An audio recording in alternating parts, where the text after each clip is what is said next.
computer's being slow.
All right, this is 23 CF 475 State versus Josie Dikeman appearances. Matthew Tarbinson and Emily Rood appear for the state. Also present at State's counsel table is Investigative Sergeant Rich Amundsen. Good morning. Morning, Your Honor. Ms. Dikeman appears in person with her attorneys Chris Zacher and David Bowles. Also present is paralegal Emily Sanchez. Okay. So a couple things. What I was doing right now is I was looking at the emails that were sent last night. They were forwarded to me by Ms. Langer. Just so you know, I realized after we were done yesterday, there was two different instructions we had not put in. One was the Falsus new. The other one was hypotheticals. We never put the hypothetical one. It's pretty short. I also knew that there was an issue on the Falsus new instruction, knowing that's disfavored. I knew that from the instructions and looking at the history of it. There is a lot of contradictory information that's out there for a lot of different witnesses. If I do have it in there right now. We can discuss it more later. I just put it in there just as at the end of the witness section. I agree with Mr. Torbenson. Generally, it should be neutral. It should be just general. It shouldn't be specific for the children. I know I said something about the children, but I think what I was thinking is that it would be put in there generally. I'll give you an opportunity to respond to that, Mr. Zacher. I'm just wanted to let you know that's where it's. So I did put those two in. I know that we've done the verdicts, and we've done redid the whole verdict section at the very end of the jury instructions, so we have that. But we're not actually done, so we can do one more jury instruction conference to go after the details. Plus, I see the additional information for Mr. Pedrin for 275, and I don't know if that was just a couple minutes ago. I don't know if you had even a chance to look at it, to be honest. I also found amended information. Incorporate the language that we talked about yesterday. Yeah, that. Let me look to see if has been crossed over yet. Maybe it was.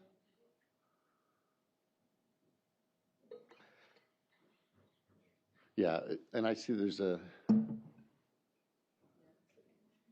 What? It's sitting out there. Okay, we'll cross that over. We'll take a look at that. And the state had said that you will have at least maybe 2 witnesses on rebuttal now? I believe it'll just be 1 at this point, Your Honor. Just 1? Okay. Any issues other than what I just talked about, which we'll talk about again after your witness is done? I don't believe so. Mr. Zacher? Beyond what we have to discuss on the Falsus and Uno and the amended information. Okay. I agree that the hypothetical standard instruction. Yeah, did you have a problem with the hypothetical? We just didn't mention it last night. It was done a number of times, so I think it's appropriate. Okay. All right. Having said that, actually, I don't even know if the jury's up. We have a few minutes before they come in. Want to take not guilty pleas on the new information, Judge? Yeah, it's crossed over now. Okay, yeah, why don't we do that? Hold on one second.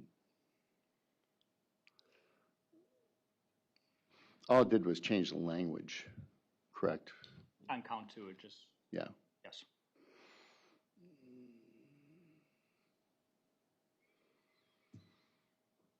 Yeah. Everything's a little slow this morning.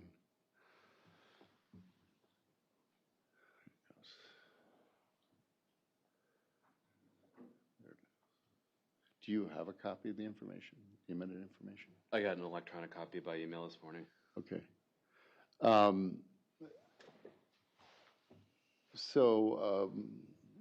Ms. Dikeman, in count two now, in the amended information, this might be the second amended information, it charges, same charge, chronic neglect of a child, consequence death, that between January 1st, 2021 and February 11th, 23, that the same time, the only difference is that it changed the language to that says did negligently fail to provide necessary care, necessary food, necessary medical care, necessary education compliance under 118.15, and exposure to drug abuse is defined by 46.973 parent 1, parent D, and then the rest is the same. Do you need me to read more than that? No, Your Honor, we'll acknowledge receipt of the amended or the Second Amendment information, waive its formal reading. We are specifically objecting, as we did before, to Ms. Dikeman's constitutional right to notice and present a defense with the second subsequent amendment. Those objections notwithstanding, Ms. Dikeman will never plead not guilty. You enter not guilty plea to that amended count. The not guilty is already entered in for count 1 and count 3. Also, the court made a decision allowing the state to amend it as of yesterday. So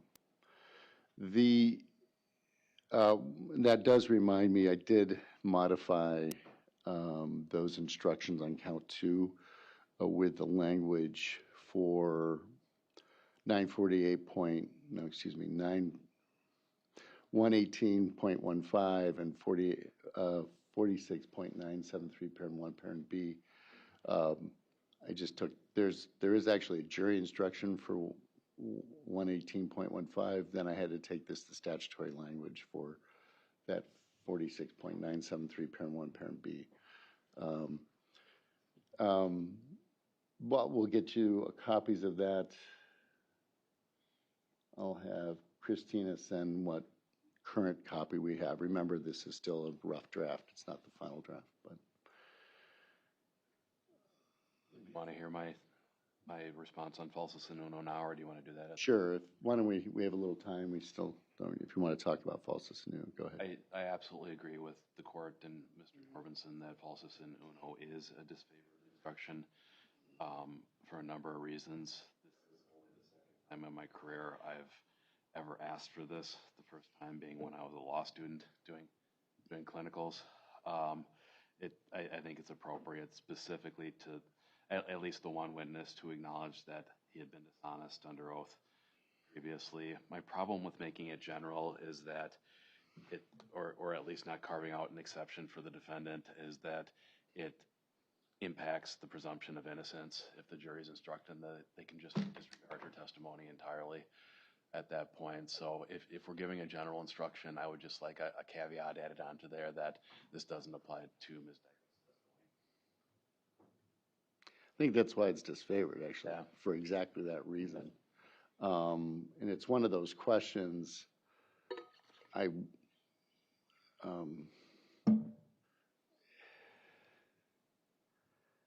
yeah, I mean, that's why it's disfavored. Judge, Yeah, my go ahead. response is actually that it shouldn't be given at all. There's two cases. There's the Wisconsin Supreme Court case, it's State versus Plude, that is found at 2008 WI 58, and it's discussed at paragraph 71. that case was overturned on other grounds related to another issue, not on that specific issue. And it's State versus Lagar, Lagar, which is found at 190 West 2nd, 423, Wisconsin Court of Appeals decision. Both of those cases discuss at length why the instruction is disfavored, and it's in essence, it's because the credibility instruction tells the jury how they're to weigh credibility with regards to all the witnesses, and certainly a witness giving contradictory information goes to that witness's credibility. My problem with the instruction is a witness can get up and say something that one party may interpret as material, the other party may not interpret as material, and they're going to argue that all of his testimony should be discounted because of that one thing that he said, whereas there may be motives and reasons to explain why he did what he did, and he came in and subsequently corrected that when he testified. So I'm asking the court not to give the instruction. I think the credibility instruction adequately covers all the factors that the jury is to consider with regards to all the witnesses, the defendant, and every single other witness that took the stand in this case. Your Honor, the problem with that is that we'll be left without a remedy for the situation that we got into with Brantley in particular. So our request is that it, at the very least, be given specific to Brantley.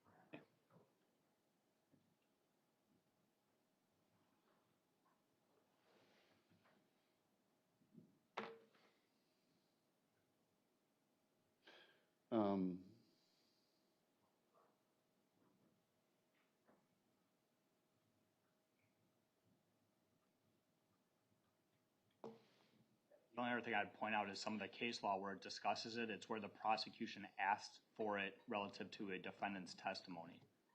So that's the other reason why it appears as though the prosecution may be able to ask for it relative to the defendant. I am not in this case. I want the general credibility instruction for Ms. Dikeman, and I want that for every other witness as well.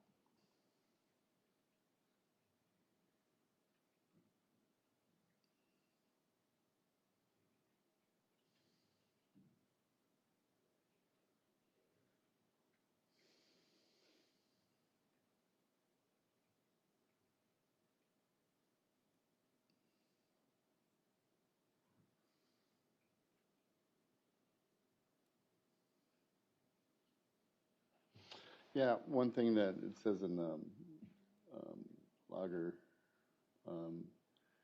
is that impeachment of a witness with prior statements does not necessarily mean in Falsus in uno instructions appropriate. The testimony must show a willful and an intentional disregard of the truth.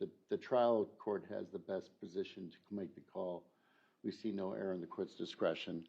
It's obviously jury instructions are left to the court's discretion, which is part of why they didn't strike it down on that basis. But what I find interesting, the question is, you know, is it a willful and an intentional lie? I think the argument has been that it's been influenced from the defense, correct? That the testimony was coached and influenced, yes, but I mean, I think all we needed was when he came back on the stand after the break and acknowledged that he had lied under oath. That seems to fit the definition of willful intentional.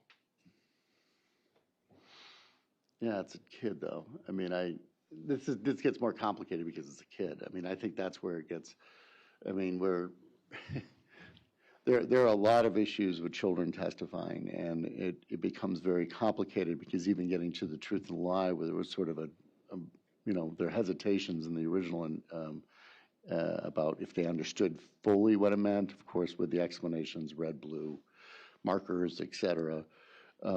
Those are easy things to say yes and no to. Do you understand the consequences? And there was sort of a blank no response to it at different times. I mean, that's all part of closing argument to a degree. I mean, about the reliability of those statements. The question is falsus nunu, is that really appropriate given that situation? We're going to have one more meeting. Give me a little more time to think about it. But I understand the state's position. I understand what the case law says. I read the other case before. I hadn't read this case.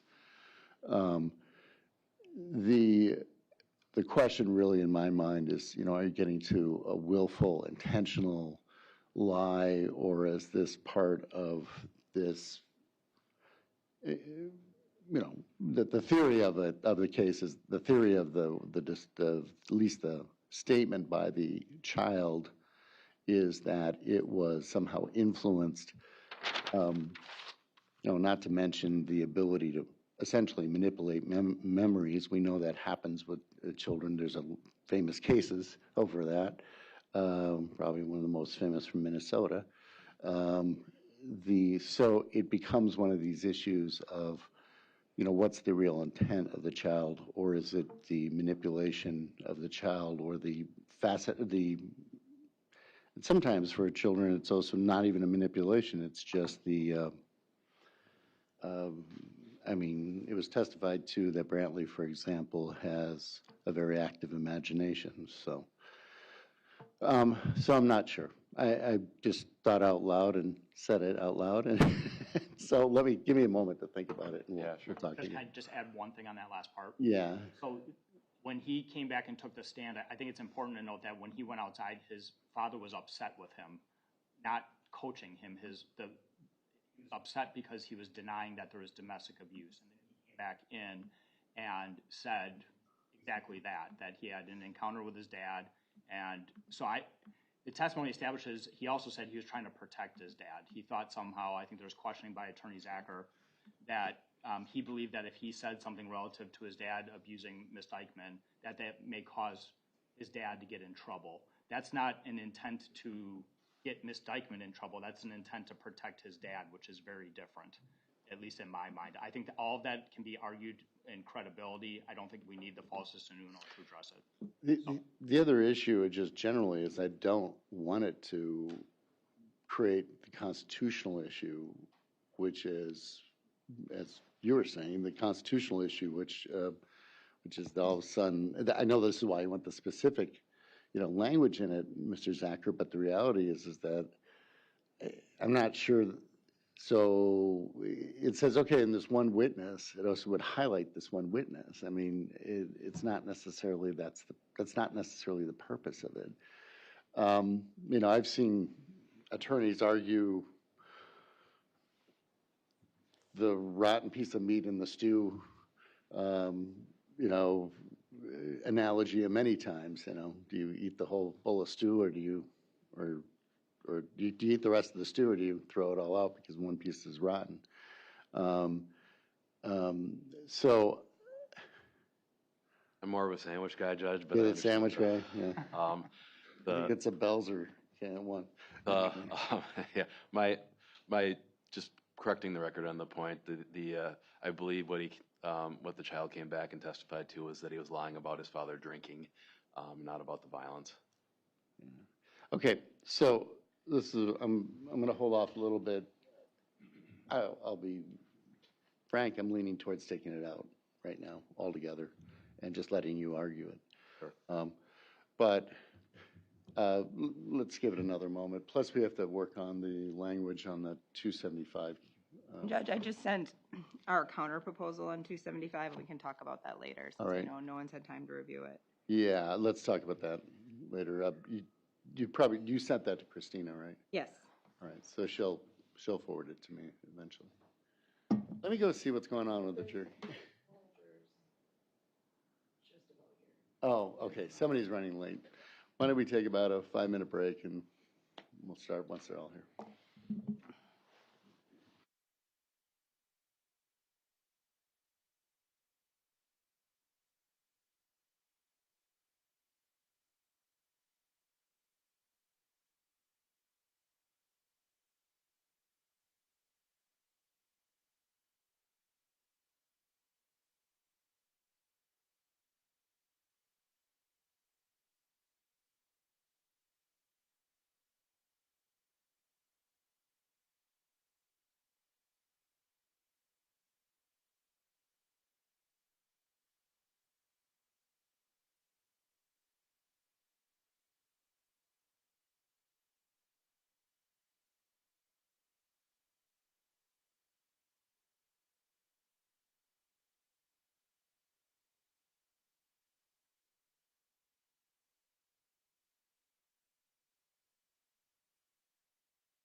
seated.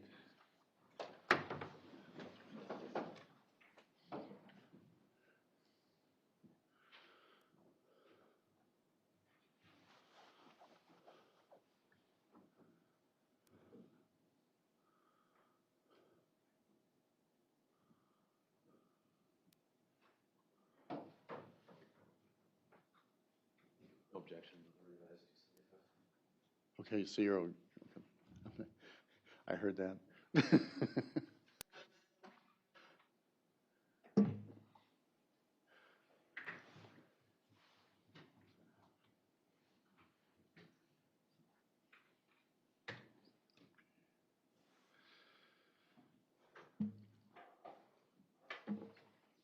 All right. Okay. Everybody's back in the courtroom. The jury is all here now. Can we bring the jury in? Yes.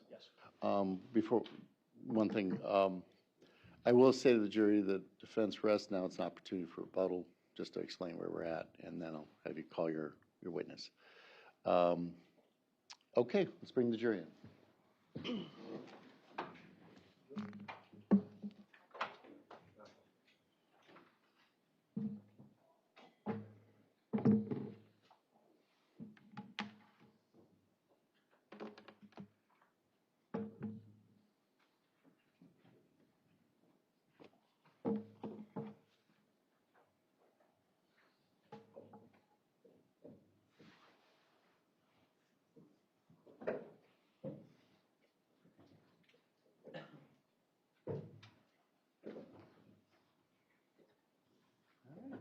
Everybody may be seated. Morning, everyone. We will, at this point, I think when you left yesterday, we had, the defense had rested. At this point, the state has the opportunity for rebuttal. We had to wait a little bit till this morning. What we'll do is we'll start with the state's rebuttal, if you want to call your first witness. Thank you, Your Honor. State calls Investigative Sergeant Rich Amundson.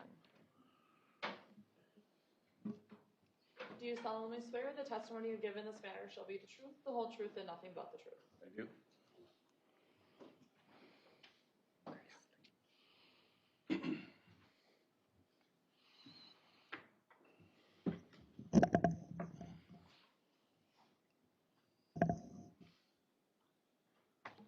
Good morning. Morning. Can I have you state and spell your name again for the record? Richard Amundson, Amundscn. And Sergeant, I'm going to hand you another stack of documents, and we'll go through them one by one, okay? Okay.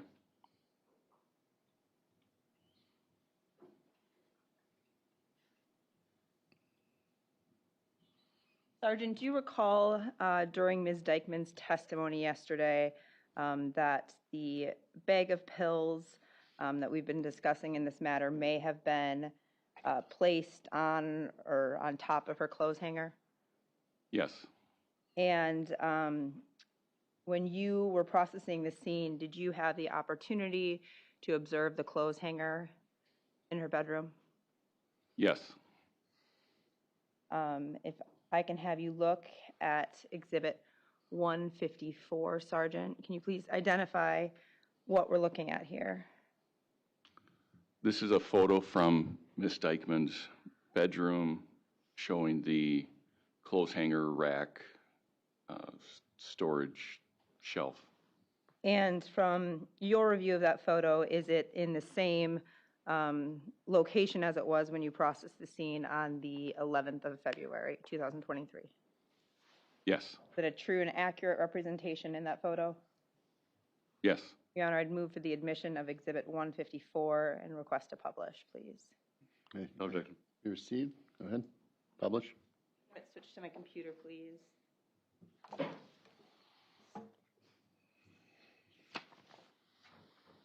Sergeant, can you tell us what we're looking at here? To orientate yourself, these are the French doors that go into the living room. Miss Dikeman's bed would be right in here. And then in this corner is that clothes rack with hangers here and here, in an area to store things above it. Thank you. I'm going to have you look now at Exhibit 155. And before we go through this, do you also recall over the last few days there being testimony about the pictures Ms. Dikeman was taking around 9 p.m. on the evening of February 10th? Yes. And was there discussion of whether or not Ms. Dikeman had makeup on in those photos or was using a filter or things along those lines? Yes. If I can have you now look at Exhibit 155. Is this another Cellbrite extraction report from Ms. Dikeman's iPhone extracted on the 13th of February, 2023? It is. And is this specific report related to the photos Ms. Dikeman captured between 9 p.m. and approximately 9:30 p.m. on the 10th of February? Yes. Given your review of this data, is it a true and accurate reflection of what was on the Cellbrite extraction for Ms. Dikeman's phone? It is. And Your Honor, I'd move for the admission of Exhibit 155. No objection. Received. Sergeant, does this extraction report identify that there were 41 files contained in this portion of the extraction? It does. And from your review of this report and the data, does it appear that the phone is capturing both the full-size image and also a thumbnail image when we're pulling the information in this report? It does. So when we're looking at the overall total of photos actually captured, does it appear that there are about 20 photos of Ms. Dikeman captured in this time period? That is correct. If we look at entry number 1 in this report, Sergeant, can you please tell us what the capture time is for that first photo? February 10th, 2023 at 9:02 and 42 seconds p.m. And then if we look at number 39 on page 10 of this report, what time does it indicate that that selfie or photo was captured? February 10th, 2023 at 9:20 and 14 seconds p.m.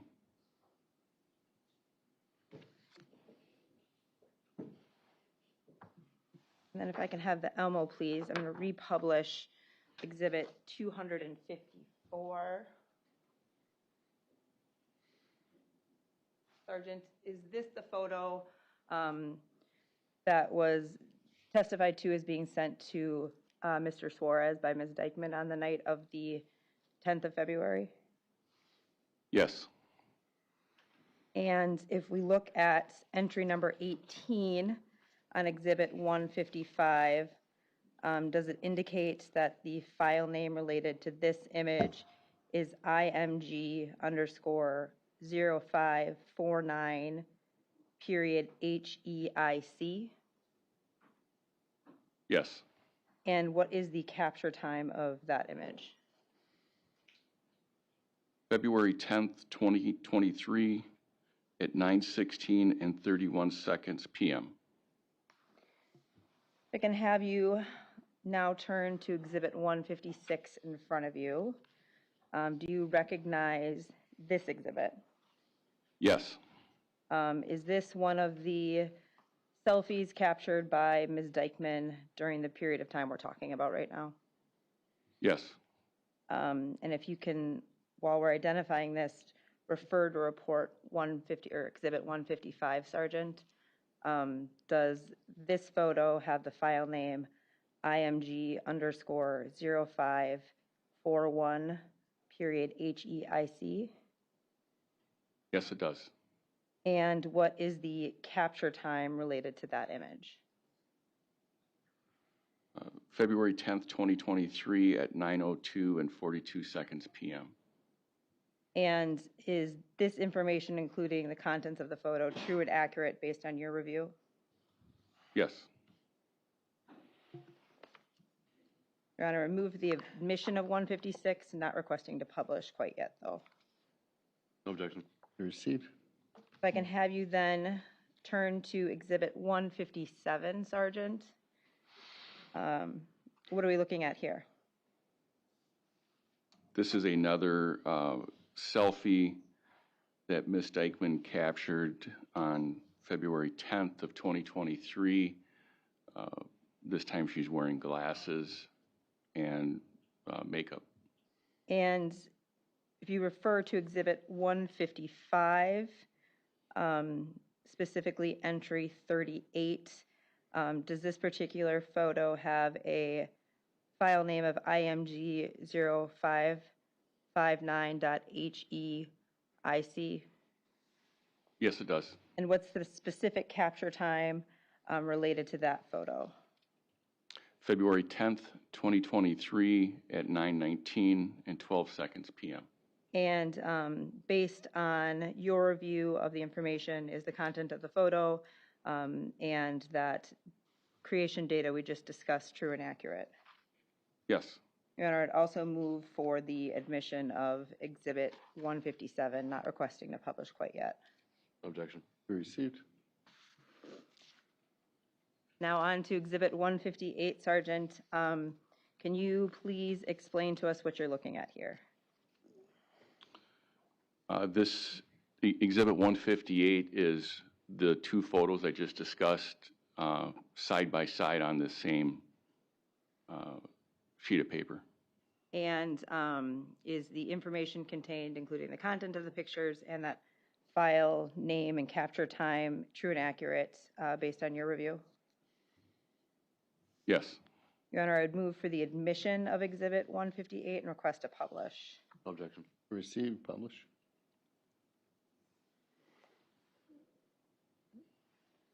Now switch to the computer, please. Okay, Sergeant.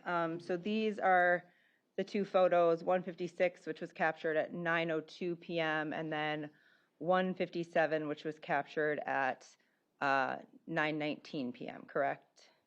Correct. Okay. And what facial features, based on your observation, do you see differently in these two photos? To start with the one captured at 9:02, you can see how Ms. Dikeman's hair isn't brushed out, more stringy. You'll see that there's no eyeliner between the first photo to the second folder. It appears her skin tone is more leveled out. Then she's also got lip gloss on in the second photo compared to the first photo. You can see here that Ms. Dikeman's hair has been brushed out. It is on now the left side of her body compared to more on the right side on the first photo. And that second photo's capture time is 9:19 p.m., correct? Correct. And the most obvious is obviously she's got glasses on compared to no glasses. Thank you. And that 9:19 capture time is about 3 minutes different from the capture time of approximately 9:16 that we saw in Exhibit 254, the photo with Ms. Dikeman and Brantley, correct? Yes. Thank you. I have nothing further. Okay. Redirect or recross, I mean, or cross. Excuse me. Yeah.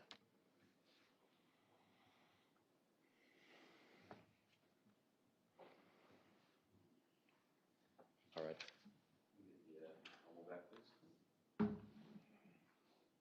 So, Sergeant, I want to look at 154 again. My copy of the state's exhibit. It looks like there's a flexible fabric shelf system in that photo. Is that correct?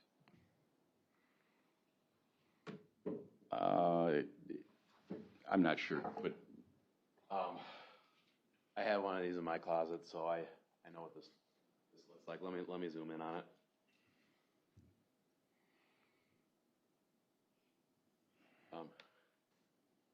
Kind of looks like it's kind of hanging, and the shelves are sagging a little bit. Yes. The only empty shelf on this unit would be the bottom one. I can zoom out if you'd like to see the top. Yes. Don't see any hangers that were apparently knocked over from taking a bag off of the top there. No.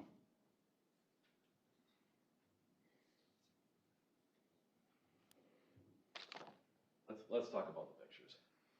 Sergeant, would you agree with me that everybody takes pictures that they don't necessarily like, or say, I'm going to delete this one of myself? Sure. And Ms. Dikeman, in some of those earlier pictures, would you say looked a little bit haggard? Yes. Like maybe she hadn't been feeling well? I don't know how she was feeling. And the photos that she was sending to Mr. Porfirio were the touched-up versions. Is that fair to say? I don't see anything where a filter was used to touch him up. I think her face was touched up. Yep, that's what I meant. Oh, okay, yes. Where presumably if Ms. Dikeman's trying to impress her date, she's going to take the picture where she looks good and send it to him. I would assume so. And just looking at some of the photos here, I'm going to bring 158 up to you because I'm not sure the glare really. He has it in front of him. Oh, sure. Would you agree with me, Sergeant, that some of the same facial blemishes appear on both photos? Yes. In other words, she has a cold sore or something above her lip. I don't think it's a cold sore. It looks like a freckle or something. Same thing on her cheek there. Looks like there's either a freckle or something else. Yes. Okay. I was not a makeup expert until yesterday, but does it look to you that she applied foundation? I'm not a makeup expert either. Okay. And just looking at the earlier photo here, Sergeant, the 156, we can actually see that Ms. Dikeman does appear to have eyeliner on, just maybe not applied as consistently. Can you see that? I can see her bottom eyelashes, but it doesn't appear that there's any eyeliner on there compared to 157. Sure. I'll just walk up to you for 156 here. And again, I'm not sure the glare will capture this on the Elmo, but do you see eyeliner or what appears to be eyeliner on the bottom of Ms. Dikeman's eyelids? I see black individual eyelashes. I'm going to try and publish 156. It's glossy, but we'll see what we can. And I'm going to zoom in on her eyes. Can you see the shade underneath? I guess that would be her right eye. Yes. You see the shade under portion of what would be her left eye? I can see what you're pointing out, yes. And does it appear that there is, I knew the word for this yesterday, but the makeup that you put on top of your eye lids? I don't know. Mascara? Your Honor, I'm going to object to this. I don't think he has a frame of reference for what her eyes look like with or without makeup based on this photo. Yeah, he's saying he doesn't know makeup, Okay, so yeah. I'll sustain the objection.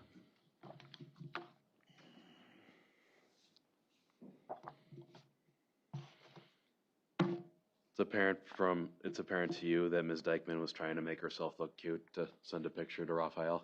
Asked and answered, Your Honor. Yeah, sustain.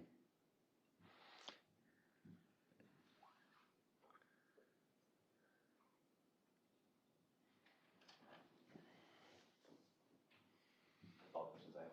All right, any redirect? Very briefly, Your Honor. Investigator was, the testimony we heard from Ms. Dikeman that the bag would have been placed up high out of the reach of children yesterday. Yes, And is there a flat surface on top of that clothes hanger? yes, on top of that clothes hanger, there is a flat surface and there's other items on top of it as well. Thank you, nothing further. Any requests? Sergeant, do you still agree that there's no way to determine whether or not that bag was actually there on February 10th on top of the shelf? I do not know that. Nothing further. Anything further? Not on that, Judge, thank you. All right, you step down when I handle the exhibits.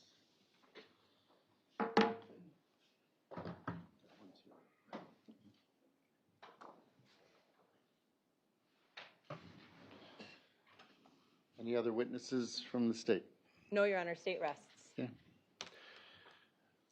So with that, ladies and gentlemen, that ends the testimony evidence for the trial. We did some work yesterday, so we do need a little time to finish up what we were working on.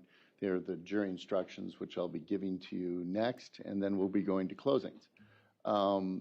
What I still ask you to do is please don't talk about the case. I know we're done with the evidence, but until I give you the instructions, I can't have you talk about the case. And then once we do the closings, 2 random numbers will be picked, and 2 of you will be the alternates. I really do appreciate all 14 you made it through all the whole time, but we do need to get down to 12 people at that point. Having said that, we will see you. Every time I predict this, I predict wrong, but it will at least be about half an hour to 45 minutes. It could be a little bit longer.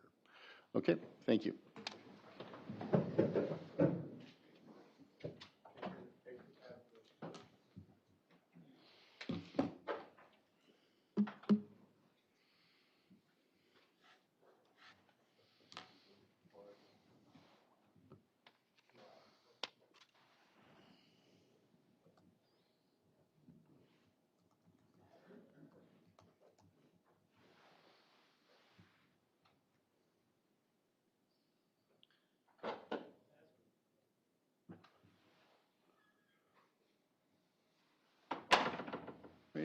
Everybody may be seated.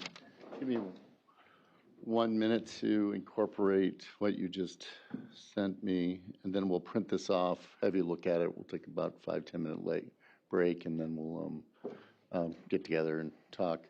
Just so you know, I did highlight 305 just because to remember that we need to talk about it and finish our discussion. But I'll incorporate, actually I'm going to have Christina. And just so, this was not on the record. There was Ms. Rude sent a proposed addition to 275, and I happen to overhear that there was no objection to it. Is that correct, Mr. Zachary? The 275 as to Mr. Pedrin, yes. Right, the part, and I was going to add that before the propensity language. Sure, yeah, I agree. The state's version's cleaner. Is that agreeable with the state? It is, Your Honor. I think the indication was that it was okay to use the definitions of the pattern instruction. The only thing I indicated is that there's not a pattern definition for source of injuries. That one might be more self-defined anyway. The other ones, right, are more legal terms. But that was the only unknown there. All right. So it's adding that and then the definitions of, I believe it was. Yeah, the bracketed definitions in 275. Right. All right, that will take me a moment to do that. I'm not going to do that right here. But what do you, source of injury question? It's almost. I think it's self-explanatory. Okay. All right. Well, we'll use the other definitions then. Anything else I should put in? In the jury instructions? Other than is there anything else? To my knowledge, they're complete. We'll eagerly await our copies from Christina. Yeah. And the state's okay so far, trying to incorporate that. Then the last issue are the verdicts. We are putting those together. One thing I did on count 3, which is normally we just say guilty, not guilty, then go to this question. I did put in that language that they must agree on about the event for either causing death or for great bodily harm underneath it. You'll take a look at it, and we can change that if you want the order to be a little bit like that sentence before the sentence or after. But I did add that. That doesn't necessarily, I'm not sure I don't know if there is a standard verdict on this, to be honest. I'm not sure there is, but I think that language is really important because they do have to be unanimous as to that fact. Right. I would agree with the unanimity language. Yeah, I don't want to run into a unanimity issue by not having it there. So, okay, as soon as it's ready, we'll get you copies, and I'll come back in. Thank you.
be seated.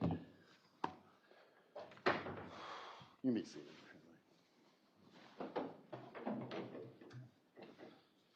Did I bring, oh yeah, I did bring that in.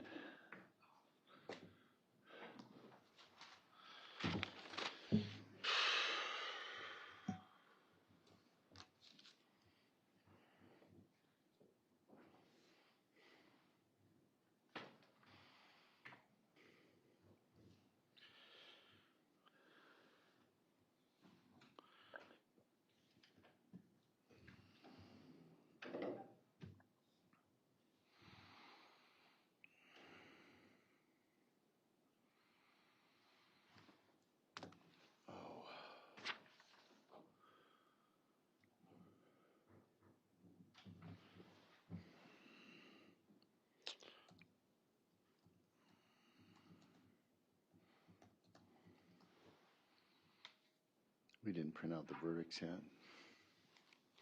Just realized that.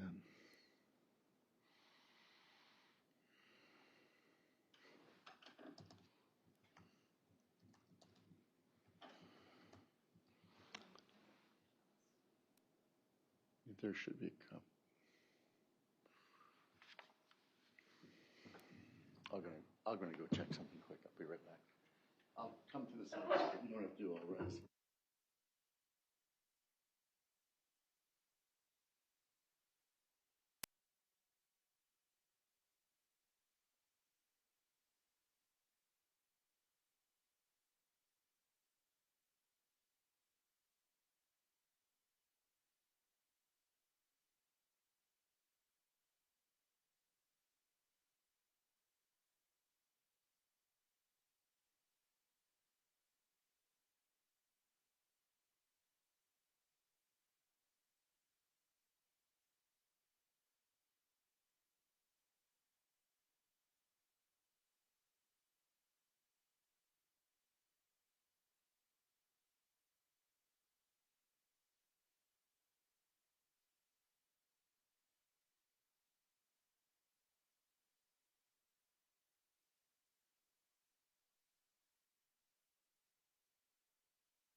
Okay, everybody ready?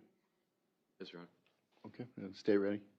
Yes, Judge. All right, let's go through the instructions. We'll deal with the verdict. I already see there's some problems with the verdict, but we'll deal with that second. Okay, page 1, standard, page 115, or page 2, which is 115. Any corrections to page 1, 2, 3, 4, and goes for a while, 5, 6. Any corrections from the state's perspective on 115? No, Judge. State or defense? No, Your Honor. Okay. So that takes us to page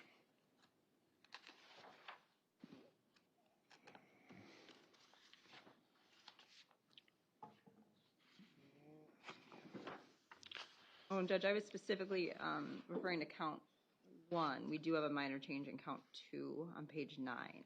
Yeah, I was just getting there. Okay. No, I'm just talking about count 1. Now we're in count 2. I'm sorry. I meant count 1. Now we're in counting chronic neglect of a child consequence. Where's the, what needs to be changed? On page 19, 9 or? excuse me, yes, 9. Thank you. It should be action or failure to take action, which is what the language is on page 10 when the elements are described.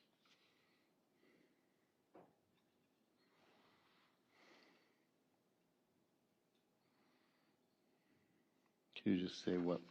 Yes, so Josie Dikeman, reading the charging language there, being a person responsible for the welfare of a child through her action, and then it should be or failure to take action for reasons other than poverty. That language is already on page 10. Just Right. Okay. Well, do you agree with that, Mr. Zacher? I think that's what the court ordered yesterday.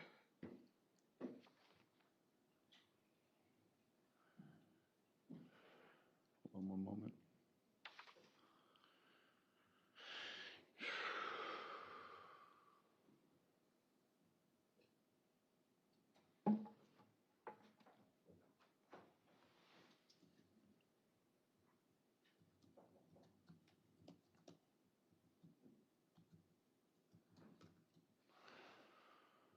Why did it do that?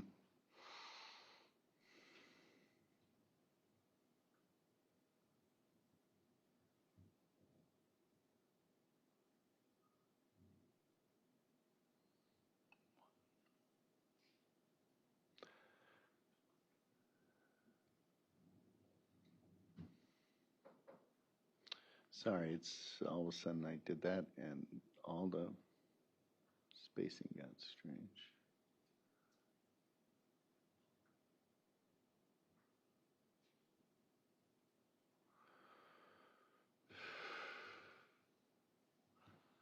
What the hell?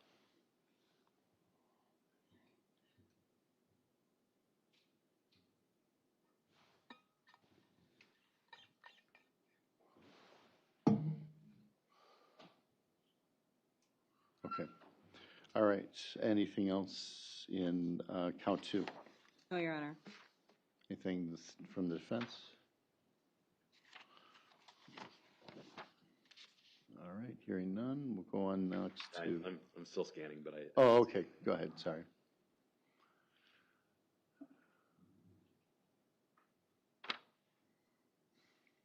All right, yeah, we can go to nothing else.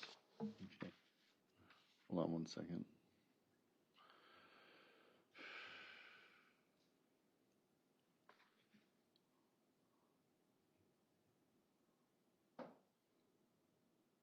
Do not know why is that happening.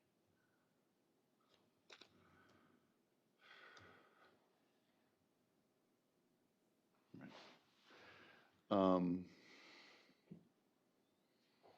All right, going on to count 3, which is on page 13. Any from the state? Any changes? No, Judge.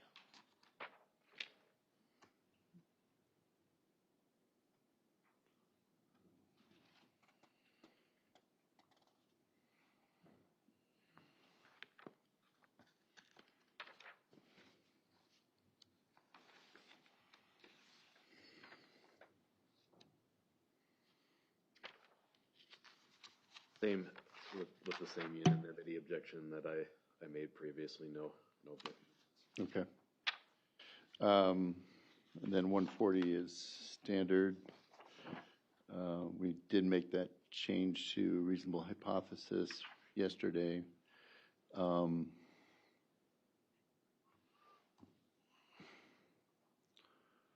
Spacing is all funny now. Hold on one second.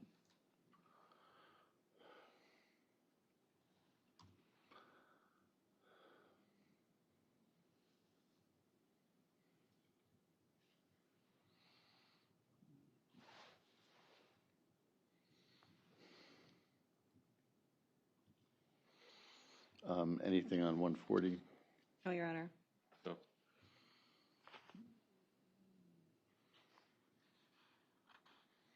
So then we get to 145 and 103. Any corrections to that? No, Your Honor. No, Your Honor.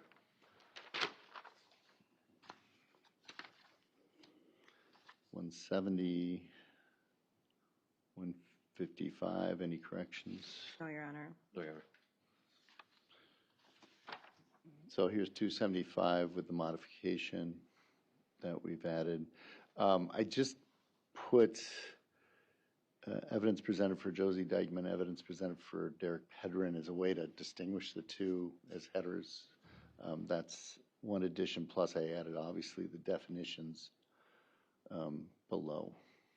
Judge, I think there are some changes in the definitions for Mr. Pedrin, because obviously the pattern instruction is designed for defendant.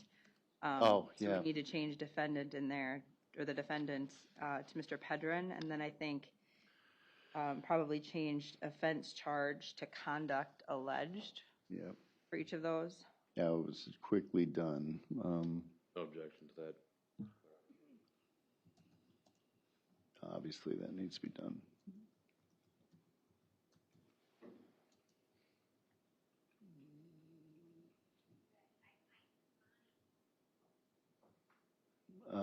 To conduct alleged. I think that fits best.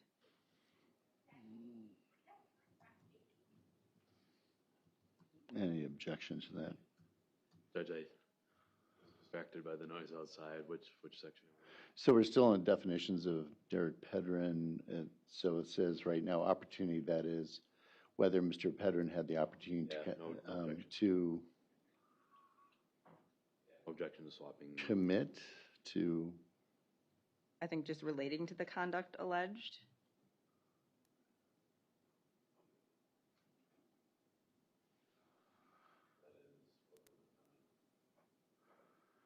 so it'd say whether Mr. Pedrin had the opportunity relating to the conduct alleged. I would say like whether he had the opportunity at the conduct alleged. Yeah, I think if we just change offense charge to conduct alleged for each of them.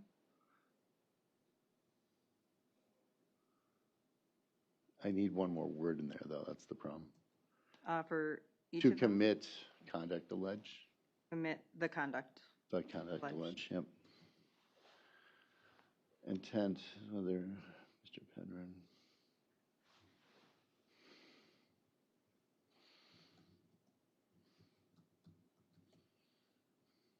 Active.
Okay, so this is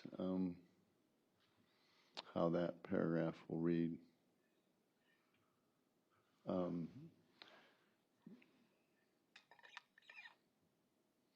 Definitions for Derek Pedrin. The evidence was received on the issue of motive, that is, whether to, excuse me, I know I missed one. That's why I read it out loud.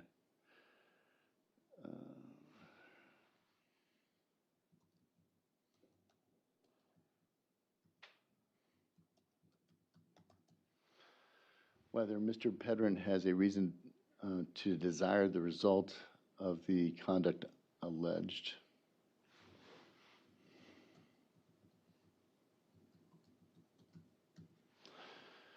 Opportunity, that is, whether Mr. Pedrin had the opportunity to commit the conduct alleged. Intent, that is, whether Mr. Pedrin acted with the state of mind that is required for the conduct alleged. Identity, that is, whether the prior conduct of Mr. Pedrin is so similar to the offense, the conduct alleged.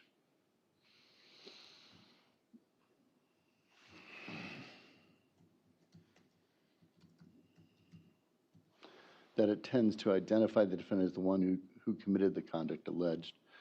Context. Yeah, we're. The defendant, thank you. I find that Mr. Pedrin.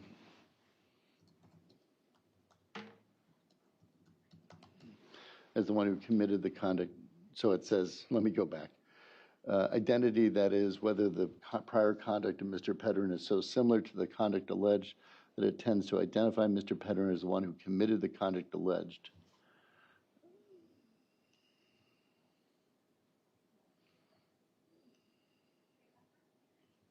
And then finally, context or background, that is to provide a more complete presentation of the evidence relating to the conduct alleged.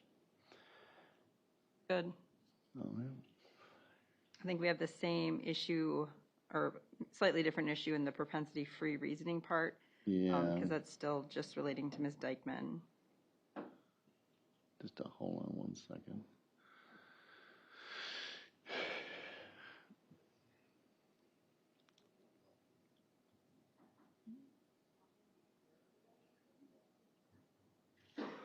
Judge, I think we could just change that to because a person committed another act or crime, they probably acted the same way again. Mr. Zacher. Judge, this is another one of those scenarios where the constitutional rights belong to Ms. Dikeman, not to Mr. Pedrin. I think the language is appropriate.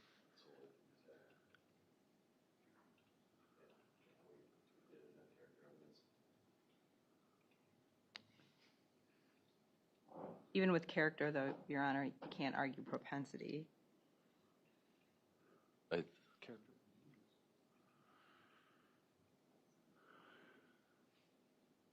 I'm going to leave that as, because the issue you run into with the propensity-free reasoning is really paramount on the issue of the defendant. There are other issues that come in. It's, as seen, 275 was originally designed to be for defendants. That's why we ran into the issue. I'm just going to leave that as is. Yeah, I mean, the propensity-free, it's explaining an example anyway. That's what it really is doing. And then the very last phrase needs to be there because that's correct about Ms. Dikeman. Sounds good. Yeah, all right. So 157? Objection. No objection. 148, 147, 150? Looks good. No objection. Hold on one second. 158, 190. Standard instructions, no objection. Yeah. I did have to modify 158. Is that okay? Yes. Yeah, it's fine. It's modified. Okay. 190, 195, and then 195, 200, and then 205. Good. All standard, no objection. 300, standard, No objection. 3, No objection. 325, 327. We change those. And No objection. 340. No objection. objection. And then I made the decision not to include 305 in the end. I decided that it's, there's too many issues that come up with it. It's not recommended. You can make arguments, obviously, during closing. And then back to this 160, 465, and 484. Let's do 160, 465 first. Any problems with that? No objection. Okay, 484. I'm just wondering. I think tonight I was going to add, so this gets to the verdict question. What I was going to add at the bottom of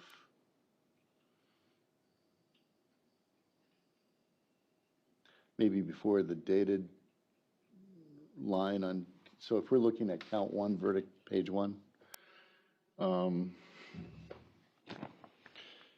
that I would add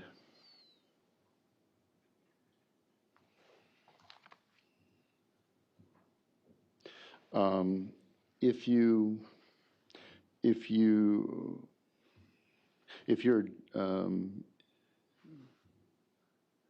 find Josie Dikeman not guilty of count of first-degree intentional homicide,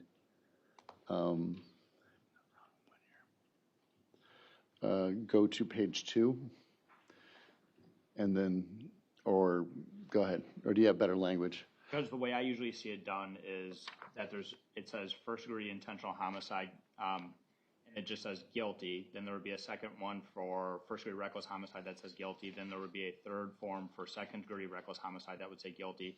And then there's a fourth independent verdict form that says we, the jury, find the defendant not guilty as to count one. Yeah, that's how we did it in a number of other cases. That would be my preference as well. Okay, all right.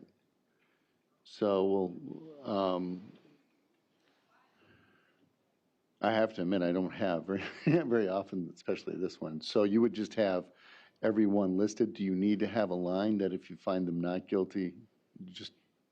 Because they're not necessarily finding not guilty, they're just saying they can't agree, so then they're moving on to the next one to consider that one. That's how the instruction tells them. It says if they can't agree on the higher count, then they move on to the next one. Not that they're making a finding of not guilty on those higher counts. Should that line be in there? If you cannot agree on this first count? I think you could add a line as to each one. If you cannot unanimously agree as to first degree intentional homicide, you must consider the next lesser included offense. But it's up to your honor. Otherwise, I think we'd be fine just having a guilty for all the three, and then having a not guilty as to count one is the fourth. If the court still has the instructions from the Mitrell Anderson case, that was the language we used. Well, that might be helpful. Hold on a second. Wow, that's a long time ago. I'm not sure I have that. All right.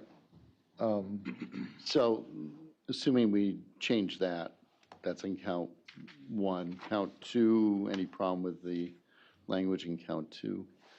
And oh, by the way, what I would do is 484 would then change to reflect whatever we end up doing. Count two, any problem with how count two is listed there? No. Reserving our earlier objections, no. And then count three, I think the language, I think you just have to add under the first question. yeah, To answer yes, you must agree on the violation that caused death. yeah, I would put it, yeah, I would put exactly the same line. For some reason, we just don't have that there, but that would be the one change I would make. It would say, to answer yes, you must agree on the violation that caused death. Yeah. That makes sense, Mr. Zacher. Yes. Okay. I'm gonna make those changes. We're gonna go make those changes, and then, I'll be right back, and we'll do that last little part. Otherwise, I think we're doing good on the, Yeah, does the court want to address the verdict forms now, or? that is I'm gonna address the verdict forms and change one. We would change it to what we just talked about. Or is there another issue? Yeah, my request would be to require a four-person signature under the jury questions as well on count 3. Any objection to that? Sure, that's fine. Okay, I mean, no objection. yeah. All right, we'll try 4-person signature.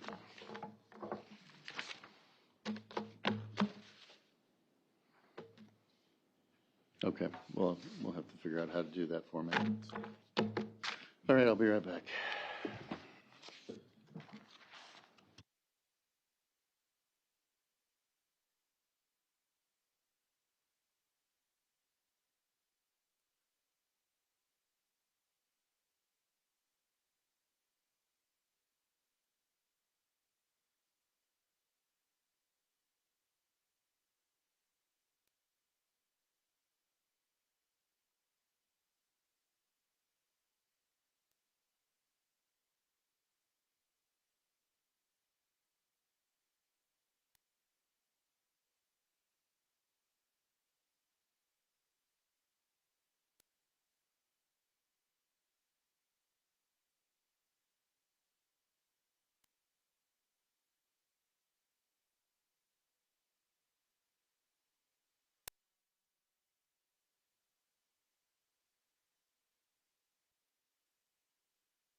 Maybe seated. I'm gonna copy of that. We're gonna get the official ones in a bit. Tell me when you're ready.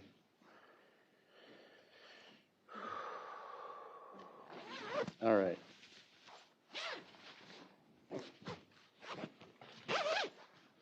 So everybody's present in the courtroom. The court has, sorry it's taken this long. We reconfigured the verdicts. We've now changed 484. I believe I've given the parties copies of that. There wasn't any mistakes on the, I say that now, but that were noticed at this point in time. If we're incorporating that into the jury instructions, we'll make the copies for the jury. That's going to take another 10 minutes or so. And these are the verdicts. It doesn't have to be the final verdict. Hopefully it's right because it's pretty much what's at 484. I would note. Where's the mistake? The verdict offers an option to convict on second-degree intentional. Oh, yep, you're right. The 40. What the heck? Yeah, my request with the verdict would be just like one single verdict form for each count: first degree reckless, second degree reckless, and then not guilty. Oh, really? I thought you wanted them all in a row. No, yeah. I agree with how Attorney Zachar says. Yeah. Having one form for each of them as to guilty, and then not guilty that covers all. That's a count one. Yeah, I'm sorry if I wasn't clear on that. That was So you want one page, one essentially? page each, yes. Okay. That is a change. All right. What about count two? I hate to say it, but Christina had it that way, and I made her change it. She might not be happy with me on that one. Blame it on me, Judge. Sure. I usually do. Don't worry. I think count two looks.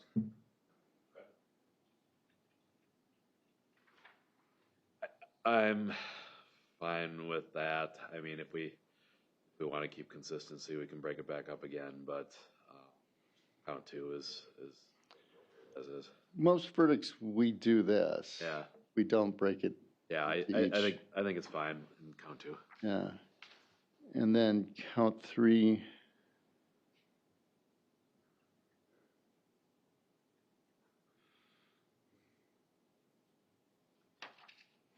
And there's 2 pages. Not guilty's on the second page. Count three looks fine to me. Okay. Let me go change count one. Be right back.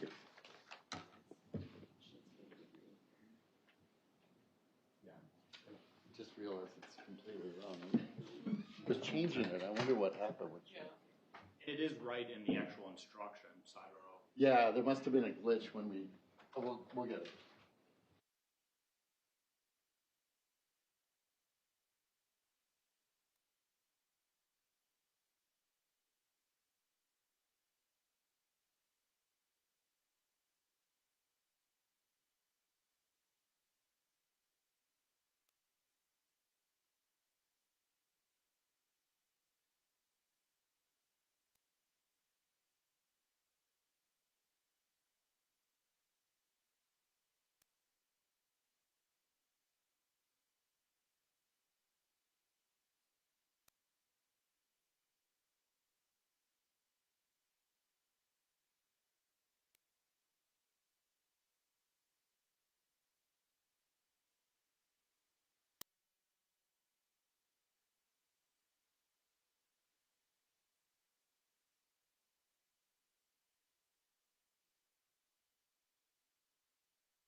seated.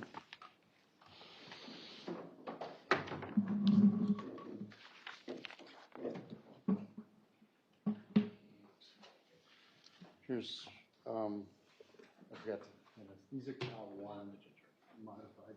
Without the not guilty, the not guilty recap.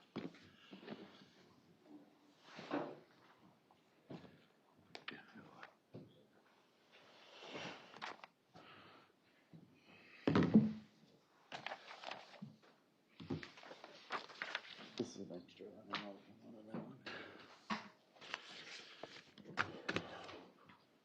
So lunch may not be till noon anyway. Yeah, that one will deal with it later.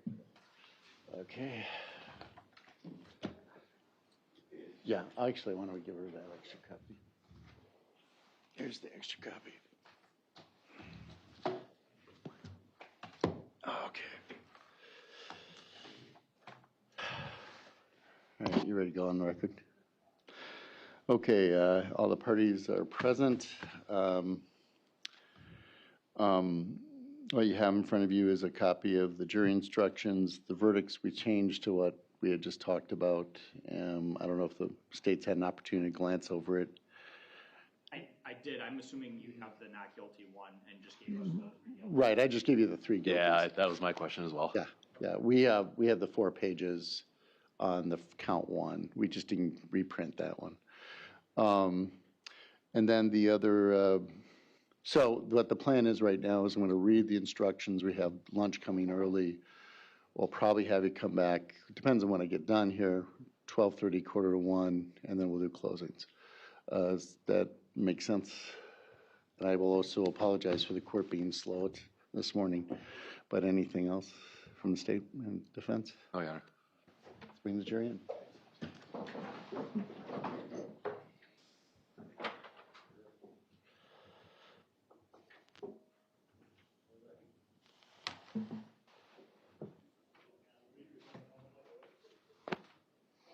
Oh, it took way too long.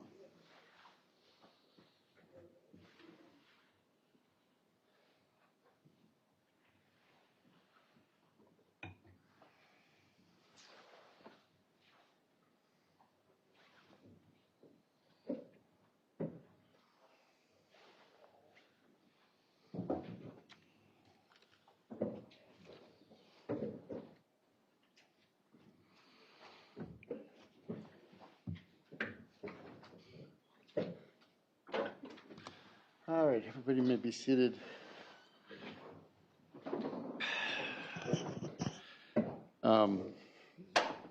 Best laid plans. we thought we had this pretty well in hand, and then things didn't go right. It's my fault. Part of it is that we had a misunderstanding of certain things, and we had a glitch. So I apologize for the late wait and the long wait. So I'll just to explain to you what we're going to do right now. So I'm going to do the jury instructions as the last part I read at the very end after closings. Do the jury instructions, have you eat lunch, and then we'll probably bring you back hopefully a little bit early. Then we do closings. There is a limit on the closings, so it won't go for 2 days or 3 days. It's going to go for a few hours, though, to give everybody an opportunity to say what needs to be said. So, having done that, let's start with the jury instructions. As you can see, it's very long. You will get copies of this for the jury room when you're deliberating, too. But let's start with these instructions. Members of the jury, the court will now instruct you on the principles of law which you are to follow in considering the evidence in reaching your verdict. It is your duty to follow all these instructions. Regardless of any opinion you may have about what the law is or ought to be, you must base your verdict on the law I give you in these instructions. Apply the law to the facts in the cases which have been properly proven by the evidence.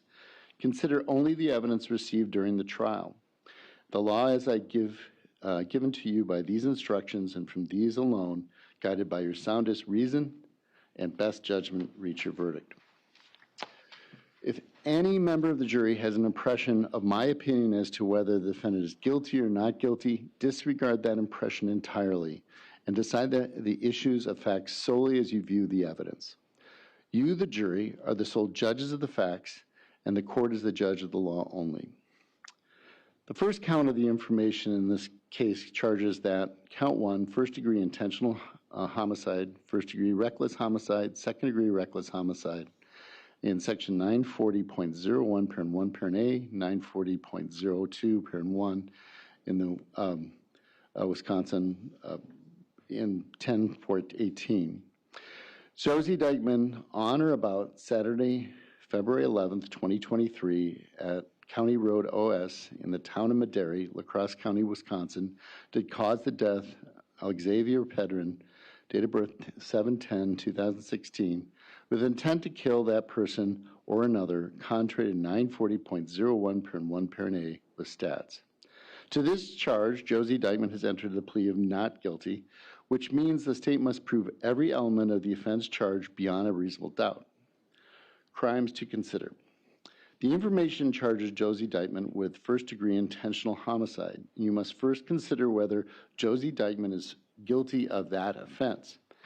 If you're not so satisfied with that Josie Dikeman is guilty of first-degree intentional homicide, you must consider whether or not Josie Dikeman is guilty of first-degree reckless homicide or second-degree reckless homicide, which are less serious degrees of criminal homicide. Intentional and reckless homicide. The crime referred to as first-degree intentional, first-degree reckless, and second-degree reckless homicide are different types of homicide. Homicide is the taking of life of another human being. The degree of homicide defined by law depends on the facts and circumstances of each particular case. While the law separates homicides into different types and degrees, there are certain elements which are common to each crime. Both intentional and reckless homicide require that Josie Dikeman caused the death of Alexavier Pedrin. First-degree intentional homicide requires that the state to prove that Josie Dikeman acted with intent to kill. First-degree reckless homicide and second-degree reckless homicide require that Josie Dikeman acted recklessly. First-degree reckless homicide required proof of one additional element, that the circumstances of the Josie Dikeman's conduct showed utter disregard for human life. It is for you to decide what type of homicide Josie Dikeman is guilty, if guilty at all, according to the instructions which define the two offenses. Statutory definition of first-degree intentional homicide. First-degree intentional homicide is defined in Stats 940.01 is committed by one who causes the death of another human being and with intent to kill that person or another. State's burden of proof.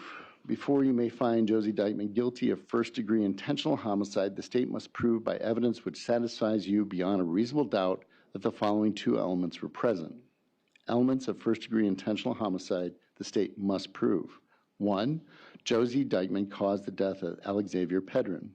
Cause means that Josie Dikeman's act was a substantial factor in producing the death. 2, Josie Dikeman acted with intent to kill Alexavier Pedrin. Intent to kill means that Josie Dikeman had the mental purpose to take the life of another human being or was aware that her conduct was practically certain to cause the death of another human being. When may intent exist? While the law requires that Josie Dikeman acted with intent to kill, it does not require that the intent existed for a particular length of time before the act is committed. The act need not be brooded over, considered, or reflected upon for a week, a day, an hour, or even a minute. There need not be any appreciable time between the formation of the intent and the act. The intent to kill may be formed at any time before the act, including the instant before the act, and must continue to exist at the time of the act. Deciding about intent. You cannot look into Josie Dikeman's mind to find intent. Intent to kill must be found, if found at all, from Josie Dikeman's acts, words, and statements, if any, and from all the facts and circumstances in the case bearing upon intent. Intent and motive. Intent should not be confused with motive. While proof of intent is necessary to a conviction, proof of motive is not. Motive refers to a person's reason for doing something. While motive may be shown as a circumstance to aid in the establishing the guilt of a defendant, the state is not required to prove motive on the part of the defendant in order to convict. Evidence of motive does not by itself establish guilt. You should give it the weight you believe it deserves under all the circumstances. Jury's decision. If you're satisfied beyond a reasonable doubt that Josie Dikeman caused the death of Alexavier Pedrin with the intent to kill, you should find Josie Dikeman guilty of first-degree intentional homicide. If you're not so satisfied, you must find Josie Dikeman not guilty of first-degree intentional homicide, and you should consider whether Josie Dikeman is guilty of first-degree reckless homicide in violation of Stat 940.02, Parent 1, which is a lesser included offense of first-degree intentional homicide. Make every reasonable effort to agree. You should make every reasonable effort to agree unanimously on the charge of first-degree intentional homicide before considering the offense of first-degree reckless homicide. However, if after full and complete consideration of the evidence, you conclude the further deliberation would not result in a unanimous agreement on the charge of first-degree intentional homicide, you should consider whether Josie Dikeman is guilty of first-degree reckless homicide. Statutory definition of first-degree reckless homicide. First-degree reckless homicide is defined in Wisconsin Statute 940.02, Parent 1, is committed by one who recklessly causes the death of another human being under circumstances which show utter disregard for human life. State's burden of proof. Before you may find Josie Dikeman guilty of first-degree reckless homicide, the state must prove by evidence which satisfies you beyond a reasonable doubt that the following three elements were present. Elements of first-degree reckless homicide the state must prove. 1, Josie Dikeman caused the death of Alexavier Pedrin. Cause means that Josie Dikeman's act was the substantial factor in producing the death. 2, Josie Dikeman caused the death by criminally reckless conduct. Criminally reckless conduct means the conduct created to a risk of death or great bodily harm to another person. The risk of death or great bodily harm was unreasonable and substantial, and the defendant was aware that her conduct created the unreasonable and substantial risk of death or great bodily harm. 3, the circumstances of Josie Dikeman's conduct show utter disregard for human life. In determining whether the circumstances of the conduct showed utter disregard for human life, consider these factors: what Josie Dikeman was doing, why Josie Dikeman was engaged in the conduct, how dangerous was the conduct was, how obvious the danger was, whether the conduct showed any regard for life, and all other facts and circumstances relating to the conduct. Consider also Josie Dikeman's conduct after death to the extent that it helps you decide whether or not the circumstances showed utter disregard for human life at the time of the death occurred. Jury's decision. You are satisfied beyond a reasonable doubt that Josie Dikeman caused the death of Alexavier Pedrin by criminal reckless conduct, and that circumstances of the conduct showed utter disregard for human life. You should find Josie Dikeman guilty of first-degree reckless homicide. If you're not so satisfied, you must find Josie Dikeman not guilty of first-degree reckless homicide, and you should consider whether Josie Dikeman is guilty of second-degree reckless homicide in violation of Wisconsin Statute 940.06, which is a lesser included offense of first-degree reckless homicide. Make every reasonable effort to agree. You should make every reasonable effort to agree unanimously on the charge of first-degree reckless homicide before considering the offense of second-degree reckless homicide. However, if after full and complete consideration of the evidence, you conclude the further deliberation would not result in unanimous agreement on the charge of first-degree reckless homicide, you should consider whether the defendant is guilty of second-degree reckless homicide. Statutory definition of second-degree reckless homicide. Second-degree reckless homicide is defined under Wisconsin Statute 940.06, is committed by one who recklessly causes the death of another human being. Difference between first and second-degree reckless homicide. The difference between first and second-degree reckless homicide is that first-degree offense requires proof of one additional element, that the circumstance of Josie Dikeman's conduct showed utter disregard for human life. Jury decision. If you're satisfied beyond a reasonable doubt that all the elements of first-degree reckless homicide were present, except the element requiring that the circumstance of the conduct showed utter disregard for human life, you should find Josie Dikeman guilty of second-degree reckless homicide. In other words, if you're satisfied beyond a reasonable doubt that Josie Dikeman caused the death of Alexavier Pedrin by criminally reckless conduct, you should find Josie Dikeman guilty of second-degree reckless homicide. If you're not so satisfied, you must find Josie Dikeman not guilty. You are, in any event, to find Josie Dikeman guilty of one or more offense as to count one.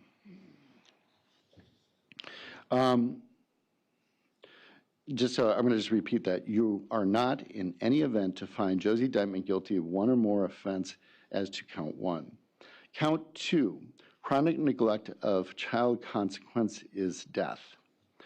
Josie Dikeman, between January 1st, 2021 and February 11th, 2023, at County Road OS in the town of Madera, La Crosse County, Wisconsin, being a person responsible for the welfare of a child, Alexavier Pedrin, through her action or failure to take action for reasons other than poverty, did negligently fail to provide necessary care so as to seriously endanger the physical, mental, or emotional health of the child, and the child suffered death as a consequence, and the actor is guilty of chronic neglect as she committed 3 or more violations under 948.21 parent 2, with a specific period of time involving the same child, to wit, Alexavier Pedrin, contrary to 948.215 parent 1 and parent 2, parent A, Wisconsin statutes.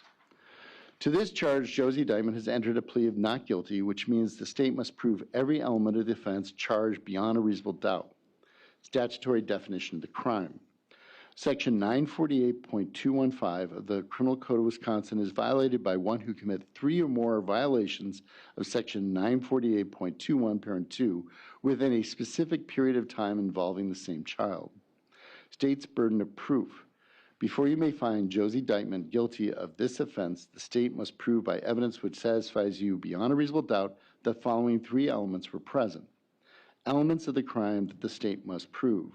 1, Josie Dikeman committed 3 or more violations of Section 948.21 parent 2 involving Alexavier Pedrin.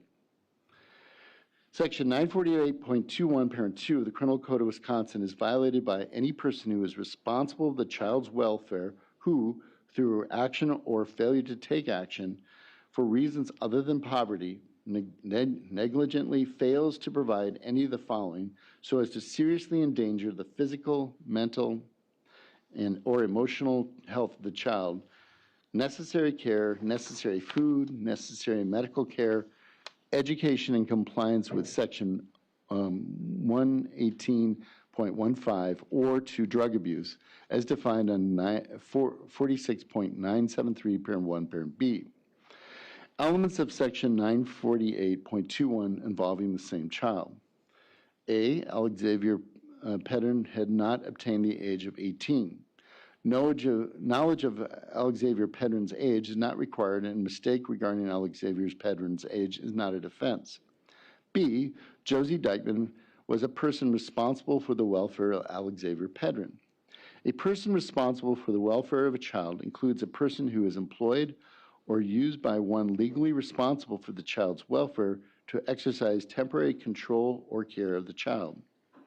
B, Josie Dikeman, through action or failure to take action, and for reasons other than poverty, failed to provide the necessary care, necessary food, necessary medical care, education in compliance with Section 118.15, or to drug abuse as defined under Section 46.973, parent 1, parent B. Section 118.15 of the Wisconsin statute is violated by a person who has under her control a child between the age of 6 and 18 years and fails to cause the child to attend school regularly during the full period and hours that the school is in session until the end of the school term, quarter, or semester of the school year in which the child becomes 18 years of age.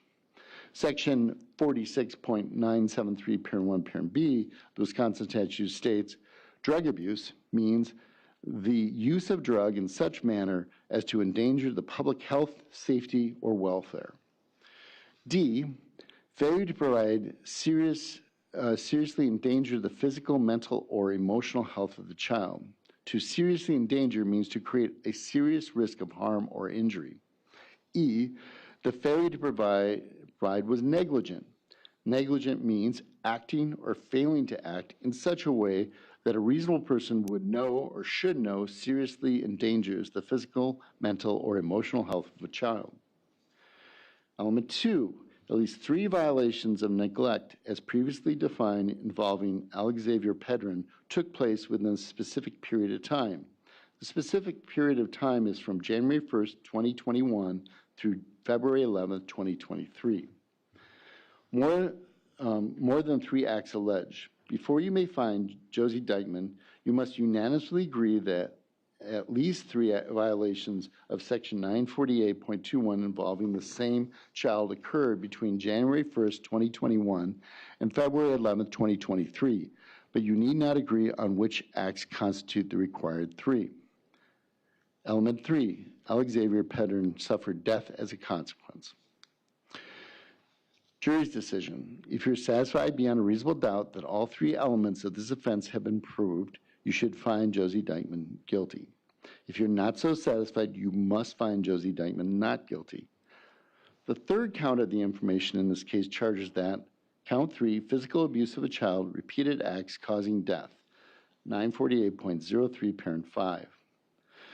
Josie Dikeman between January 1st, 2021 and February 11th, 2023 at County OS in the town of Madera, La Crosse County, Wisconsin, did commit repeated acts of physical abuse involving Alexavier Pedrin, where at least 3 of the acts were violation of 948.03 parent 2 Wisconsin statutes. And at least 1 violation caused the death of Alexavier Pedrin, contrary to 948.03 parent 5 parent A 1 Wisconsin statutes. Statutory definition of crime. Just a second.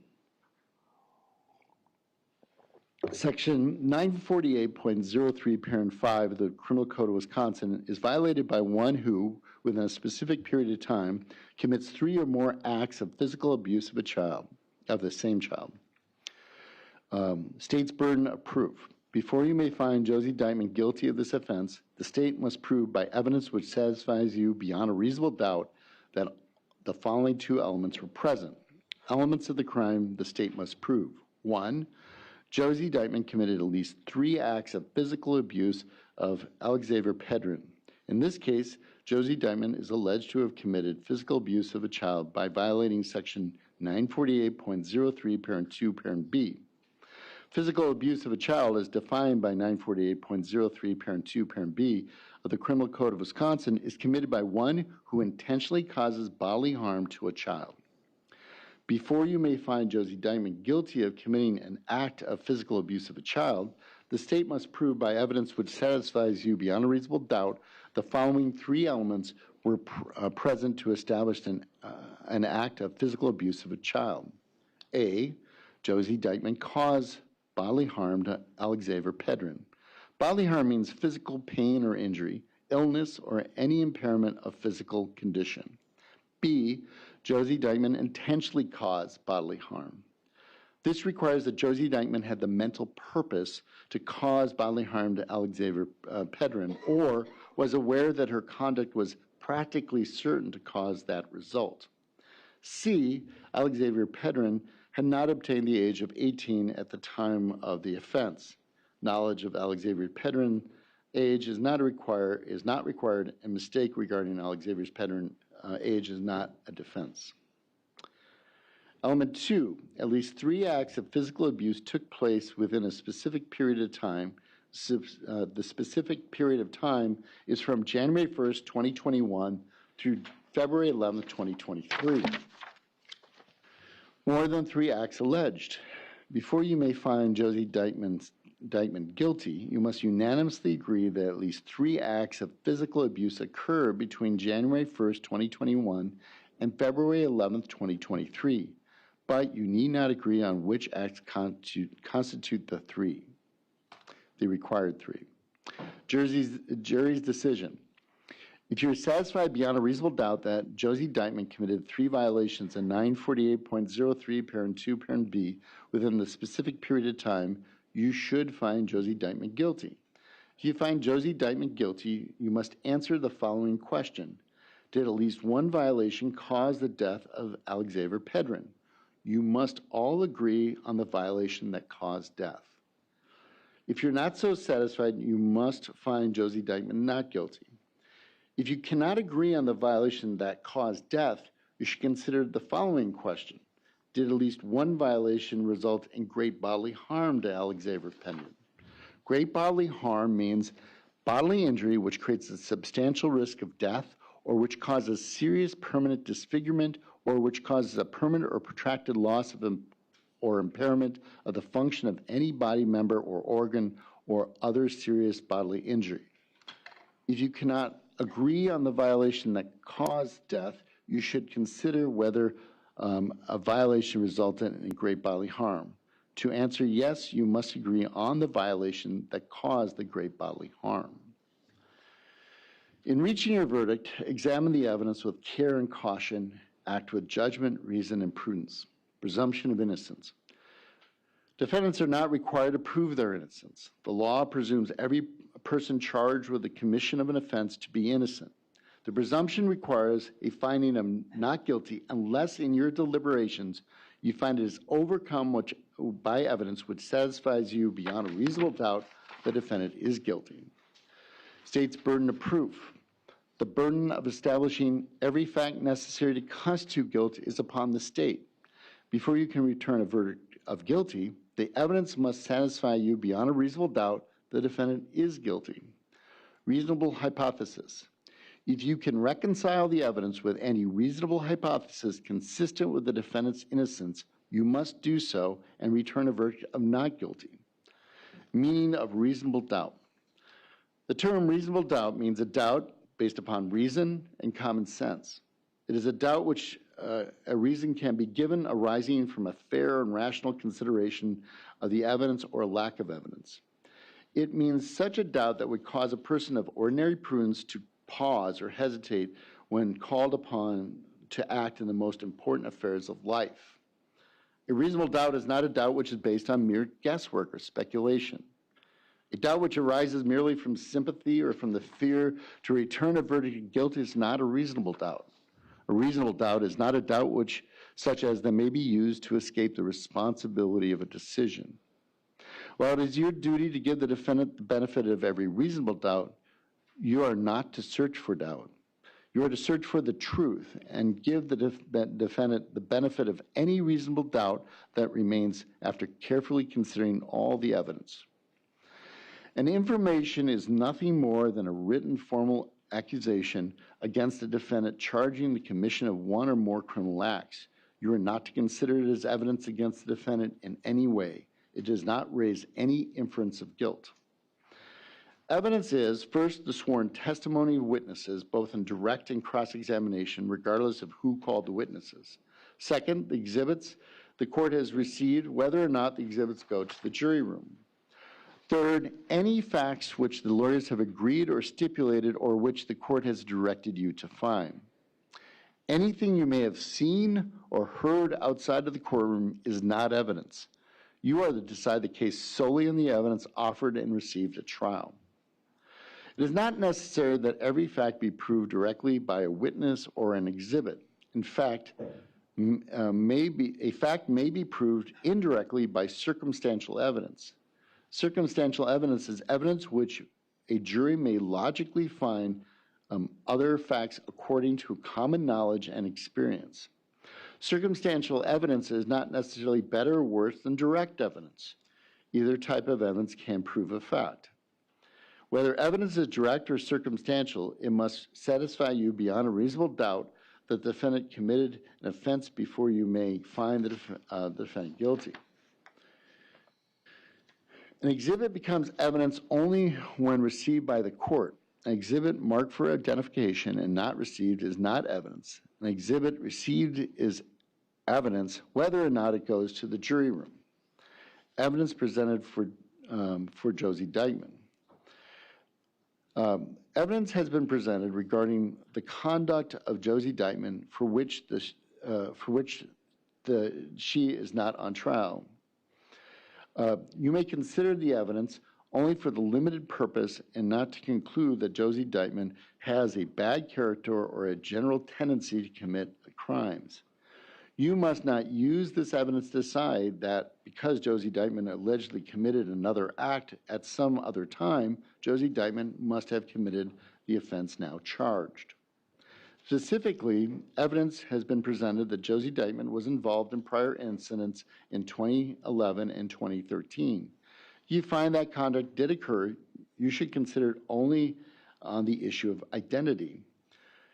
You may not consider this evidence to conclude that Josie Dikeman has a certain character or a certain character trait that Josie Dikeman acted in conformity with that trait or character with respect to the offense charged in this case. Definition for Josie Dikeman. The evidence was received on the issue of identity. Is the prior conduct of Josie Dikeman so similar to the offense charged that it tends to identify Josie Dikeman as the one who committed the offense charged? Evidence presented for Derek Pedrin. Evidence was presented regarding conduct of Derek Pedrin, specifically that Derek Pedrin was physically abusive to Josie Dikeman, Alexavier Pedrin, and other children in the home, and that Derek Pedrin purchased and used alprazolam Xanax. If you find this conduct has occurred, you should consider it only to the issue of motive, opportunity, intent, identity, context, and source of injuries. You may not consider the evidence to conclude that Derek Pedrin has a certain character or a certain character trait, and that Derek Pedrin acted in conformity with the trait or character. Definitions for Derek Pedrin. The evidence was received on the issue of motive, that is, whether Derek Pedrin has a reason to desire the result of the conduct alleged. Opportunity, that is, whether Mr. Pedrin had opportunity to commit the conduct alleged.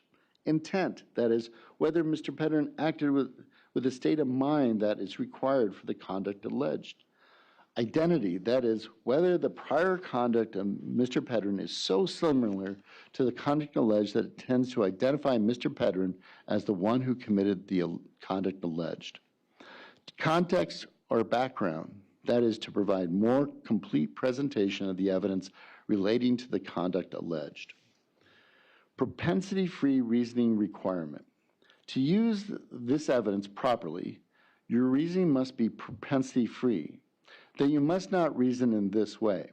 Because Josie Dikeman committed another act or crime, she probably acted in the same way again. That kind of reasoning is forbidden. If you cannot follow this propensity line of reasoning, you must disregard the other acts and evidence entirely. You may consider the evidence only for the purpose I have described, giving it the weight you determine it deserves. Is not to be used to conclude that Josie Dikeman is a bad person and for that reason is guilty of the offense charged. Remarks of the attorneys are not evidence. The remarks suggested certain facts not in evidence, disregard the suggestion.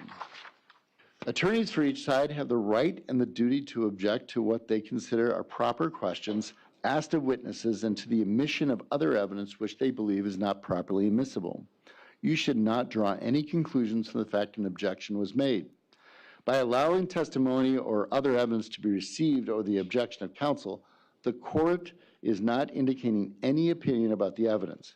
You jurors are the judges of the credibility of the witness and the weight of the evidence. Disregard entirely any question that the court did not allow to be answered. Do not guess what the witness's answer might have been. If the question itself suggests that certain information might be true, ignore the suggestion and do not consider it as evidence. During the trial, the court has ordered certain testimony be stricken. Disregard all stricken testimony. You have heard and viewed an audiovisual recording. Recordings are proper evidence, and you may consider them just as any other evidence. You may consider the actions of a person, facial expressions, and lip movements that you can observe on videotapes to help you to determine what was actually said and who said it. The weight of evidence does not depend on the number of witnesses on each side. You may find the testimony of one witness is entitled to greater weight than that of another witness, or even of several other witnesses. In weighing the evidence, you may take into account matters for your common knowledge and your observation and experiences in the affairs of life. Ordinarily, a witness may testify only about facts. However, a witness with specialized knowledge in a particular field may give an opinion in that field. In determining the weight you give to this opinion, you should consider the qualifications and credibility of the witness, the facts upon which the opinion is based, and the reason given for the opinion. Opinion evidence was received to help you reach a conclusion. However, you're not bound by any witness's opinion. During the trial, a witness was told to assume certain facts and then was asked for an opinion based upon that assumption. This is called a hypothetical question. The opinion does not establish the truth of the facts which upon it is based. Consider the opinion only if you believe the assumed facts upon which it is based have been proved. If you find the facts stated in the hypothetical questions have not been proved, then the opinion based on those facts should not be given any weight. It is the duty of the jury to scrutinize and to weigh the testimony of witnesses and to determine the effect of evidence as a whole. You are the sole judges of the credibility, that is, the believability of witnesses, and the weight to be given to their testimony. In your determination of credibility, you must avoid bias, conscious or unconscious, based on the witness's race, national origin, religion, age, ability, gender identity, sexual orientation, education, income level, or any other physical characteristic. And determine the credibility of each witness and weight you give to the testimony of each witness. Consider these factors. Whether the witness's interest or lack of interest in the result of this trial, the witness's conduct, appearance, and demeanor on the witness stand, the clearness or lack of clearness of the witness's recollections, the opportunity the witness had for observing and for knowing the matter the witness testified about, the reasonableness of the witness's testimony, the apparent intelligence of the witness, bias or prejudice, if any, has been shown, possible motives for falsifying testimony, and all other facts and circumstances during the trial which tend either to support or discredit testimony. Then give to the testimony of each witness the weight you believe it should receive. Josie Dikeman has testified in this case. You should not discredit the testimony just because Josie Dikeman is charged with a crime. Use the same factors to determine the credibility and weight of Josie Dikeman's testimony that you use to evaluate the testimony of any other witness. There is no magic way for you to evaluate the testimony. Instead, you should use your common sense and experience. In everyday life, you determine for yourself the reliability of things people say to you. You should do the same thing here. Evidence has been received that some of the witnesses in this trial have been convicted of crimes. This evidence was received solely because it bears upon the witness's character for truthfulness. It is not to be used for any other purpose. Evidence has been received that Josie Dikeman had been convicted of a crime. This evidence has been received solely because it bears upon Josie Dikeman's character for truthfulness as a witness. It must not be used for any other purpose, and particularly you should bear in mind the criminal conviction at some previous time is not proof of guilt of the offense now charged. The testimony of child should be weighed in the same manner as testimony of any other witness. Considerations of age, intelligence, ability to observe and report correctly, ability to understand the questions and the answer to them, sense of duty to speak the truth, conduct on the witness stand, interest, appearance, and other matters bearing on the credibility applied to a child witness in common with all other witnesses. Now, the next two parts I will read when we get to the closing arguments. Because of the timing of this, what we're going to do is we'll take a break right now, have you have lunch. I would like to start at a quarter to one, so we gives you a little less than an hour, so we can get to the closing arguments. Please still don't talk about the case, even though I'm halfway through the jury instructions. But we'll have lunch and we'll have you come back and we'll go from there. See you then. Could you leave those here for right now? Yeah, leave them here. Thank you for asking.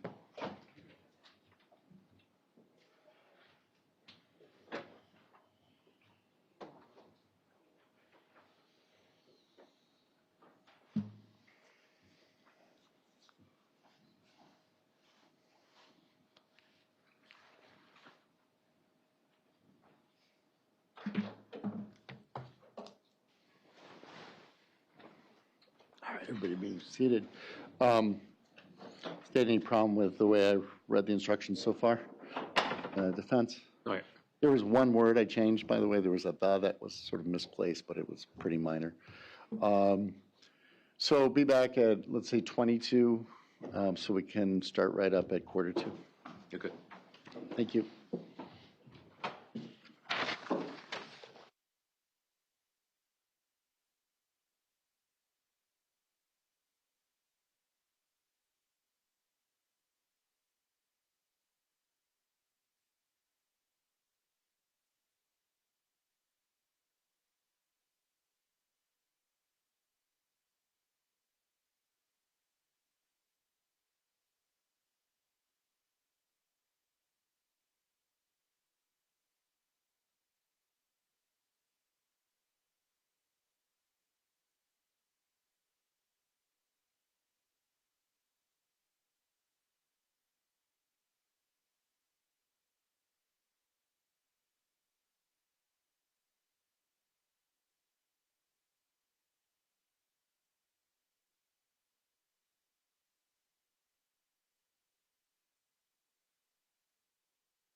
Please rise.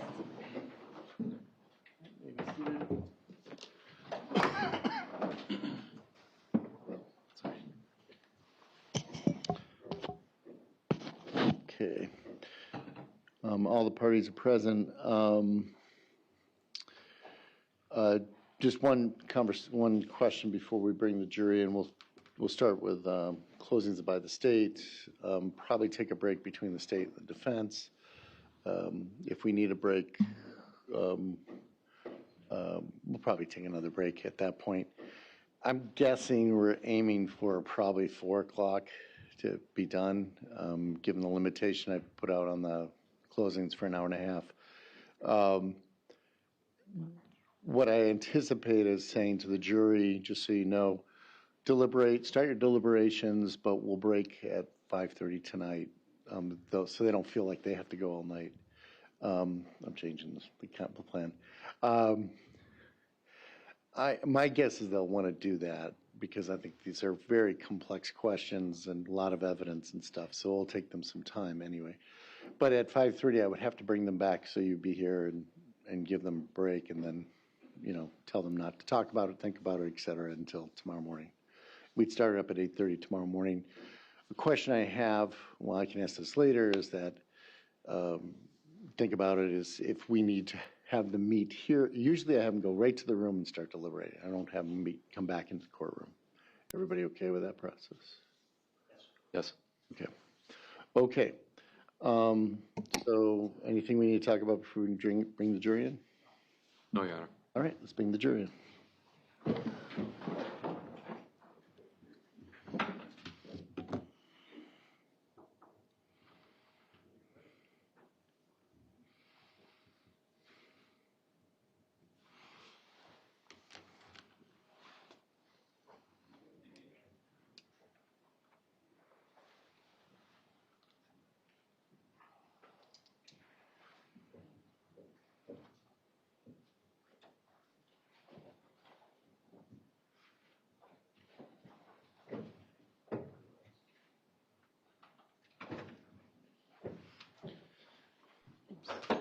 Everybody may be seated.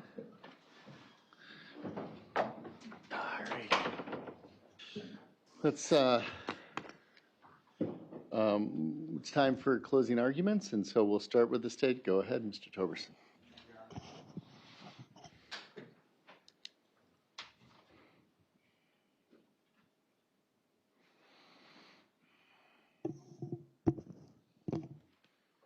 Good afternoon, ladies and gentlemen.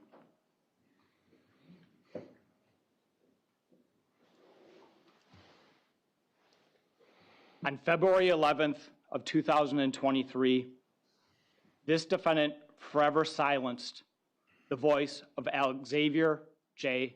Pedrin, or as you've come to know him through this trial, Alex. On February 11th of 2023, this defendant extinguished Alex through her brutal assault and her intentional drugging. Alex's voice cannot tell you what happened, but Alex's body is screaming out to you that he was abused and he was drugged. You saw the graphic photos displayed of Alex at autopsy. You saw the bruising on his body on multiple planes on both sides of his face and head and throughout all sides of his scalp, including on the top of his head. That was this defendant's stamp of abuse. You heard the levels of Xanax inside of his body. That was so this defendant could quiet his cries. Alex suffered in his final hours as he bled internally from inside of his abdomen. The Xanax slowed his respiratory system. Every breath that he took was pained by that rib fracture he had. With less blood to deliver oxygen throughout his body, his brain swelled and his body began to shut down. until Alex took his last breath. At 9:44 a.m. on February 11th of 2023, Alexavier J. Pedrin was declared deceased. If Alex were alive today, he would be 9 years, 10 months, and 4 days old. He would be finishing the 4th grade. Alex is missed by brothers and sisters. Alex's death has left a hole in the heart of his mother, Jenna Love, and his father, Derek Pedrin. Through this defendant's abuse and intentional drugging, this community, your community, has forever lost the potential of Alex's life and what it could have been. Alex mattered. This trial process is about protecting the defendant's constitutional rights and proving that this defendant is responsible for Alex's abuse, Alex's neglect, and his death. At 9:25 a.m. on February 11th of 2023, this defendant called 911. You know it because you heard it. According to that call, she woke up to find Alex on the ground. Twice during that call, she represents that Alex's body was on the ground. She says that Alex was unresponsive and that there was an open bag of her medication on the floor. The defendant reported that she tried CPR on Alex's body to no avail, and that Alex was not breathing. As that 911 call is taking place, deputies Jar and Anderson arrive on scene. It's perhaps one of the fastest responses one could see to a 911 call. The person is still on the call, and the deputies are arriving on scene. When they arrive and this defendant opens the front door, Alex's body is on the bed, not the floor. There is a white sheet under his body to protect the bed from any accidents during the previous evening. That white sheet is undisturbed. It tells you that after Alex was put on that white sheet and in that bed, he did not move to the floor again. It's where he died. Alex's body was in rigor. His left hand was tucked inside of his pants, and his right hand was up towards his head. The left hand being tucked into his pants tells you that his body was not moved from the floor to the bed.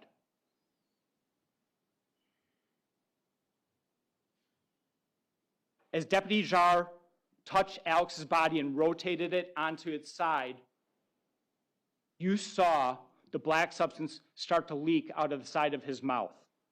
That small movement of just rotating his body to one side caused that substance to start coming out of his mouth. That tells you that this defendant never performed CPR. It was a lie.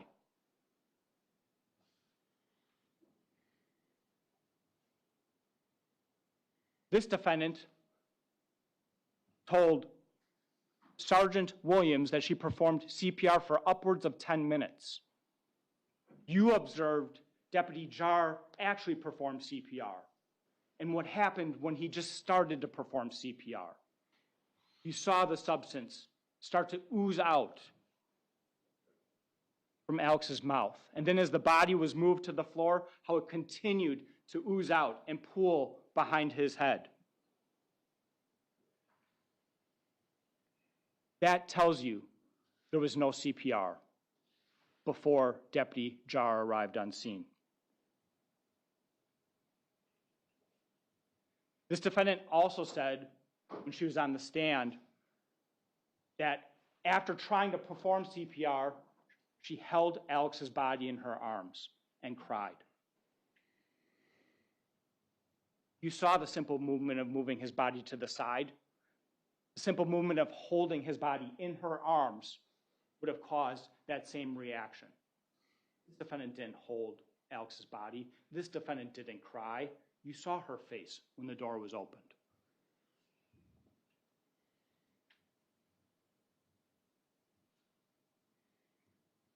Through the investigation into this case, you know that this defendant texted Laura Lee Raines at 9:07 a.m.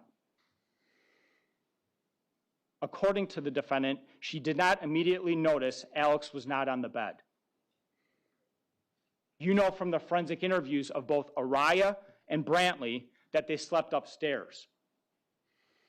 You know from the testimony of Brantley that he verified once again that he slept upstairs.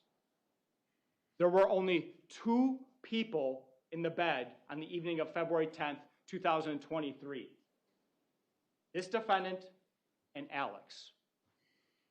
And as soon as this defendant woke up, if what this defendant was reporting was true, she would have known immediately that Alex's body was not in that bed. But Alex's body was in that bed. It just wasn't moving. Because he was dead.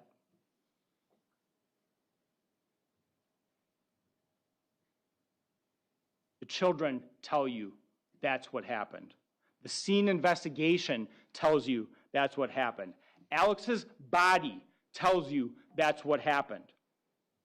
Your common sense tells you that is what happened in this case.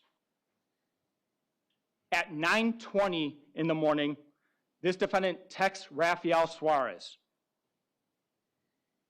"Something is wrong with my son. Don't come." The text message to Rafael Suarez, the person that she's supposed to go on a date with, goes out before she calls her own mother about Alex.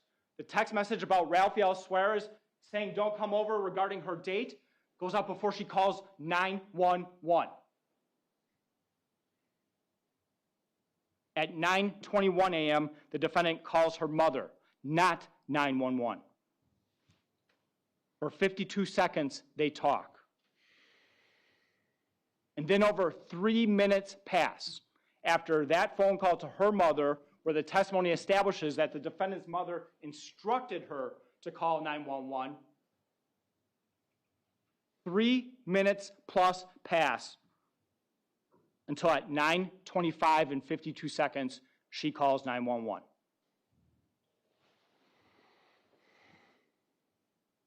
There's only one person in the whole world who could have drugged Alex.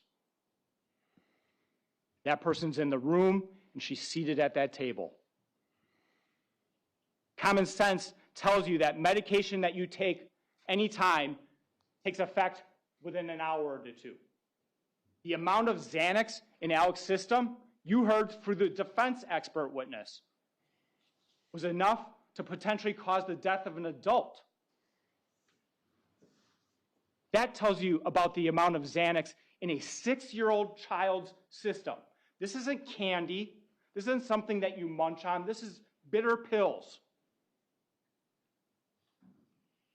And they're inside of a 6-year-old child's body. It is impossible for Derek to have drugged Alex. Because if Derek did it, he left the house at 7:15 when he was arrested. If he drugged Alex, Alex would have been feeling the effects of Xanax by 8 to 9 o'clock. He would have been unconscious by 9 to 10 o'clock, dead by 11 to midnight at the latest. It is impossible.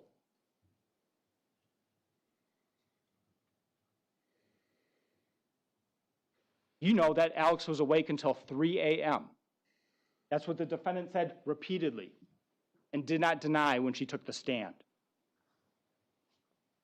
You know that she tried to put Alex to sleep around midnight, and he was still awake to the point that she turned the TV back on, and she continued to text Rafael Suarez.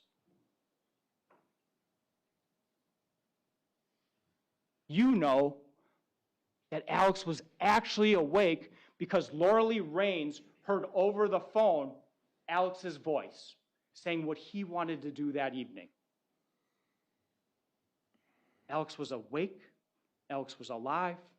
He was well. There's only one person in the whole world who could have staged the scene knowing that Alex had drugs in his system. That person is in this room, and it is the defendant. This defendant told you that she believes the bag that had the medication was up high. That was her testimony just yesterday. Her belief is that that bag was in a place where only adults could reach it.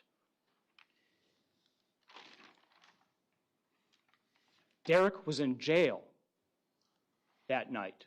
The only person that had the opportunity and the ability to take that bag and stage that scene is this defendant. This defendant knows what's inside of that bag because it's her medication.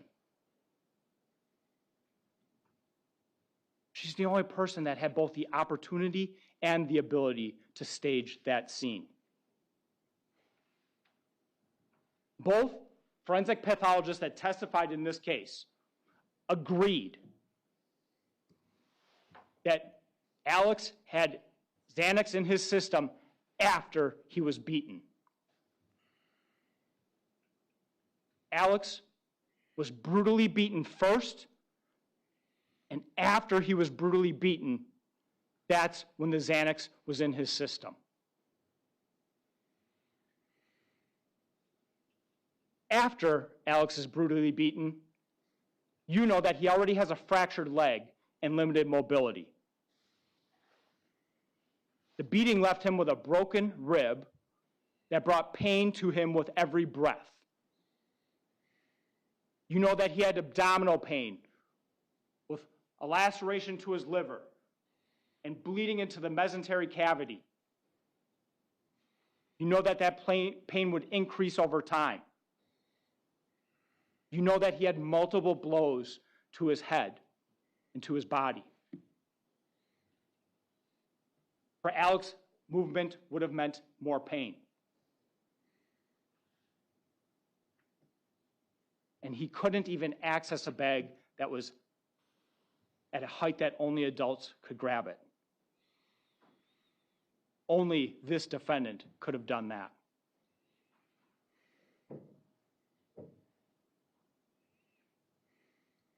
The person who administered that drug to Alex would have to know that he was beaten. He would have to know and want to silence him after he was beaten. And they would have the ability and be the only person that had the ability to stage the scene, to put the bag out, to dump the pills inside of the bag, and put the empty canister of the prednisone by Alex's body. The scene investigation conducted by law enforcement verifies that the scene was staged. Every bottle inside that bag had the child safety locks engaged. The pills inside of every single one of those bottles inside the bag matched.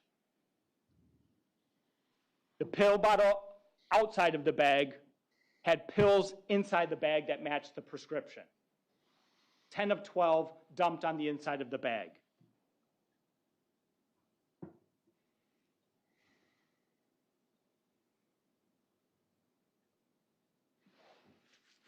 For you to believe that after Alex was brutally beaten, he would grab and access this bag and then find medication in that bag, you would have to believe that he would A, be able to open the bag and unzip it after being beaten, B, engage the child safety lock, C, empty out all the pills in the bag except for the pills that were Xanax, and somehow magically ingest only the Xanax, and Xanax at a level that would kill an adult potentially. Those are the facts that the defense is trying to sell you, and ladies and gentlemen, do not buy it.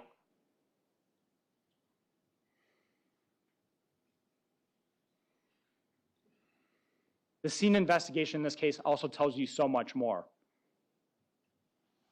Alex's pants are stained with cotton candy. There's an empty cotton candy container on the floor. There's also, if you look close enough, an empty can of Red Bull. And you know from the autopsy results that Alex had caffeine in his system. You know that it was a problem for this defendant that Alex would get up in the middle of the night. That's a problem that this defendant created. But Alex would get up in the middle of the night. And like any 6-year-old child, he sought sugar, he sought Red Bull, he sought the things that taste good. And so his pants are stained with cotton candy. The testimony of Investigative Sergeant Amundsen established that there was cotton candy particles throughout the bedroom. It stained the carpet, it was on the wood. The pieces that he had collected from the bed, he originally sees and then he picks up and he says, "This looks like cotton candy. It looks like what I'm seeing everywhere else." Overruled. Keep on going. You know from phone analysis that this defendant was texting Rafael Suarez during the evening of February 10th into the morning of February 11th over 160 times. Those text messages actually start at 6:18 p.m. while Derek is still at the residence. Derek arrives home from work sometime after 5:30 in the evening, and she is texting another man. And that's her right. You know that the relationship between Derek and this defendant is toxic to say the least.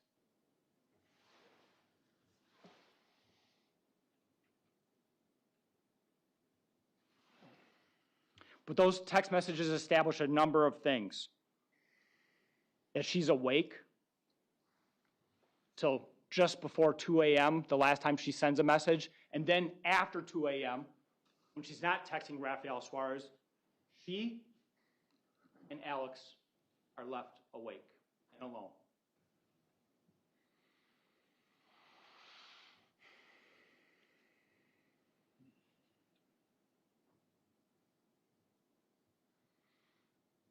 This defendant beat Alex. The beating was a brutal beating. You saw the bruising on his body.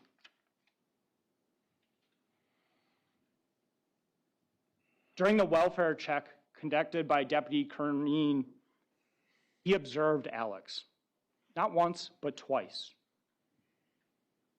He came into the residence and he saw one old injury above his eye and one bruise on the back of his leg. Deputy Kerneen also told you what Alex was wearing. The only thing that Alex was wearing at that time, when he looked a second time, was a pull-up diaper.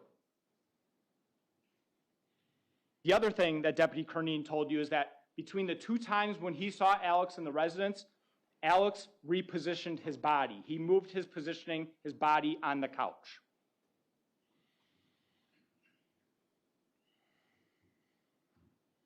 No other bruising, no redness, no signs of tears or recent crying.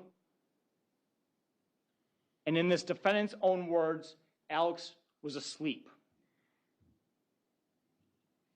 In this defendant's own words, the next morning, to Sergeant Williams,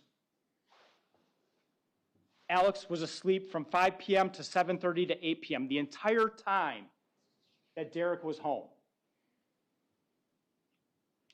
That's consistent with what Derek told you when he took the stand.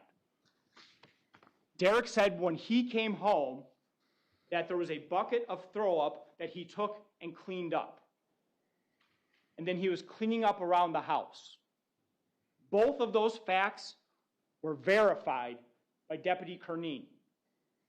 Because when Deputy Kerneen comes over after conducting the welfare check, the bucket next to Alexavier is empty. The throw-up has been cleaned up. But when Deputy Kerneen arrives at the residence and he's looking in the windows, and Derek has no idea that law enforcement is there, Deputy Kernine testified and told all of you Derek was sweeping and cleaning the kitchen, which is exactly what Derek said he was doing.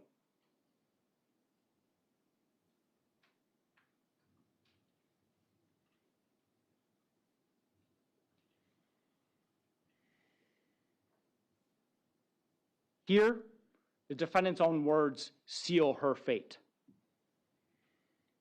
You saw the text message at 9:06 p.m. that this defendant sent to Rafael Suarez. She said, "I just showered." That text message is in response to a message from Mr. Suarez asking, "What are you doing?" From 7:47 p.m. through 8:29 p.m., there is no activity on the defendant's cell phone. From 7:47 p.m. to 8:29 p.m., her phone with no activity is consistent with a person showering.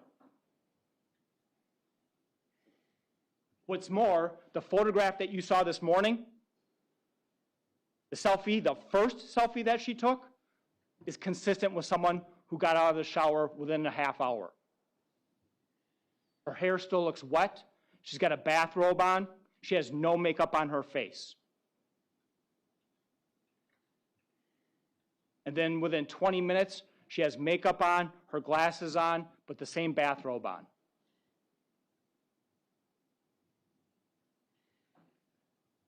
She was improving her appearance because she was having an ongoing conversation with Mr. Suarez.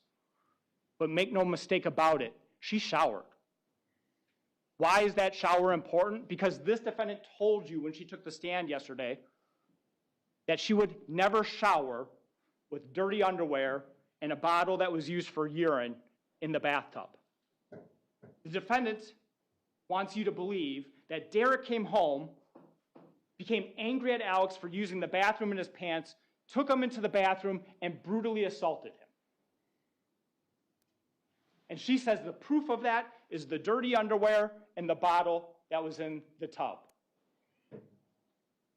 The dirty underwear and the bottle that were in the tub couldn't have been there when she showered.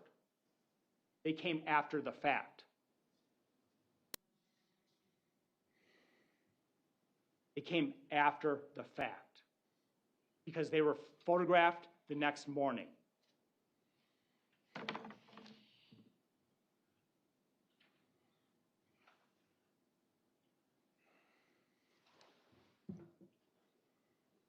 The defendant's story that Derek beat Alex in that bathroom is just that. It's a story. She's attempting to escape responsibility from her actions, something that you know she does from Dr. Endres. And this defendant herself changes the story. She went from showering earlier to not showering. Think about all the children that were home when this defendant says that that beating took place. Major is in the room right next door. He's been interviewed multiple times. He would have heard that brutal beating because this defendant reports that she heard it from upstairs. Brantley is home on that same floor. Araya is home.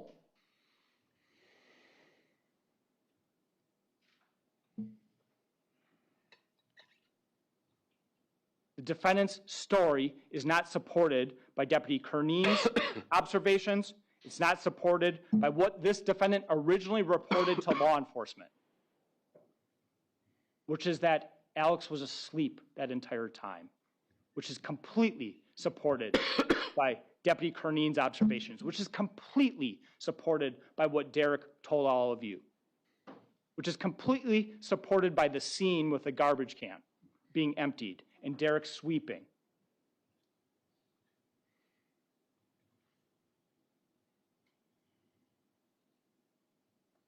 You also know it didn't happen because Laura Lee heard Alex's voice on that phone call at 10:30 in the evening. You also know it didn't happen because this defendant reported that Alex was fine that evening. Multiple times, she told law enforcement. At the end of performing CPR, when Deputy Anderson tells the defendant that Alex is gone, the defendant's response is, how is that possible? He was fine.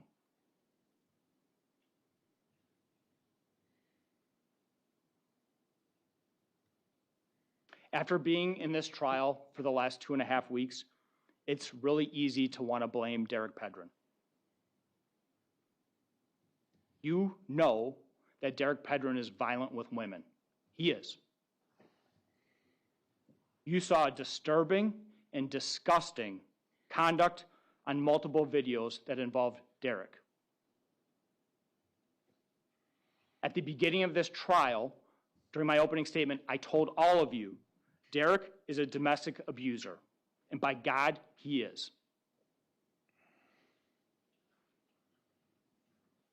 Large portions of this trial actually felt like this trial was a domestic violence trial, and Derek Pedrin was on trial. Perhaps one of the benefits of this trial be that Derek Pedrin was faced with his domestic violence in those videos and his conduct. Will it change his behavior? Who knows, but one can hope. But don't fall for this defendant's smokescreen.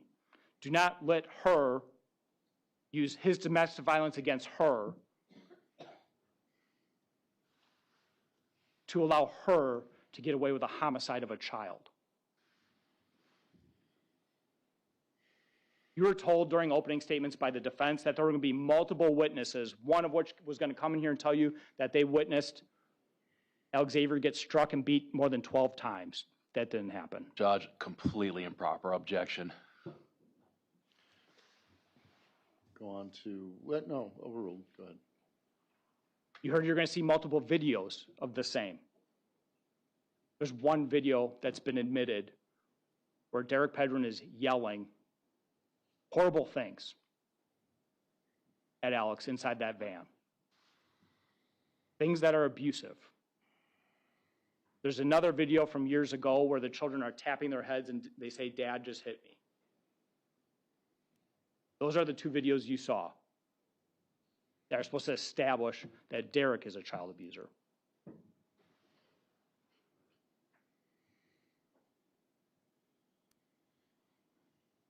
Context also matters. Deputy Paff, during his testimony, talked about a prior domestic violence offense that he responded to the residents just a week or so before. He talked about Alex and Derek's interaction during that time. In fact, it came up again because on the evening of February 10th, Derek said, "Can I say goodbye to my kids?" And the deputies say, "You remember how it went last time. We can't do it again for that reason." Days before, they could not pull Alex off of his father. They could not pull Alex off of Derek. And it created a situation for almost 20 minutes where law enforcement had to work to separate them. That encounter tells you what you need to know about Alex's relationship and love for his father.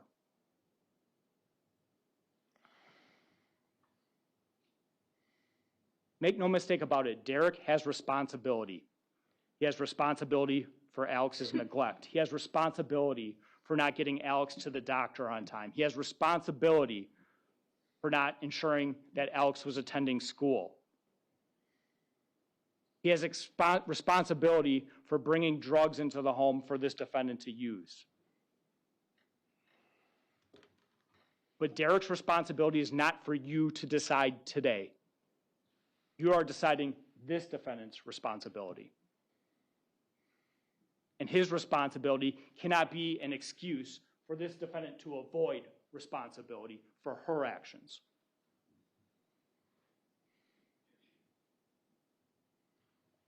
You have heard even more compelling evidence that this defendant is responsible for Alex's abuse and his death. the defendant's own children.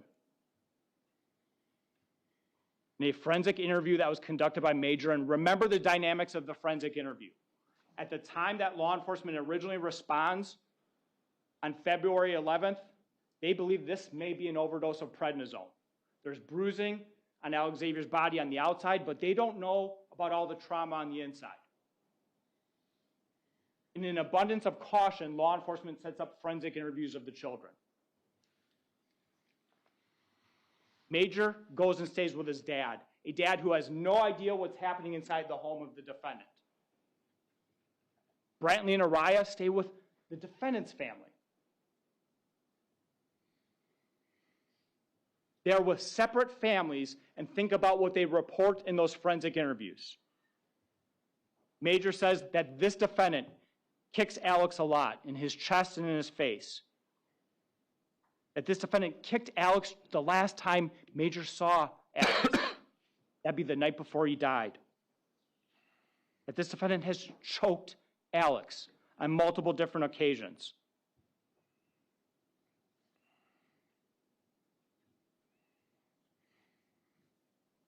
That this defendant gets mad at Alex because Alex gets up at night for snacks.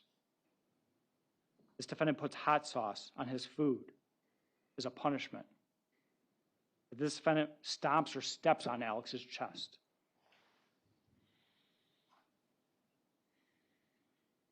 Major was interviewed a second time, less than a month later, on March 2nd of 2023. During that forensic interview, Major talked about the purported stairway fall and what this defendant did after that purported fall down the stairs by bending Alex's leg until Alex cried out in pain, and the defendant told Alex to be quiet or she would bend it further. Major also talked about seeing this defendant choke Alex during that same encounter. Brantley was interviewed originally on February 12th. Brantley talked about Alex stealing, that this defendant got mad for the stealing and kicked Alex in the chest, that Alex whined and winced in pain. Brantley made a statement in that forensic interview about how this defendant in the past used a spoon to strike Alex. When he was asked if there's any choking in the house, he said, yes, my mom does it, and she does it to Alex. Both Major and Brantley independently say all of this happens when Derek is not home. And Brantley says, the evening before Alex passed, he was asleep upstairs. Brantley made statements in that forensic interview about green poisonous water. He made statements about guns upstairs, diamonds upstairs, and the spoon being upstairs. Those statements have been represented as untrustworthy just because of the nature and the content of what they contain. This is a 5-year-old child talking. Do not judge a statement of a 5-year-old child from the perspective of an adult.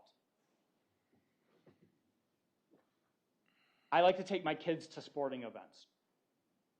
When they're much younger, I would take them to Brewer games. When someone would ask me what happened at that Brewer game, I would talk about the pitching, who hit well, what the final score was, and how the Brewers played overall. The perspective of my daughters, who are much younger, would talk about what they got to eat. Did Dad buy licorice? Did we have ice cream? Did we go to the PlayStation inside the stadium? We had the exact same experience, but the perspectives that we had as an adult and as children were different. Brantley talked about green poisonous water. Remember the scene photographs? There was green water in the toilet. Brantley talked about his dad having guns. How many times in those videos that we are shown were there actual arguments about firearms in that house? It came up more than once. Brantley talked about diamonds being upstairs in that same area. It makes sense that jewelry and a gun or those type of items are all going to be stored in a safe area in the house. That's a 5-year-old child's perspective. That's what he's describing. Remember that. Brantley was interviewed a second time after Derek recorded Brantley. You saw Derek record Brantley. You saw the full recording. Derek actually asked open-ended questions. Tell me what you just said. What happened after that? What happened after that? Those are open-ended questions, the kind that you heard from Danielle on the stand that you should use when you're interviewing a child. Based on those open-ended questions, a second forensic interview is set up of Brantley.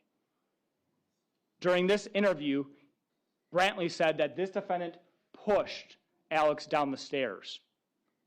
But what's important about what he was saying is he's talking about a push down the stairs before death. He's not talking about the push down the stairs that happened resulting in the broken leg. He's talking about something that happened within the time frame right before Alex died, where this defendant was abusive of Alex. He says that Alex would get up at night for food, and he describes how this defendant pushed Alex down the stairs. Brantley says it happened the day before Alex died. Why is that important? Because when Brantley took the stand and talked about that fall, he said the exact same thing when he testified in this courtroom before all of you. That there was a push down the stairs the day before Alexavier died.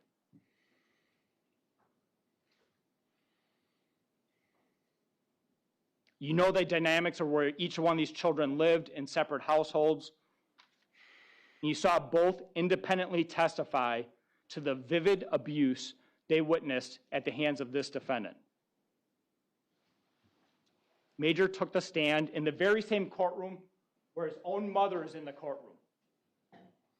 Think about that from the perspective of both Major and Brantley. They came into the courtroom and they testified in the same room as their own mother about what she did to their own brother.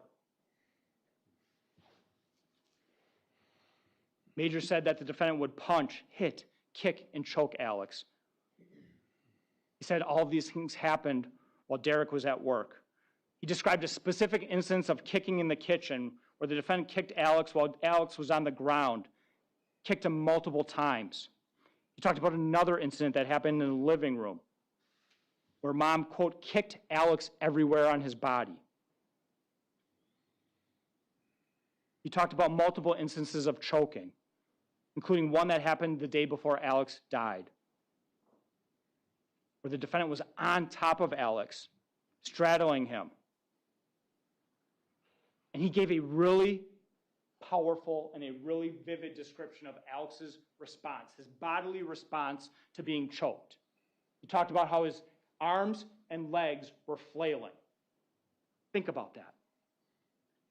Think about that, because that is a natural response to someone choking and trying to fight off being choked. And he's telling you with his eyes what he saw this defendant do. He talked about how this defendant would punch Alex, and he demonstrated with his fists. He talked about how Alex would be treated differently with food. He'd be kept from eating. He only got crust from the pizza. He'd get hot sauce on his food. He was treated differently. He was made to sit on the floor if he didn't finish his food on time. Talked about how Alex would get up in the middle of the night. The defendant told you that Alex got up in the middle of the night. Brantley, who has not been living with Major, has been living with Derek, verified Major's account of events. He described this defendant assaulting Alex over and over. Talked about Alex being on the ground and the defendant kicking Alex in his chest. Brantley said this defendant would abuse Alex a lot, that she would routinely choke Alex. Alex's face would turn red and sometimes purple. This defendant would choke, kick, and hit Alex on more than 3 occasions. During this trial, he was asked about food for the first time. He says this defendant would put hot sauce on Alex's food. This defendant would add more hot sauce if Alex wouldn't eat the food with the hot sauce on it. Years passed between those original interviews in February of 2023. Major was now 12 years old when he took the stand. Brantley was 9. They have grown up. Their vocabulary has improved.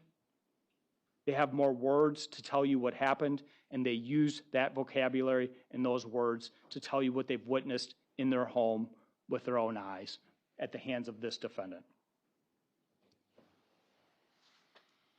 Ladies and gentlemen, child abuse is a crime that happens behind closed doors. Perpetrators of child abuse rely on that fact. They rely on the fact that the public is shielded from their actions, that you can't see what happens in the home, that the victims of child abuse are people that they have relationships with, that the witnesses of the child in the home are people that they have relationships with. That provides perpetrators of child abuse like this defendant with protection.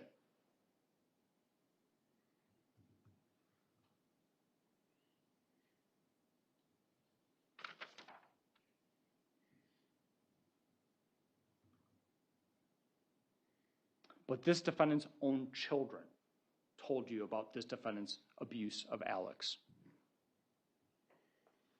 And if you're wondering why, and the state doesn't have to prove motive, there's a couple things for you to consider. This defendant suffered a traumatic brain injury by Alex's mother, Jenna Love, hitting her with a baseball bat. Alex's father, Derek, has repeatedly abused this defendant.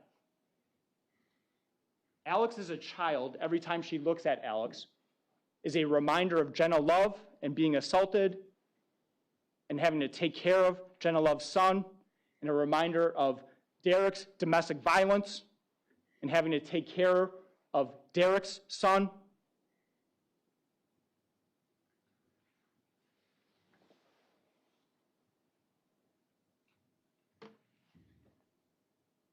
And if you still have doubt, and you shouldn't by now, you can consider this defendant's prior conduct and whether it establishes the identity of the person who abused and neglected Alexavier.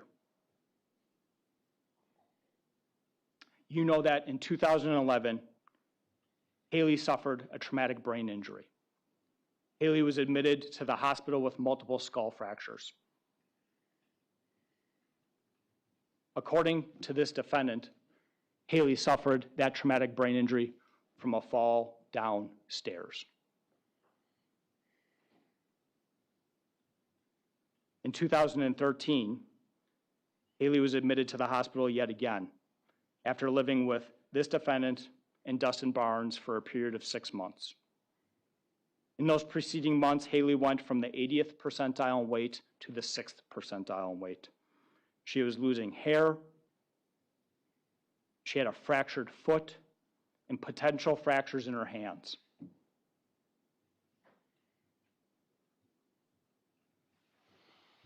Haley was not this defendant's child.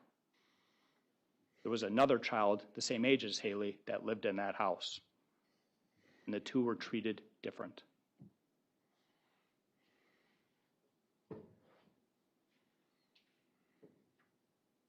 Alex is not this defendant's child. There are children of a similar age to Alex in his home. According to those children, Alex was treated different.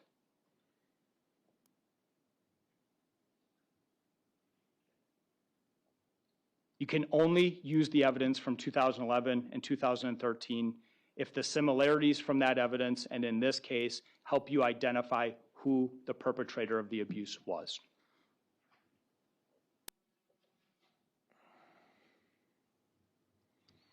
I want to talk a little bit about child neglect. Alex had over 100 absences from school in 2 years. In a little over the half year that he attended the first grade, he had 40 absences in 75 days. The principal of Alex's school testified about the harm that is caused to children when they don't attend school. It impacts their growth, it impacts their development, it impacts their functioning, it impacts their social skills. You also saw Alex's appearance at the time of his autopsy. He was extraordinarily thin. He was dehydrated. Conditions that were consistent with what the children described with terms of him eating or not being able to drink, because if he drank, it would cause him to have to go to the bathroom. You know that Alex had a broken leg. You know that Alex wasn't taken for medical treatment for days after that broken leg.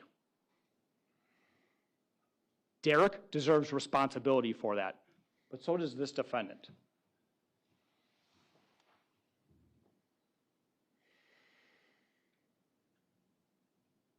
There are many ways in which you can get a child to a medical facility without having to drive them there. There are many actions that this defendant could have sought to try and help Alex.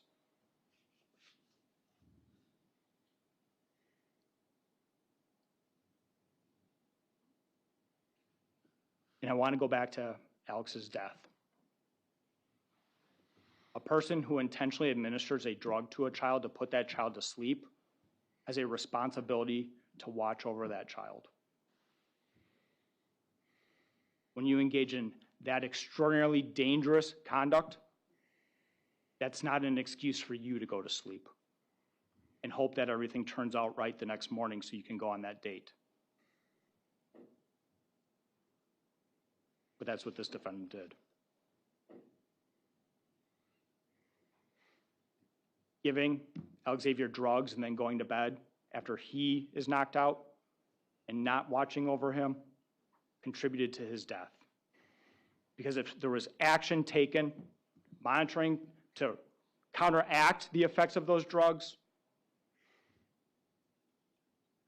Alexavier could still be alive. In this trial, you get to consider this defendant's words and actions. She never disclosed the abuse to the children outside of one arguable 911 call to police, to friends, to family, except for one video that she sent to Laura Lee. And what were her instructions with the video that she sent to Laura Lee? Hold on to it in case I need it. Not help me, not help my children, not protect me or protect my children. Hold on to this in case I need it.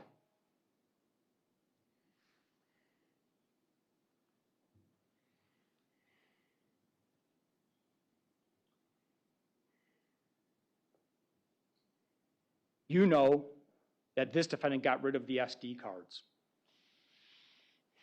Special investigator or investigative Sergeant Amundsen saw those SD cards on February 11th, 2023. He didn't collect them that day, and I imagine he's kicking himself for it. This defendant had the password, the ability to log in, and when you log on to the account, it sends a notification to the email of that account. We saw the notification when Investigative Sergeant Amundsen logged in. And as he's logged in, the videos are being deleted. The holder of that account would get the notification and be able to sign in and delete those videos. This defendant was deleting those videos.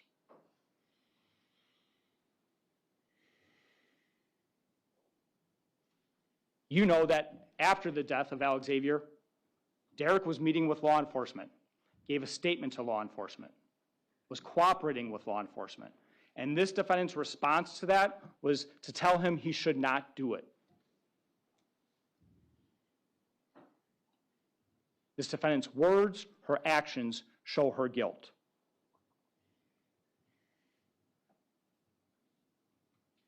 Her lies about the shower establish her guilt.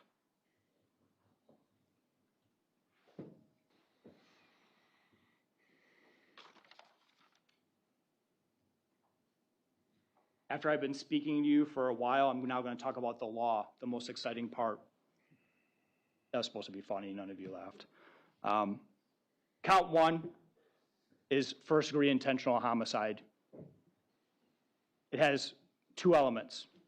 The defendant caused the death of Alex, and the defendant caused the death of Alex with the intent to kill. I want to talk about the intent to kill.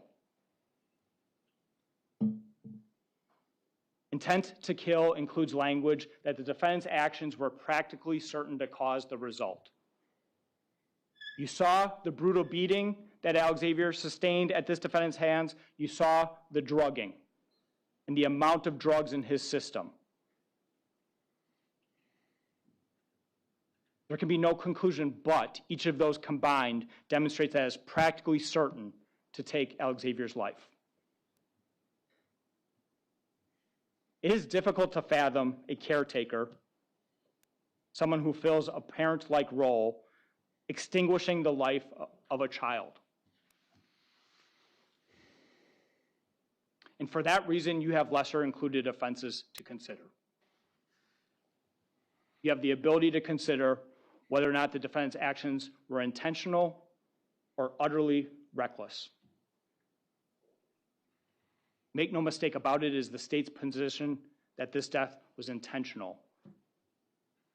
The beating, the brutal beating, combined with the administration of a drug at that level, made it practically certain that Alexavier was going to die.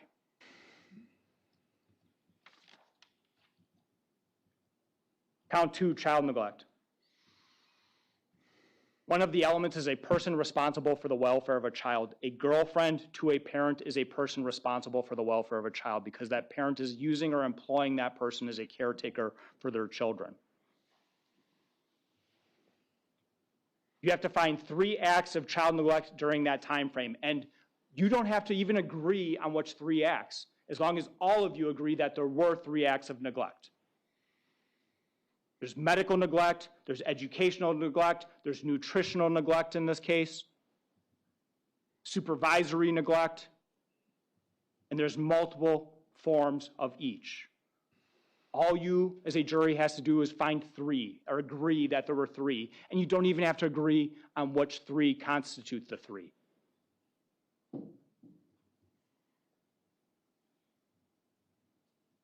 You do have to agree on the one that led to death. For that, the defendant had a responsibility to Alex to watch over him after giving him that drug, and she failed in that responsibility. I've talked about that already. Count 3, repeated acts resulting in death. Again, you have to find 3 acts, and you don't have to agree on all 3. The testimony of Major gives you 3. The testimony of Brantley gives you 3. Alexavier's body gives you more than 3.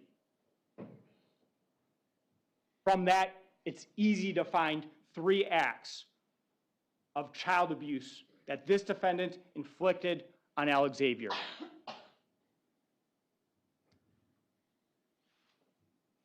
Did the defendant cause bodily harm is the first element for each one of those acts.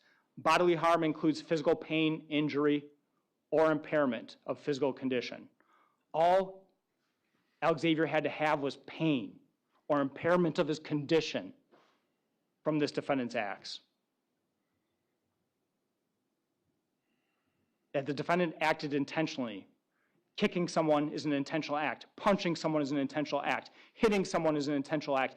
And by God, choking a 6-year-old child is an intentional act.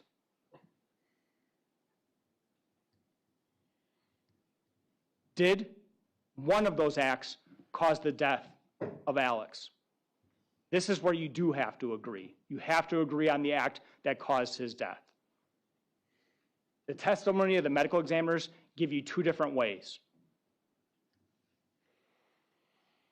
the abdominal injuries that Alexavier had were a substantial condition resulting in his death. That's what Dr. Quinton testified to. He listed as the #1 cause on his report.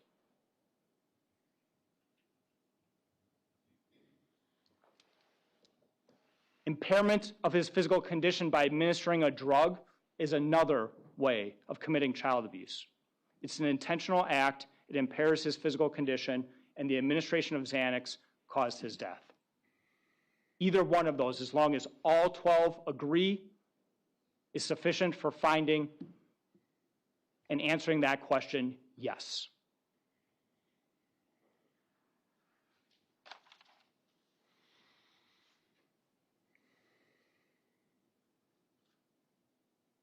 Dr. Endres said in her testimony that this defendant avoids responsibility, that this defendant projects blame on other people. You witnessed that through the defense testimony over 2 days.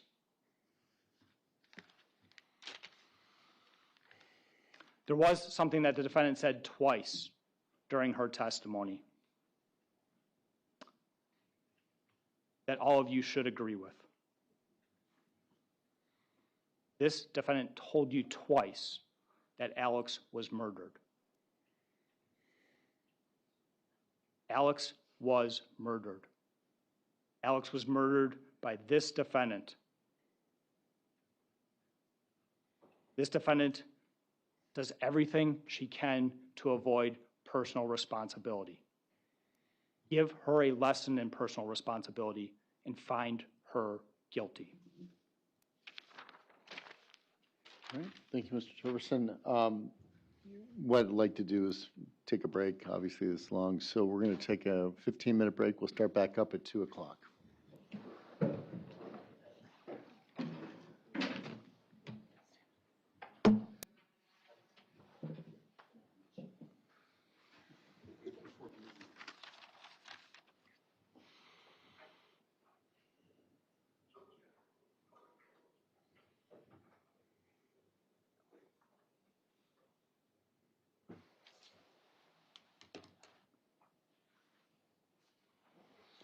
I want to address one thing before we break up.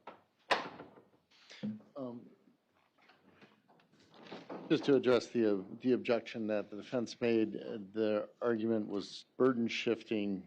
It was on the issue of did the defense present witnesses about Derek Pedrin specifically? It was about a witness that. Possible witness that was referenced in opening that. Can you pull the microphone a little bit closer? Sorry. It was about a possible witness in opening that the state faulted Ms. Dikeman for failing to call. That's black letter burden shifting. I don't think it's burden shifting at all. It was something that the defense said would happen that did not happen, and I was pointing that out. Mm-hmm. I think pointing out something that's said at opening that doesn't happen during the trial doesn't necessarily, it can be burden shifting, but given that I don't think it shifted the burden overall. It was also in the context of talking about Mr. Pedrin's abuse. That's what I had the impression it was about. If it was, I'll just say this, it was harmless if at all. The burden is very much clearly stated, and then the instructions will be restated. One thing I should say that I usually read 160 before I do closings. I realized I hadn't read that. I will do 160 after I do closings, which actually talks about, about evidence. It doesn't talk about the burden per se, but we actually were talking about the burden all throughout the instructions. And it also goes on about returning a verdict in 515. So at this point in time, the court, I overruled the objection, moved forward, partially because I didn't want to make, a lot of times they're trying to avoid pointing out something that could become a problem. So in this case, I don't think it was. I don't think it was clearly burden shifting. So at worst, it was ambiguous. At best, it wasn't. So the court will go ahead and we'll get back at 2 o'clock.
Anything we need to talk about before we bring the jury in from the state defense? Nope. All right, let's bring the jury in.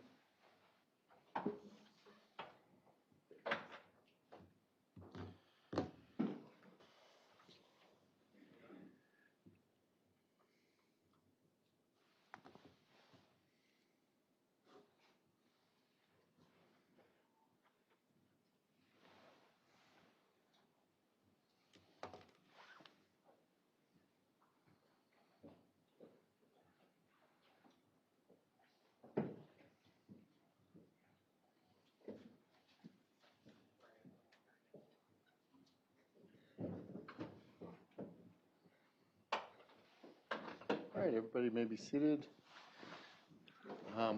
Defense closing, go ahead.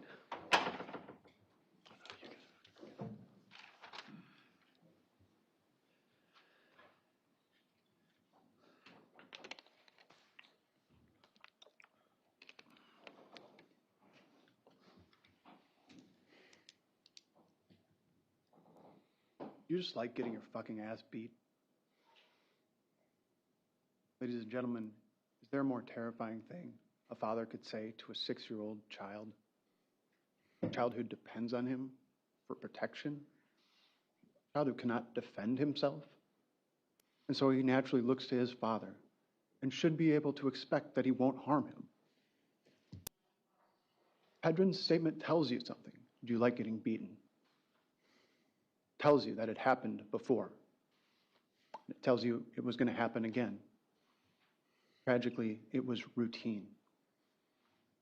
And it tells you something else that is critically important in this case. It tells you that Derek Pedrin was not Alexavier's protector. He was his abuser. And that matters. That matters because this case is not just about what happened to Alexavier. It is about what law enforcement chose not to see.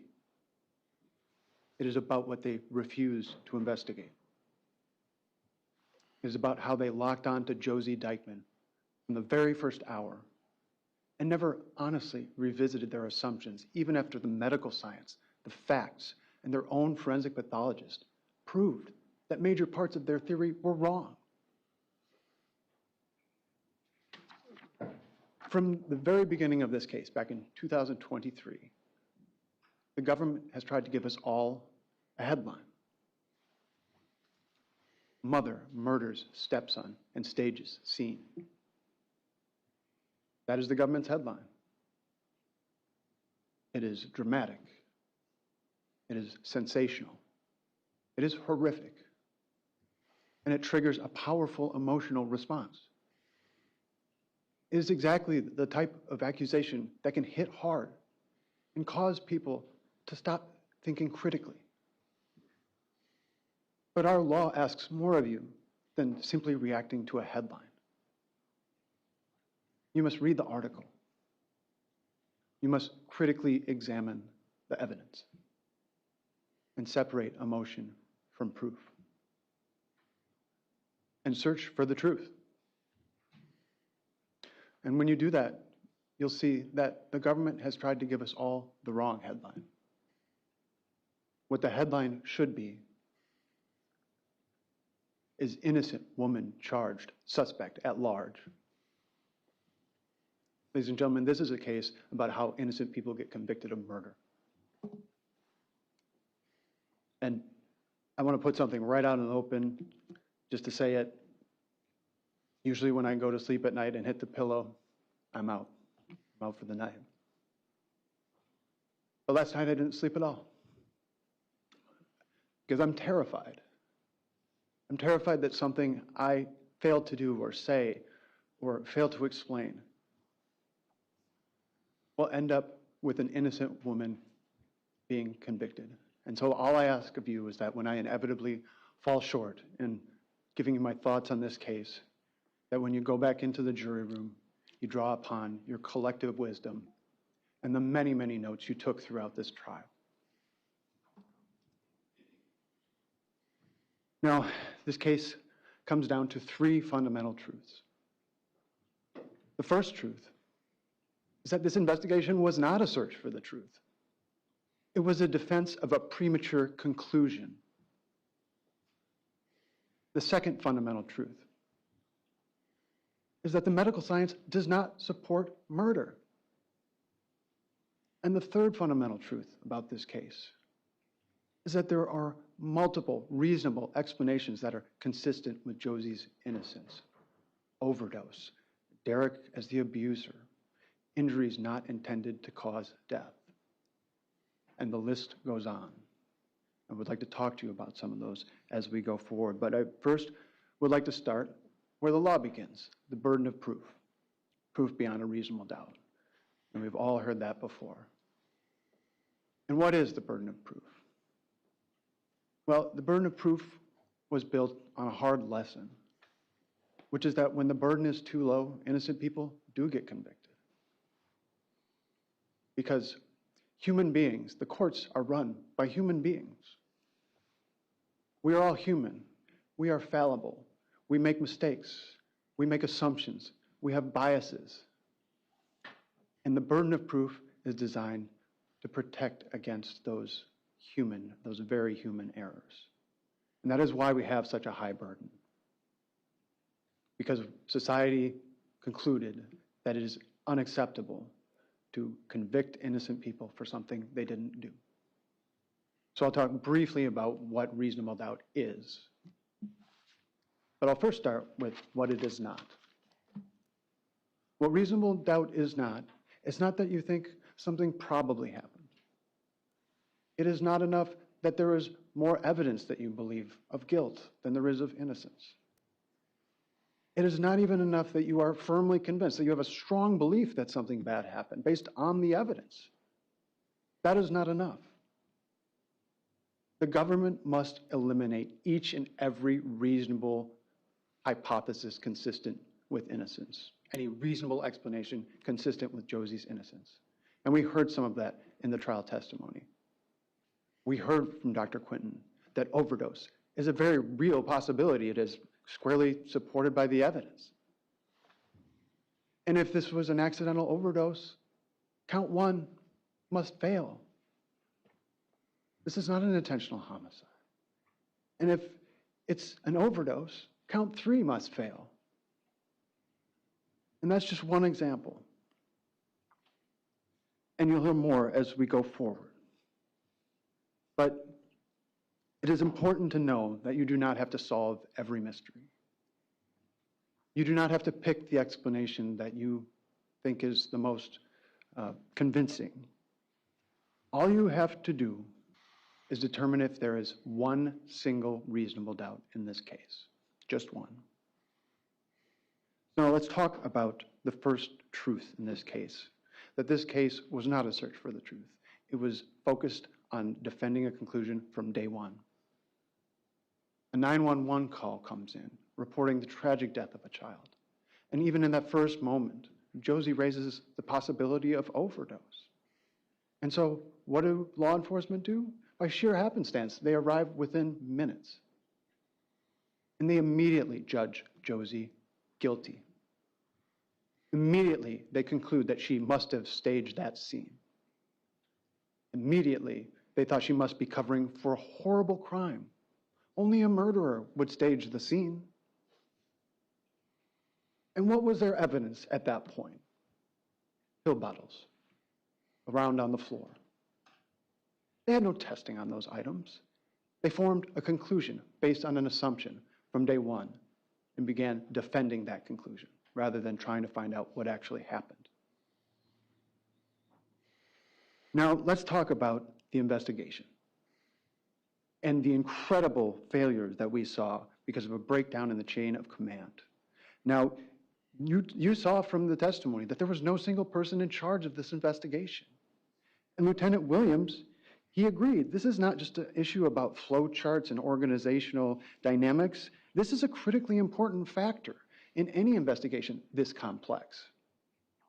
There are hundreds of witnesses to interview, multiple competing inferences and explanations, medical science, forensic analysis, thousands of hours of video and audio and paper, hundreds of thousands of documents in this very case alone. And so it is critically important that you have one person in charge to assign tasks and to ensure that things do not fall through the cracks, important things. But that is not what we had here. There was testimony, again, that no one was truly in charge. And even Sergeant Amundsen, when he testified very reluctantly that he was in the lead. He was the last man standing. Now, there's an analogy that I think captures the concerns with this investigation. Imagine putting together a puzzle while throwing away every piece that doesn't immediately fit. You probably wouldn't end up with a complete picture.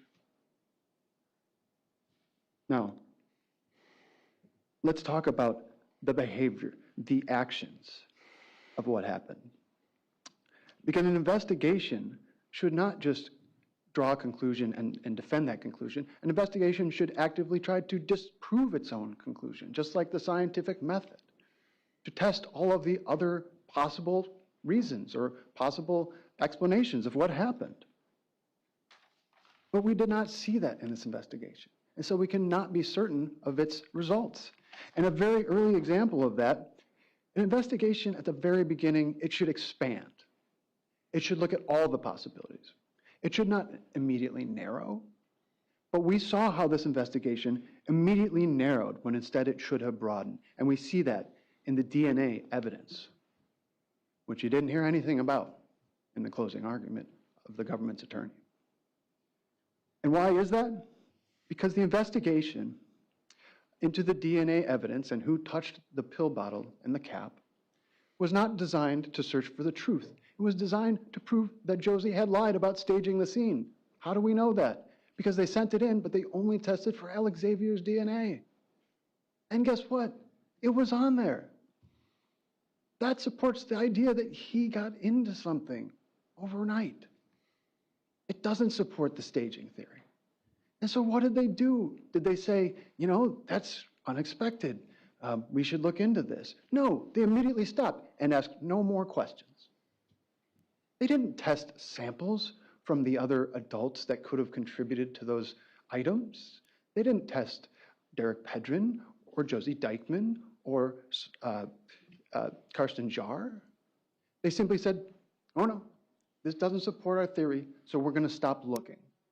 That is the very first investigative decision that happened in this case.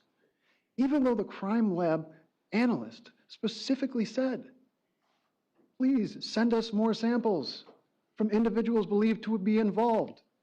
They did not do that.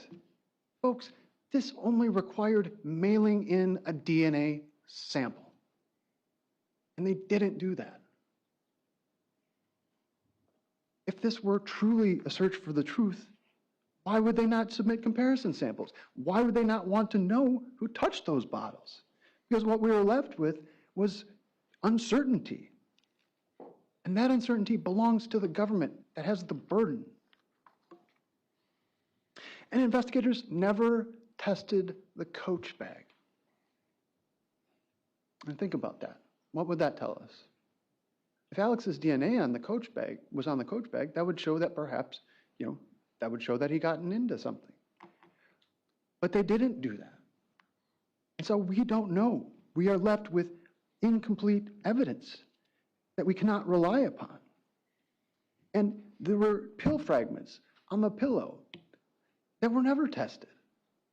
And Dr. Quinton acknowledged this would be important contextual information, as well as Dr. Christensen, that would help us understand, was this an accidental overdose? They never tested.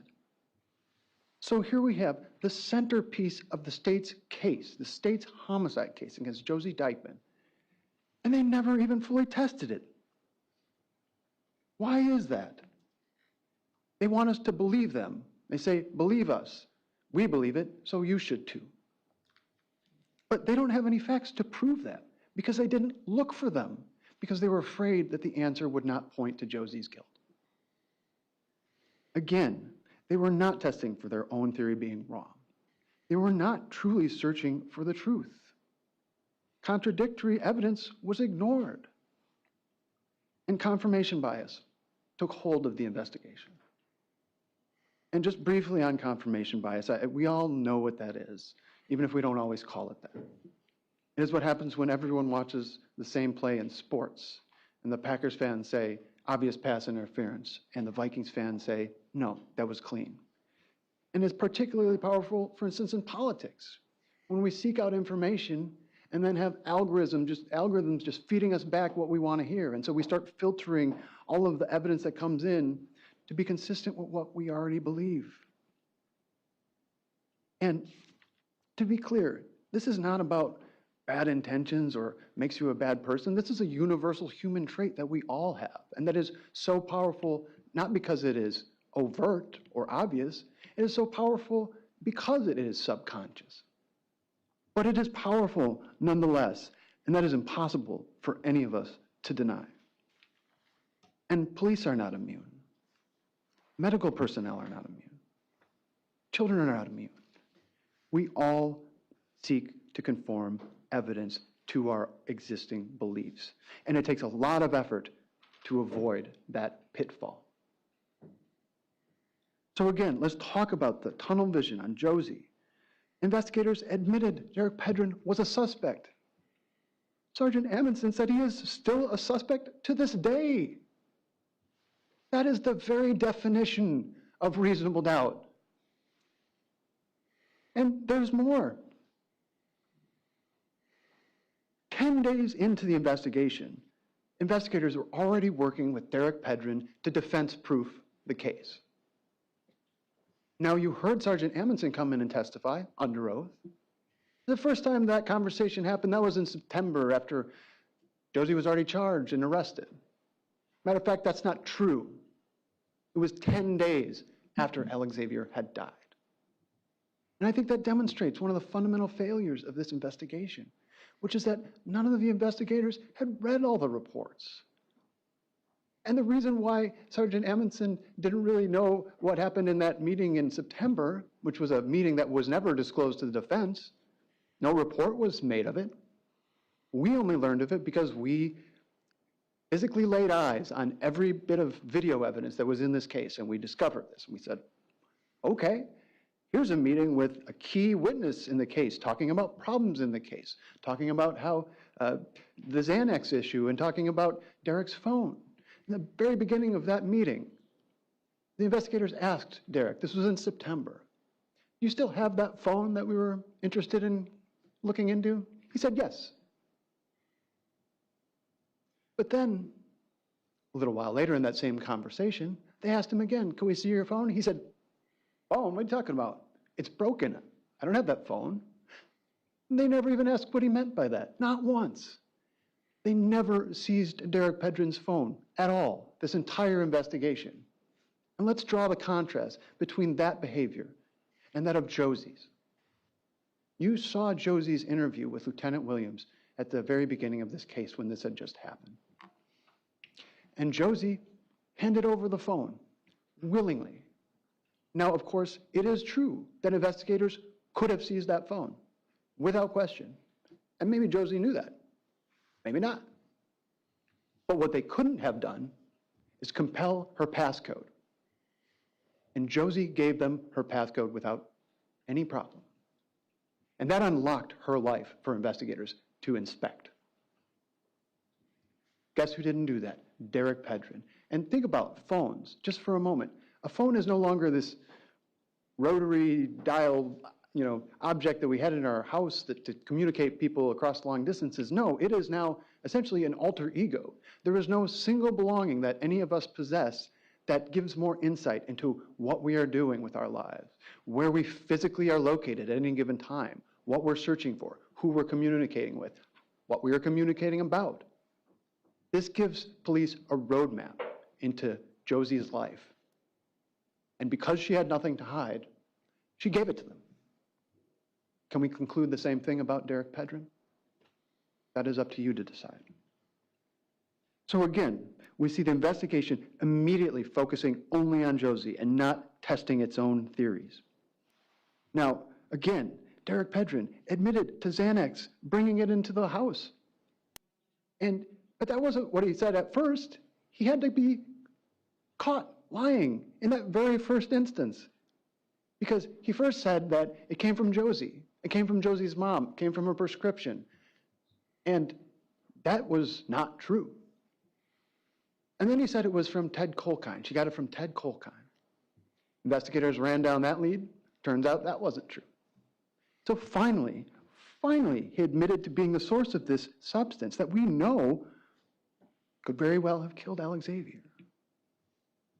But they never fully investigated. They never investigated his supplier. They never investigated drug transactions, and they never followed up on any of this evidence. There was a critical text about scripts on February 9 of 2023, one day before the evening into Alexavier's last day. And they never investigated that.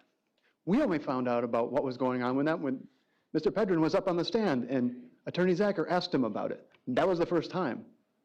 Investigators apparently never asked. So we had to do that in open court in front of everyone and find out what the answer is.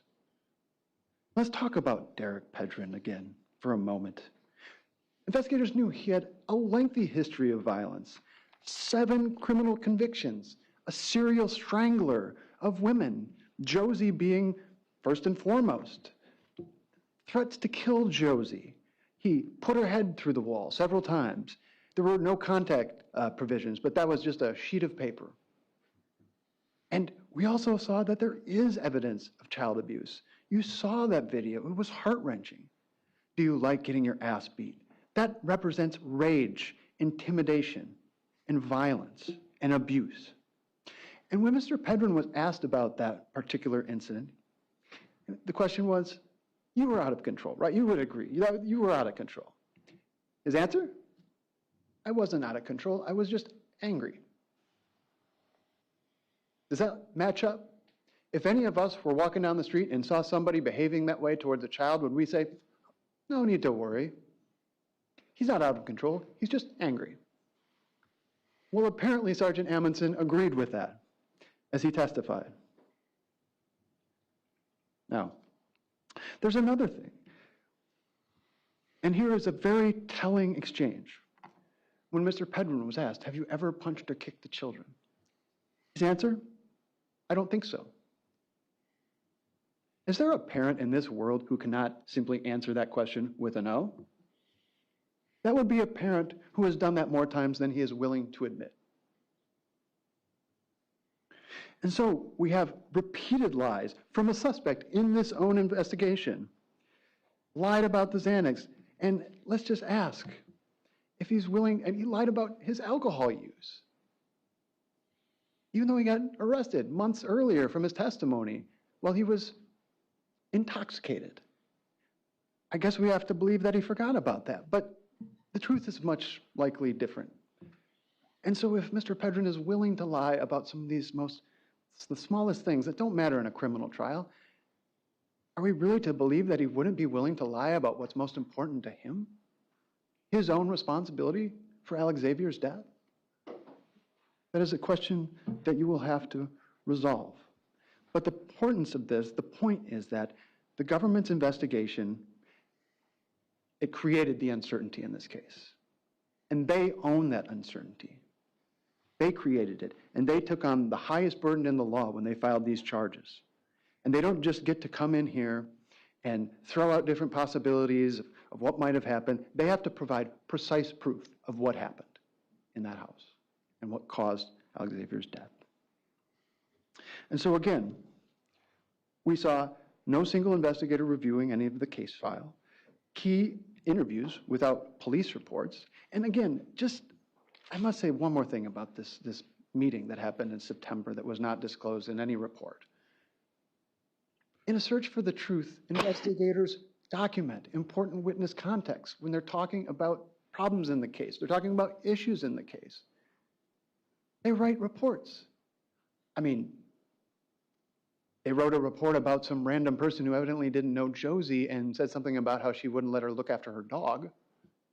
But they didn't write a report with one of their key witnesses who apparently is still a suspect. Why?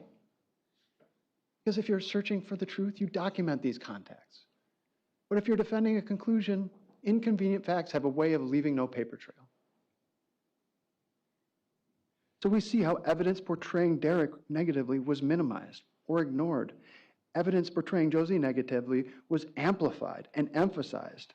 Investigators never failed to follow up on statements that Derek treated Alex poorly. And these irrelevant comments were included. And we'll get to this later, but there was also a key piece of evidence in this trial that you heard, which was the 911 call in November of 2022, when Derek Pedrin had viciously assaulted Josie by repeatedly punching her in the throat and strangling her because she cooked the beef, the ground beef, for the kids. That was his ground beef. And so that's what he does when you cook his ground beef for the kids. And she told you that in the 911 call, that she had no reason to know would show up in a homicide trial 4 years later. But what does that tell you? It tells you that she said he did the same thing to his 6-year-old, to Alex, and that he was teaching Alex to lie. That was in that call. That is a snapshot of what is actually happening in real time, before anybody knew it would become relevant in this trial. That is evidence you don't have to ignore. So let's move forward to some of the most dramatic, incredible testimony I've seen in a trial. When Lieutenant Williams was asked about what is the state's theory? Why would Josie do this? When she was looking forward to a date, she was taking selfies with Brantley, she was texting with Raphael, she was seemingly looking forward to a future with someone other than Derek. Why would she do that? And Lieutenant Williams' answer was, if you're saying she killed him that night, I have no idea. Once again, that is the very definition of reasonable doubt. If he doesn't know, how can we? And then you also heard from Sergeant Amundsen, the lead investigator, who apparently hasn't read all the reports, looked at the transcripts, or watched all the videos. He testified that that conversation about thinking like defense lawyers happened in September. That was wrong. It happened February 21. And he testified as well. What is your theory? Why would you do this? How did this happen? And he said their working theory is that Josie must have murdered Alex because he wouldn't let her go to sleep. She wanted to go on a date the next day, so she murdered a child. And that's their working theory. Like my working drafts, which go through 8 different versions before I finalize them. So maybe if we have a trial in 2 weeks, the working theory would change once again, because they do not know. They are required, beyond a reasonable doubt, to prove exactly what happened, not to provide us with a working theory. So if the supposed lead investigators can explain to us what happened, how can we know? And why don't they know? It's because the evidence in this case never supported the murder theory. The evidence kept pointing back towards overdose, towards Derek, towards uncertainty. But that overdose evidence was ignored. You heard from Dr. Quinn. He could not determine the exact cause of death, and he could not rule out overdose. And he said that Xanax's role in this was crucial. What does that mean? That means that overdose is not some far-fetched speculative theory. It is reasonable. It is medically supported. It is consistent with the toxicology. And it is so critically important to understand that if this was an overdose, intentional homicide is not proven. Count 1 is not proven. Count 3 is not proven. And that is enough for reasonable doubt, just in and of itself. But then we have an example from the medical examiner, from Ms. Lubinsky, who, I guess in Wisconsin, well, I know in Wisconsin, we don't have medical doctors who serve as medical examiners. I guess that's unique to us. But it seemed like Ms. Lubinsky was much more of a police officer than a medical professional, because her entry into the case essentially was an attempt to overrule the pathologist who said that this was homicide due to the actions of some other person. But instead she wrote that there was homicidal violence and that Alexavier died from homicidal assault. Those were her words, not Dr. Quinton. He told you that. Those weren't his words. He wouldn't have used them. And so what does that tell us? Well, what it tells us, as well as Ms. Lubinsky's testimony, about how the mindset had taken such strong hold that this was only about proving Josie guilty. It was not about exploring what happened. And that is why Ms. Lubinski came in and she told us all that there were brown bananas on the fruit stand in their house. And we saw the photo. The brown bananas were next to fresh fruit and other snacks that the kids could get freely.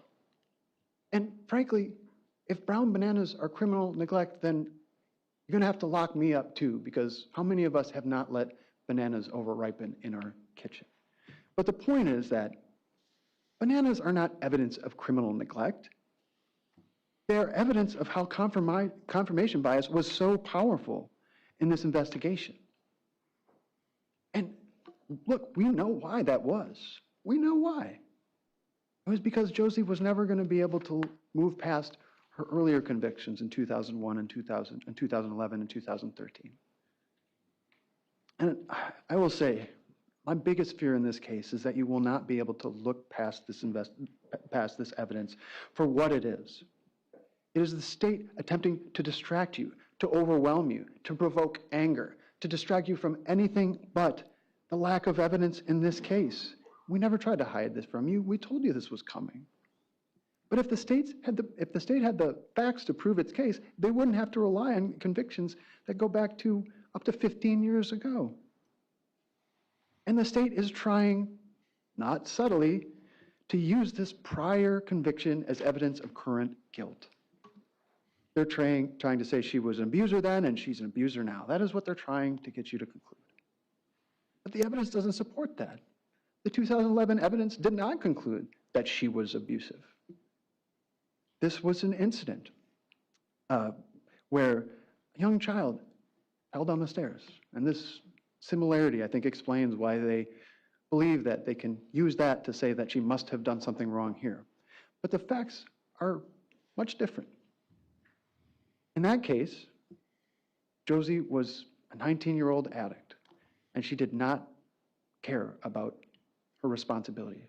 She was neglectful, and a child was injured, falling down the stairs at her apartment. Now, that was investigated at the time, and investigator Tony DeLapp, the officer who investigated this, walked through the house and noted no inconsistent information about what she had reported. Josie took the child immediately into the hospital. And there was no medical certainty in that case. 4 doctors agreed that this was consistent with the explanation. And there was not one doctor who was willing to say that this was abuse. And there's another important aspect of that. There was evidence that was destroyed as part of that. And the instruction says that you can conclude, you can draw the inference that this would have been favorable.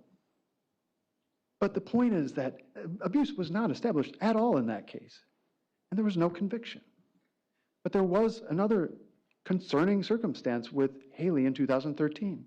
To be sure, there were some fractures, and there were some other conditions having to do with malnutrition, vitamin D deficiencies, other physical ailments that are dangerous for a child if they're not treated. And that was investigated thoroughly. And it was believed that as to the physiological conditions, that she had celiac. And celiac basically explained all of these conditions. It's basically a disorder that prevents absorbing proper nutrients. And that explains vitamin D deficiency. That explains some of the other findings. This was a coherent explanation from the medical science of what would lead to some of these conditions. But then you did have these concerning injuries. But what did they find out? They investigated everybody in that household. They interviewed them. Not one of them said that Josie was abusive towards the child. Not one. In fact, her partner at the time, who was the other caregiver who was in that household all the time, he had no job. Josie didn't work full time, but she was picking up shifts when she could. But her partner, Dustin Barnes, told investigators she never hurt the children. That was what's called a statement against interest, because he was the only potential source of those injuries. And once again, there was no established abuse by Josie in that case. The conviction was for neglect. not abuse, and that is important. Now again, the government wants you to conclude that Josie was an abuser then. She was secretly an abuser, and now she's an abuser now. But you cannot use that reasoning. The instruction tells you that you cannot use that evidence to say that this is what happened. And again, if they had the facts to support their case, they wouldn't have to go lean so heavily on an older situation that doesn't even prove what they say it does. And just one quick point on that, which is that most people don't know what actually happens in criminal cases. All people usually know is what is in the criminal complaint. And that is a document written by prosecutors that has all the bad information that makes you look guilty, makes you look the worst. But people don't have access to the police reports. They don't have access to the medical experts, any of the forensic analysis. They don't really know the facts. And so when somebody has a past, particularly in a very troubling case, people are inclined to believe the worst because they just don't know the details. Judge, I'm going to object. We stipulated to these facts, and we're now arguing the facts that we stipulated to? I assume he's talking about the stipulated facts. Yes. Can I'll talk move on. about the I'll stipulated move on. facts. So again, this is evidence meant to insinuate that Josie is secretly abuser without evidence. And there's a saying that where there's smoke, there's fire. And that is true. As far as I know, I don't know anything that produces smoke other than fire. But what looks like smoke is not always smoke. And in this case, what you're seeing is the massive cloud of dust that they are kicking up to distract you, to overwhelm you, to inflame you, to do anything other than look at the evidence in this case, or lack thereof. Now, the neglect case was very serious. It was wrong, but it was not abuse. And it does not explain what happened in this case. But what it does explain is how the medical providers were so quick to conclude that Alexavier had been abused in the femur fracture incident. And I won't dwell too much on that because government's lawyer didn't talk about it too much. But just to be clear about that, the medical expert who looked at this femur fracture, who was most qualified to make an opinion about it, he said that this was 100% not abuse. Doctors don't speak in such certain terms unless they know something is true. And that was true. And Dr. Peterson knew that. And that was why he was so certain. And these other concerning conditions that I think the nurse was reasonably concerned about, and Dr. Glowacki, who you heard from, reasonably concerned about, those were found out to be not fractures, those were developmental conditions. But they look like fractures on an x-ray. And so the providers were concerned, reasonably. But the facts turned out not to support their concerns. And again, the only qualified expert that we heard from says that that was not abuse. And it is reasonable to believe him. But we saw through that femur fracture incident how suspicion immediately became conclusions. And that is the problem in cases like this, because we're talking about very difficult subjects, and it's hard not to get very angry about this. But anger clouds our judgment, and it clouds our ability to critically examine the evidence. And that's what we're here to do. So, touching once more on the second point, which is that the medical science does not prove murder in this case. In fact, it suggests otherwise. Overdose as a possible cause of death. Injuries that were not inevitably going to cause death. Injuries that do not reflect an intent to kill. That's all testimony that you heard from the medical experts. You heard that there was no fatal head trauma, no strangulation, and the blood loss was not a fatal amount. And you heard that alprazolam was crucial to the finding of the cause of death. None of the experts qualified could conclude that there was an intent for Alexavier to die. There was toxicology, again, showing highly elevated levels of alprazolam. This is not disputed.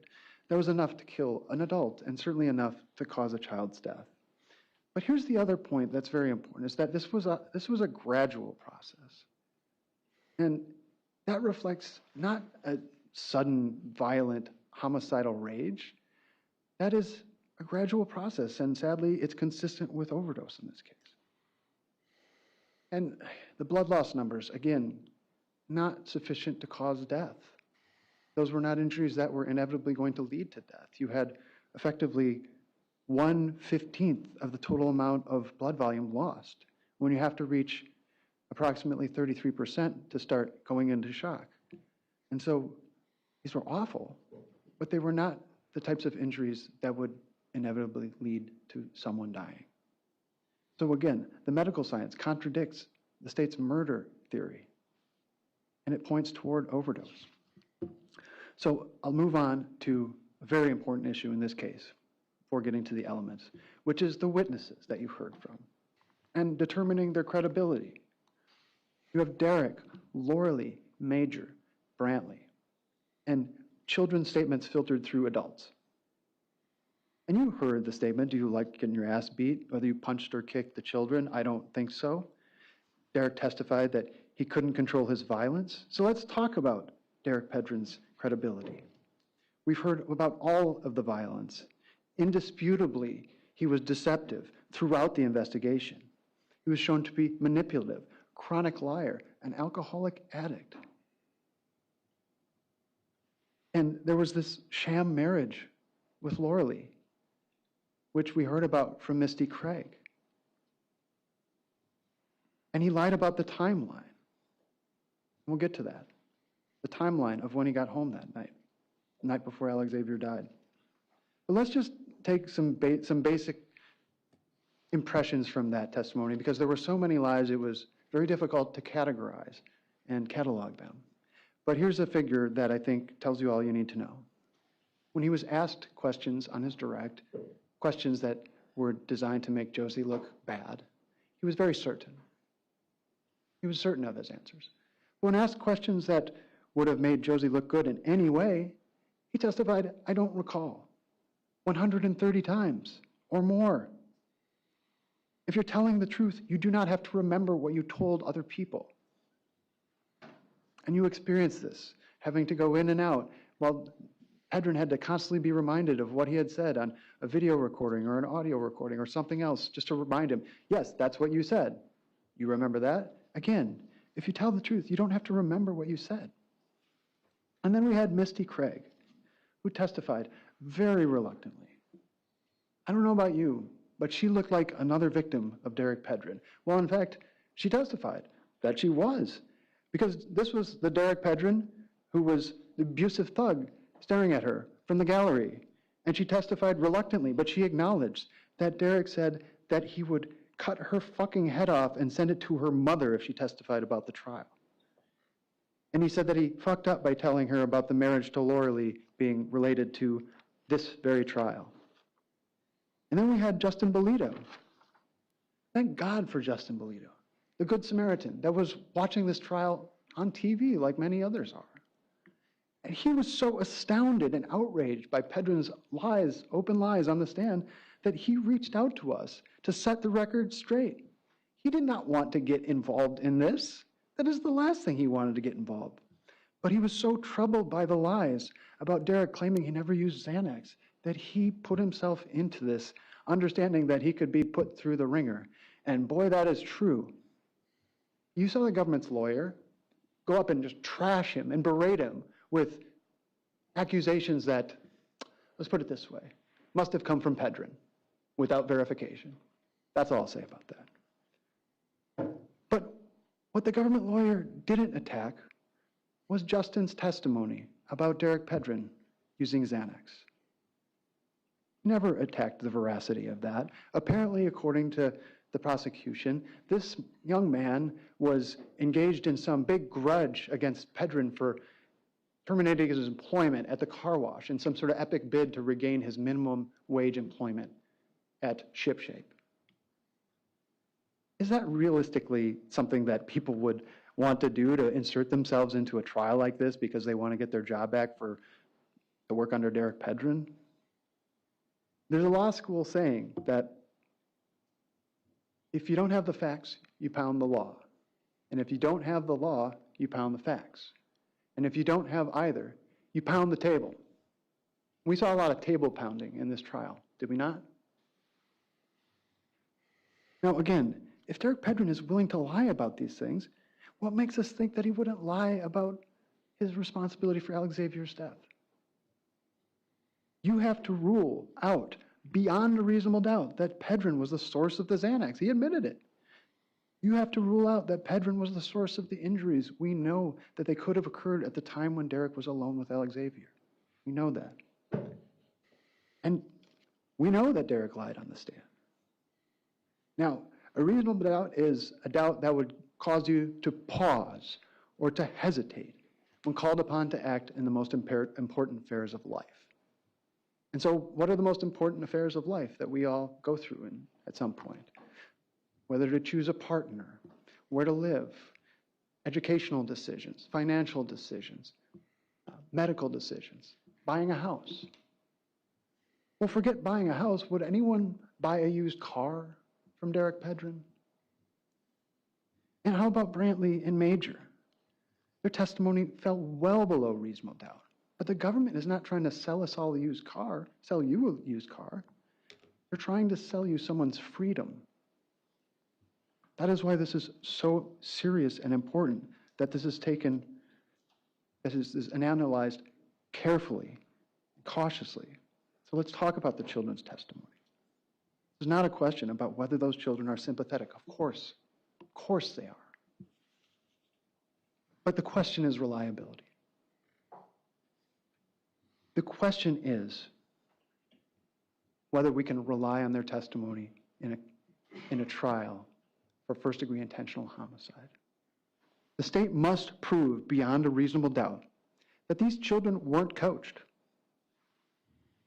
The state must also prove beyond a reasonable doubt that they did not lie under oath repeatedly.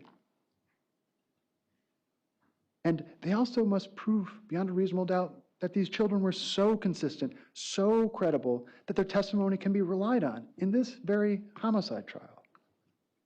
What did we hear from the children? Again, the same habit of answering certain questions with confidence that made Josie look bad. But anything that made her look good in any way was met with a, I don't know. Now, this is something that I don't know if everyone caught when Brantley was testifying.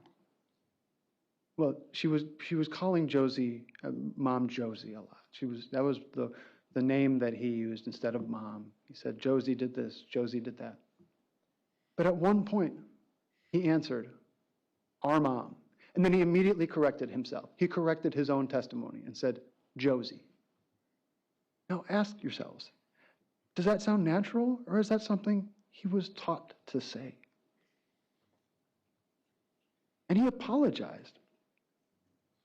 He apologized to Pedrin in the middle of his testimony. And he was asked about that when he came back onto the stand. And he said he apologized to his dad for lying. So he admitted he lied on the stand. But what did he say that he apologized to his dad about? He apologized to his dad for not telling the jury, for not telling you that his dad was an alcoholic, basically, that he used alcohol. That was what he said. I'm sorry, Dad, I didn't tell him that you used alcohol. Now ask yourself, does that make sense? Do you think that he was apologizing for making his dad look good in the eyes of the jury? Or is it that he let slip something he was told not to say? When you have competing inferences and competing doubts, the jury instruction tells you very clearly that you must resolve every reasonable doubt in favor of Josie. And that is the rule that you will need to apply when you're in the jury room. And again, bringing it back to that 2022 911 call, where Josie reported this assault from Pedrin regarding the ground beef. And she said, Derek repeatedly punched her in the throat and strangled her, and that he did the same thing to Alex, and that he was teaching his son to lie. That is as reliable as you can get. That occurred at the time, not in preparation for this trial. And that's important, and you can consider that. And so let's talk about Brantley's testimony about the femur injury or the supposed kick down the stairs. So he says apparently he was not talking about what caused the fracture, that this happened after Alexavier had broken his leg. And you must ask, is that consistent at all with the evidence? Now, there was no certainty of the exact day, and we can't rely on his dates, but let's just look at the evidence that we have, the objective evidence about that injury. There was a follow-up appointment with Gunderson where he was found to be healing well. Dr. Golacki checked in, make sure that happened, and Josie took him to the follow-up appointment, and he was doing well. And then Sarah Wagner-Barton, the CPS worker, she did a home visit. She came through the house. Now, first she talked to the medical staff, and the medical staff had no concerns about Josie. And she also found that the kids were in good spirits and that she found no immediate safety concerns. But there was another little detail in that report of her talking with Alex and the family at Gunderson, where she said that Alex did tell her that Dad would spank. Well, and moving on, Ms. Wagner-Barton then went to do the site visit at the house, and she went through and she saw that the kids were being well cared for. They had all of their basic needs met. She had no concerns. Alex was doing well. He was proud of his cast. He was healing well. And that tells you that he was still healing well. He had not re-injured his femur. And then we do have the autopsy report. And there was no evidence that his femur injury had been aggravated. So the objective evidence contradicts this idea that Josie kicked this child down the staircase. And we saw that staircase. That thing was a death trap. And just to reiterate, the staircase condition was dangerous, but Josie was a renter. Shame on that landlord for allowing them to live in that condition. A tenant cannot be expected to just install railings or put walls alongside a staircase, finish a basement. That is not within their capacity. And so that is something that cannot be held against Josie. Now let's talk about Major Hellerud and his testimony. And the issue there is that you saw his testimony evolved as contrary facts got in the way. Reliable memories do not shift every time they are tested. And again, if you're telling the truth, you don't have to remember what happened. So you had the changing bedroom account, where Major's story changed as the facts developed. First, he saw this attack supposedly in Josie's bedroom from his bedroom into hers. But then he was confronted with the fact that there was a curtain up. And so he said the curtain wasn't always there or it wasn't always up. And then when he testified at trial, it became he actually walked into the room. How can we know? None of those all cannot be true. And you can disregard that testimony because you have to determine whether it is precise proof that you can rely upon. And then you had this implausible testimony where Major said that Alex soiled himself because his mom would have let him go to the bathroom. Now, does that make sense that Josie would make a child soil himself so that she would just then have to clean up herself? That makes no sense. And then you saw the delayed appearance of this other serious allegation about the bending of the leg back while choking, which is how he mimicked it in the interview. And this was not mentioned in the first interview, but it appeared only after he had discussions with family and reappeared. But then he testified at trial to the opposite facts, that somehow this was a bending backwards. And this was a completely implausible mechanism for injury. So this was implausible, and it changed over time. And we all know that we show that the evidence suggests that the family discussed the case with Major. And there were concerns about coaching. And so the pattern was, Major remembered dramatic accusations, but when he was confronted with inconsistencies and prior statements and specifics, his response became, I don't remember. Again, how many times did he not remember? 137 times. He remembered the accusations, but not the contradictions. And the law requires testimony that is so consistent, so credible, that no innocent explanation could be true. So, does that mean you should not rely on anything the children say? Well, think about the example of a big pot of stew that you're making for the family.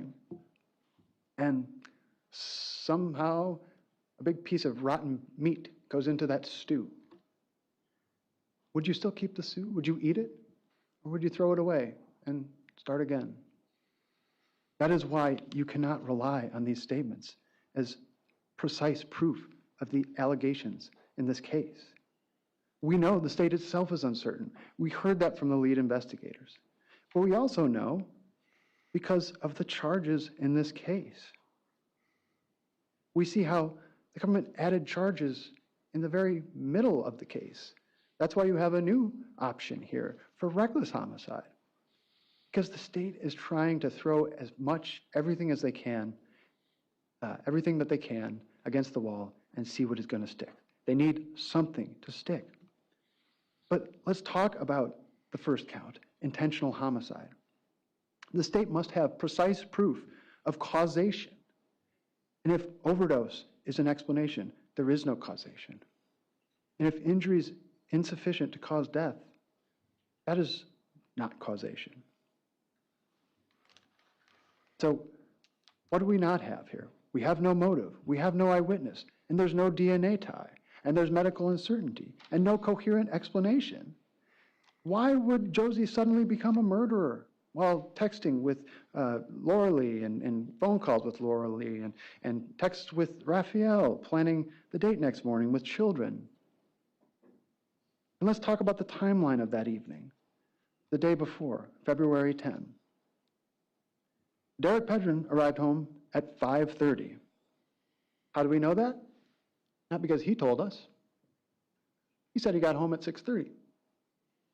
But then we found out because we had the surveillance evidence to prove that he had left the Walmart at 5:30.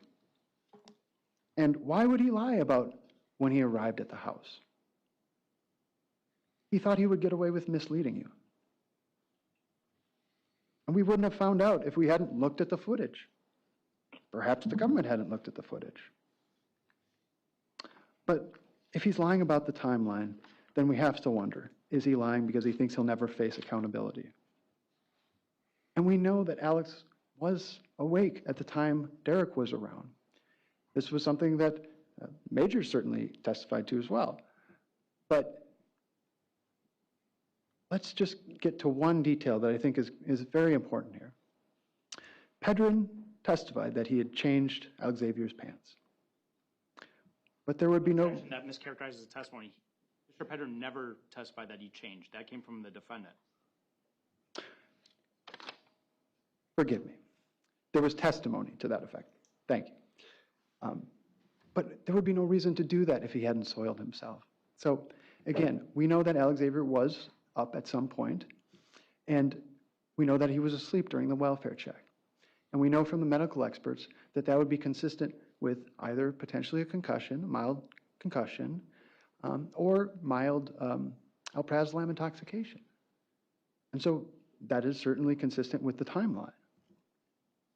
And we know that Pedrin was downstairs near him at that time, and that Derek had Xanax access. And so we know that Josie was texting about going on a date. And she slept from 3 to 9. Is that consistent with someone who knew she had just murdered a child? And again, her behavior in the morning, it was normal. Normal texts, ordinary plans. And then a shocking discovery and CPR attempts. Immediately raising overdose as a concern. Panic. And is this consistent with somebody who had just brutally murdered a child? Now, I remember we watched the interview with Josie with Lieutenant Williams. We all watched that together in the trial. And I remember watching that for the first time. And what I saw was a woman who was in shock. She was self-soothing. She appeared to be in disbelief and in grief. And it felt real to me on a physical level. This did not seem like a woman who expected for this to happen. She did not look like a woman who had just murdered a child. And so the reality of the home was that Derek dominated that environment with fear, intimidation, violence, drug use, children cowering in closets. And we have evidence of Josie's relationship with Alexavier. She communicated with the school regularly. She wanted to make sure that he was able to celebrate his birthday because he had a summer birthday, and didn't want him to feel left out from the other kids who could celebrate their birthdays. She wrote to the teacher to make sure that Alexavier, she was concerned he was getting bullied. And so she wanted to make sure that Alexavier is not being bullied. Is that a woman who had callous disregard for this child's safety? Is that something, if you had just this murderous rage for this child, that you would do something like that? She wanted to make sure that his winter gloves fit properly, that he had water, that he had toys, that he had Happy Meals, having him sleep next to her in bed, taking him to doctor visits, making sure that he had badger care so that he could have dental care. When his dad had simply just tried to take a cap and shove it back into his mouth.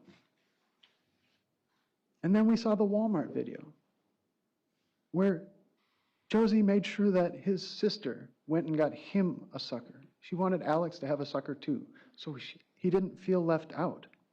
She cared for Alex, like her own son. And again, does this seem like someone who had hidden homicidal rage for a child? This death was tragic, but it was not intentional. So, count two, we see a contradictory theory where either she intentionally or recklessly killed him, but if you don't believe that, then she negligently caused his death. And you must find 3 separate acts of criminal neglect. Not just careless or something that could have been done differently. Neglect, criminal neglect, and causation. And to prove causation on count 2, you have to believe, the government has to prove beyond a reasonable doubt that Josie knew where Derek had put the Xanax in that household. Now, there is no proof that Josie knew there was still Xanax in that house. Derek was connected to the drugs, but there is no proof that she controlled the Xanax or even knew where it was. Now, Derek was an addict facing arrest. The simplest assumption or conclusion is that he either took it or flushed it. She would not know what he would have done with it while she was dealing with Sergeant Kernine. You cannot negligently fail to secure something you don't know is there. And if Derek caused the injuries were not obviously fatal to somebody who would observe Alexavier.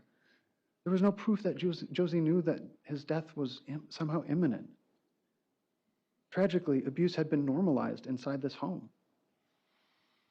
Now, hindsight cannot replace proof.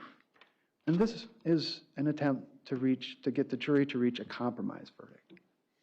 And if you don't believe the other theories, then you can settle on this one.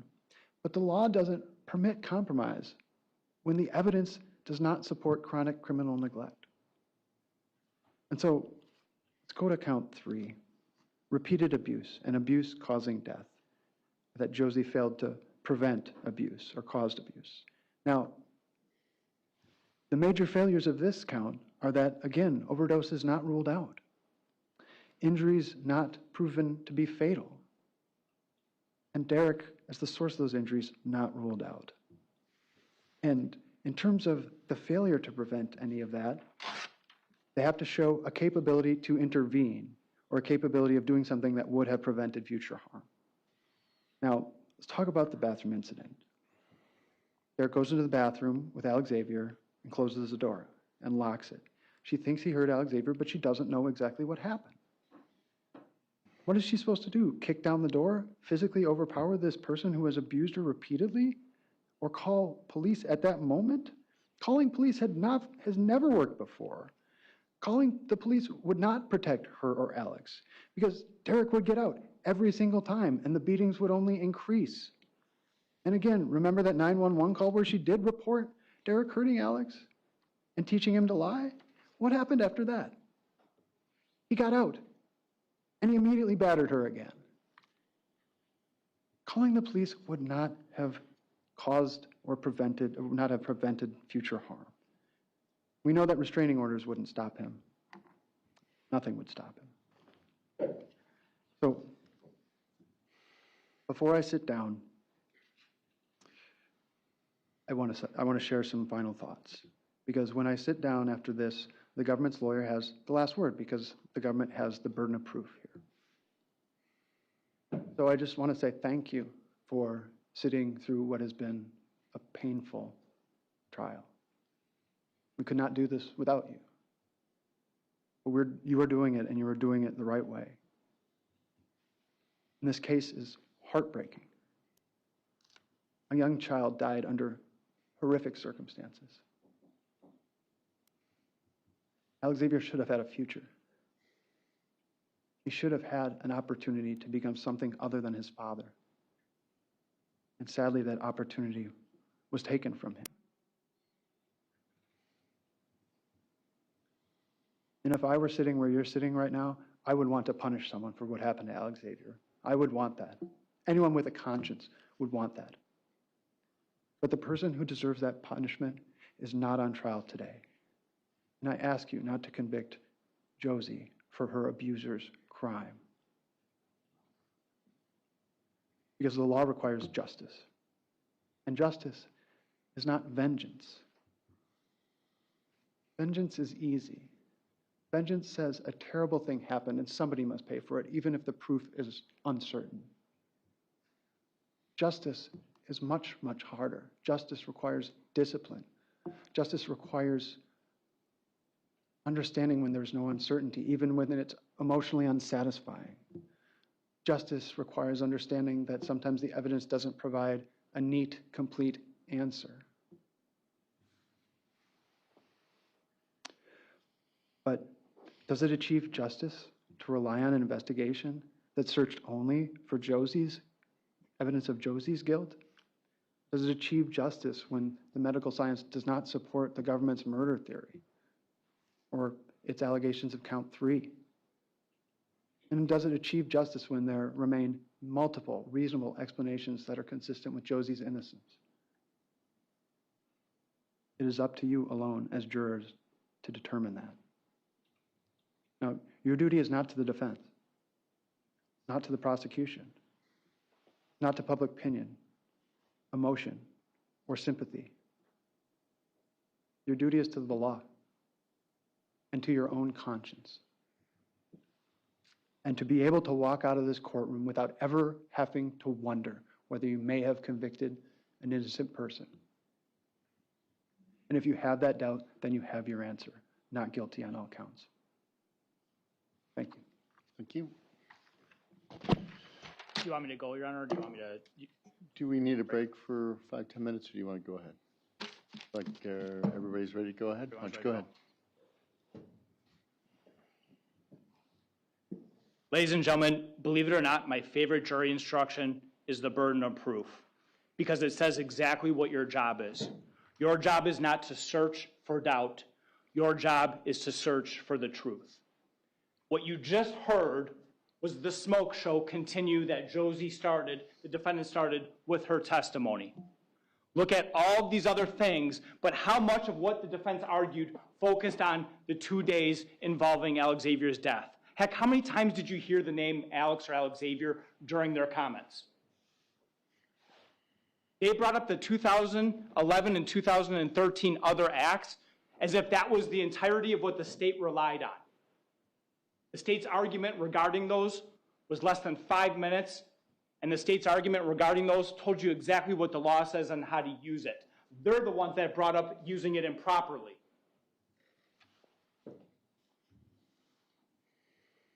I want to talk first about the accusation about the investigation in this case, and that there was tunnel vision associated with this defendant, because nothing could be further from the truth.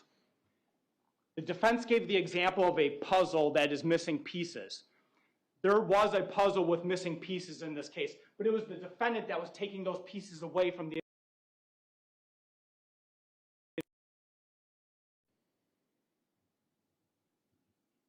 When they responded that day, they were first responders trying to save Alex's life. They performed CPR on Alex's body. In the efforts of trying to perform CPR on Alex's body, they moved the pill container. They put it on the bed. They touched it. When this case was first being investigated, as an overdose. That pill container was sent out to the crime lab to see if it had Alexavier's DNA on it. Why? Because law enforcement was looking to see if this was, in fact, an overdose, just like the defendant said. That's why they sent it out looking for Alexavier's DNA.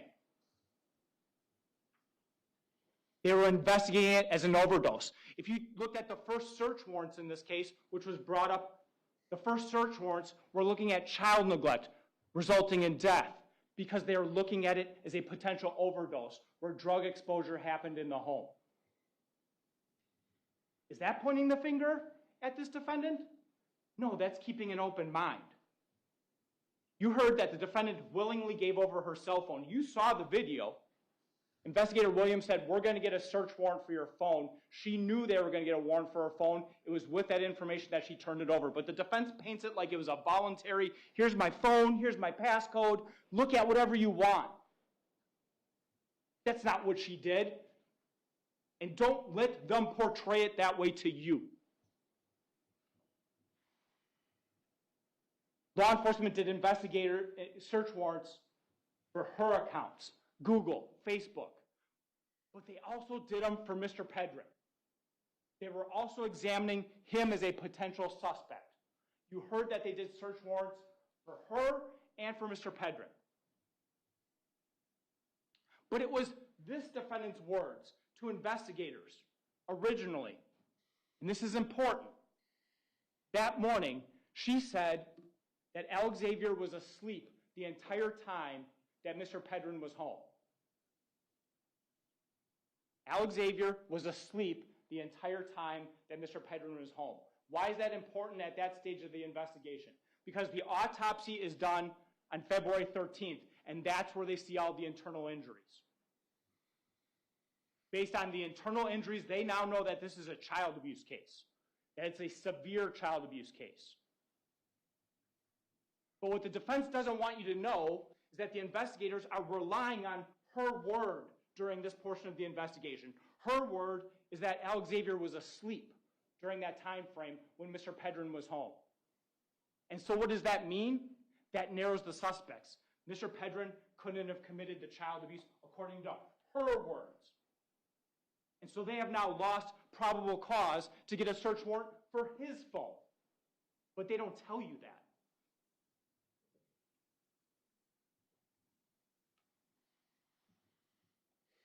And so they continue to investigate. They have the internal injuries. They have the forensic interviews of the children. And the forensic interviews of the children, in all of the forensic interviews, not one of the children ever says that Mr. Pedrin does any form of child abuse to any of them. A riot, no child abuse by Derek Pedrin. Brantley, no child abuse by Derek Pedrin. Major, no child abuse by Derek Pedrin. But they all point the finger at this defendant alone. Those children were in two separate homes, and they talk about hitting, kicking, and choking by this defendant. That's magnificent coaching by some power from above that children in different homes can magically say the same thing unless that's what happened.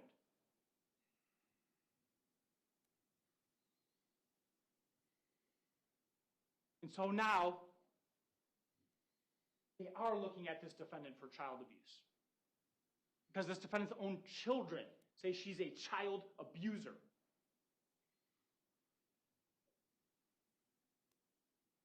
And then they get the toxicology results.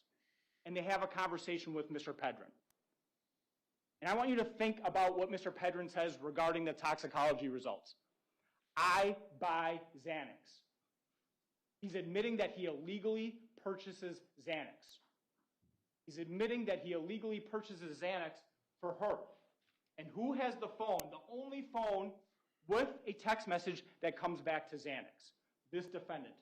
Text message to her mother saying, do you want to try a Xanax? What does that message tell you? She has Xanax, she possesses Xanax, and she's willing to give it out to someone else if they want to try it. Now, she's had the benefit of listening to everyone testify. She's had the benefit of seeing that text message and knowing it's going to come into evidence and having to come up with an excuse for it. And how much did you hear that she was prepared? She initially said that she prepped every week since being charged in this case for the moment that she was on the stand. Think about when she was charged with the offense and she got a copy of the criminal complaint. And it mentions the child abuse and it mentions the Xanax for the first time. She knows about the results. Who's the first person she calls in this world? Mr. Pedrin. What does she say to him? I love you. Repeatedly. I love you. Do you love me? I want to talk to the children. And what does Mr. Pedrin say? He allows her to talk to the children.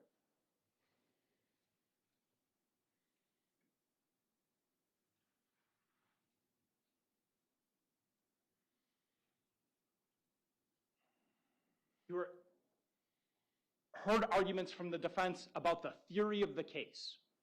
The theory of the case. Investigative Sergeant Rich Amundsen testified that Mr. Pedrin is still a suspect. What do you know about this case? You know he was bringing Xanax into the home. Heck yeah, he's still a suspect. You know he committed child neglect. Heck yeah, he's still a suspect. There's nothing that Investigative Sergeant Amundsen said that is not true. But they want you to believe that because he's a suspect in those things, he's a suspect in the abuse and death. That's not what was said. They were asked if he was still a suspect, and the answer is yes. To neglect, to delivering Xanax to her.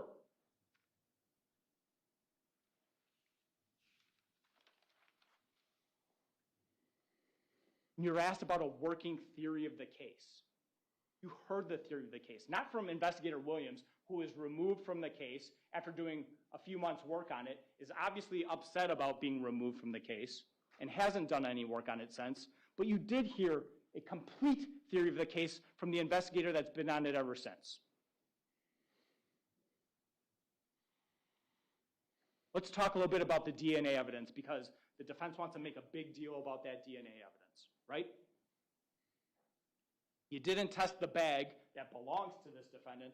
You didn't test the pill container that belongs to this defendant. It was tested. It was tested for Alexavier's DNA. And then when they went back and watched the body cam, they saw CPR being performed. And then they saw those containers being moved.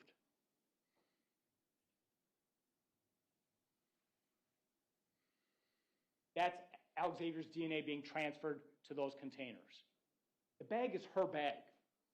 Of course it's going to have her DNA on it. What they didn't explain and what they can explain, because it demonstrates her guilt beyond a reasonable doubt, is that bag coming down and being put on the floor. Is that pill container being emptied out? Is that pill container being used to stage an overdose? And what did that buy this defendant? It bought her time. It bought her time that day because the investigators allegedly looked at the scene and said, this does look like an overdose. But then they started putting the pieces together. They started looking at the evidence because what they didn't know when they responded to that scene was all the internal injuries that Alexavier had before he was administered those drugs.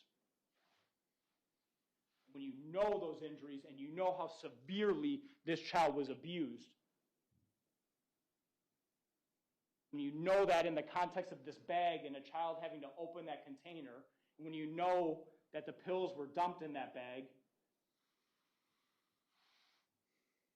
you know it's staged.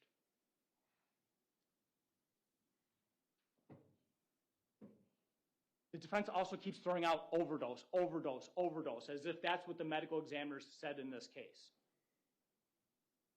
The practice of medicine involves differential diagnosis. It involves looking at the entirety of the facts and the picture. If you look at just the pills and the toxicology results in this case, it's consistent with overdose. That was the question. But you have to look at it in the context of a beaten and battered child who is then drugged, who is then given the amount that could kill an adult human being.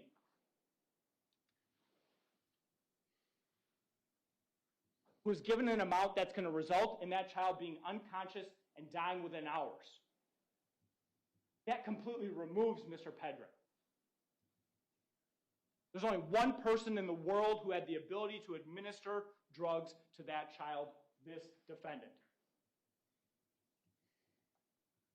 There's only one person who had the ability to abuse that child without anyone else knowing about it. That's this defendant.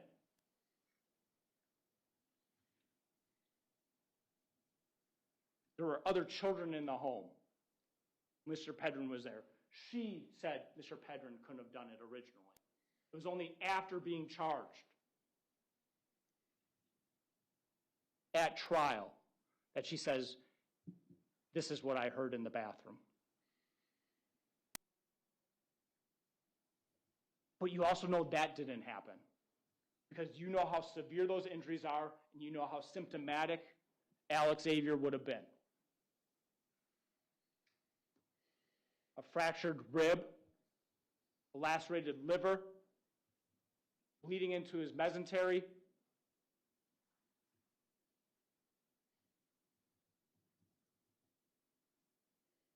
You saw the photographs of all of his injuries. You heard that law enforcement had contact with him and saw none of that. You heard that Laura Lee heard a voice of a child that was okay at 10:30 at night.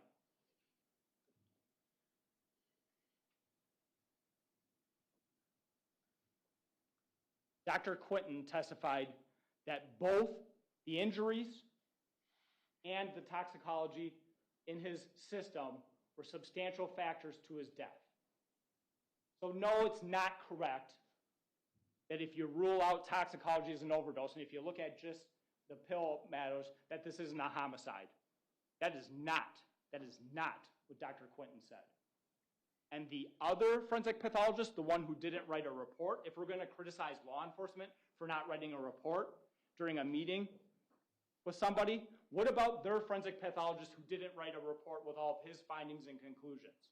It was left to me asking questions, only to find out that his opinion is that an adult abused a child, that he would have been symptomatic rather quickly as a result of those injuries, and that with that amount of toxicology of Xanax in his system, he would have been unconscious and dying within a few hours. That was their expert's testimony, that he couldn't bother to put in paper despite being paid $12,000.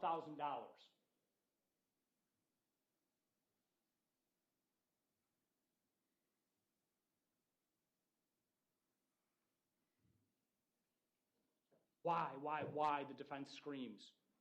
The instructions that you have in front of you say that the state does not have to explain motive. And don't let them put that on the state.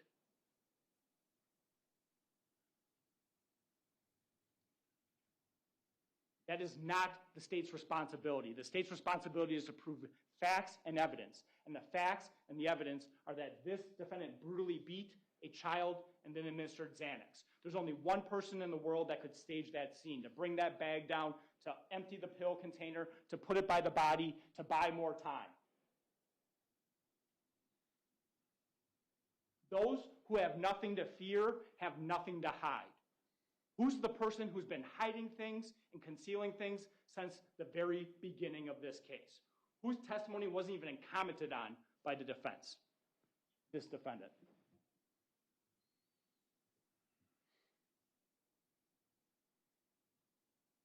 If children get something wrong on the stand, they're inconsistent. If children are too consistent, they can't be believed. That's also what was argued in this case. What kind of world do we live in where we can attack a child no matter what they say in a courtroom. It's just never going to be good enough. Because child abuse is a crime that happens behind closed doors, and if it's children that witness it, too bad, so sad. No matter what, they just can't be believed, even when they're that consistent.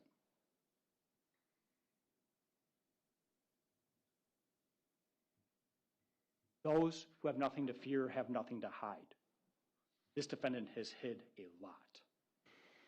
Tell her that you see her. Tell her that you see her for who she is. Tell her that you know what she did to Alexavier. Tell her she's guilty. Thank you, Mr. Torberson. So, ladies and gentlemen, carefully consider the closing arguments of the attorneys, but arguments and conclusions and opinions are not evidence. Draw your own conclusions from the evidence and decide upon your verdict according to the evidence and upon the instructions given to you by this court. You are to decide this case fairly and impartially, without fear or favor and without passion or prejudice. You are to decide only whether Josie Dikeman is guilty or not guilty of the offenses charged. Any consequence of the verdict are matters for the court alone to decide, and you must not must not affect your deliberations. Now, the following 8 forms of verdict will be submitted to you concerning the charges against Josie Dikeman. In count one reading is, we, the jury, find Josie Dikeman guilty of first-degree intentional homicide as charged in count 1 of the information. Another, the second reading, we, the jury, find Josie Dikeman guilty of first-degree reckless homicide as charged in count 1 of the information. The third reading, we, the jury, find Josie Dikeman guilty of second-degree reckless homicide as charged in count 1 of the information. The fourth reading, we, the jury, find Josie Dikeman not guilty of count 1 of the information.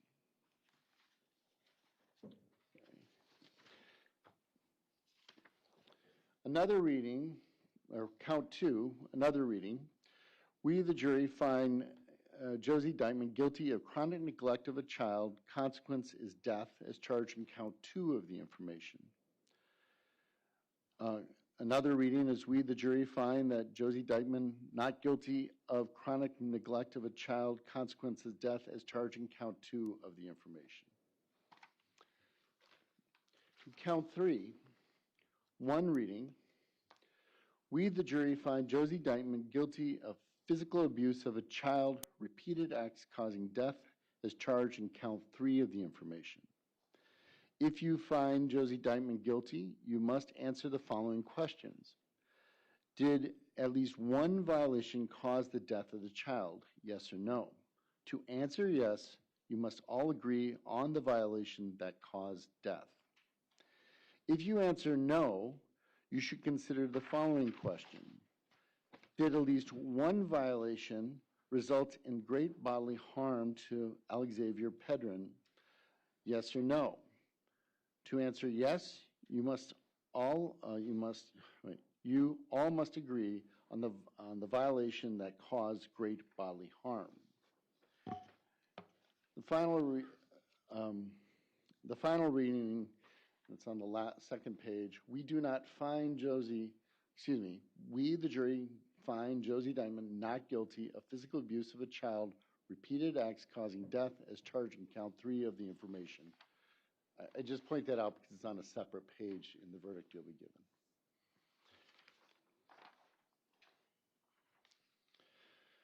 It is for you to determine whether Josie Dikeman is guilty or not guilty of each of the offenses charged. You must make a finding as to each count of the information. Each count charges a separate crime. You must consider each one separately. Your verdict for the crime charge is one count must not affect your verdict on any other count. This is a criminal, not a civil case. Therefore, before the jury may return a verdict which may legally be received, the verdict must reach unanimously. In a criminal case, all 12 jurors must agree in order to arrive at a verdict. When you retire to the jury room, select one of your members to preside over your deliberations. The presiding juror's vote is entitled to no greater weight than the vote of any other juror. If you need to communicate with the court while you're deliberating, send a note through the bailiff signed by the presiding juror. To have a complete record of this trial, it's important that you communicate with the court only by written note. If you have questions, the court will talk to the attorneys before answering, so it may take some time. You should continue your deliberations while you wait for an answer. The court will answer any questions in writing or orally here in open court. When you've agreed upon your verdict, have it signed, dated by the person you have selected to preside. After you have reached a verdict, your presiding juror will notify the bailiff that your verdict has been reached. Everyone will return to the courtroom. The verdict will be read into the record in open court. The court may ask each of you if you agree with the verdict. So at this point in time, we're going to swear the officers. No, we'll do the alternates after we swear the court officers.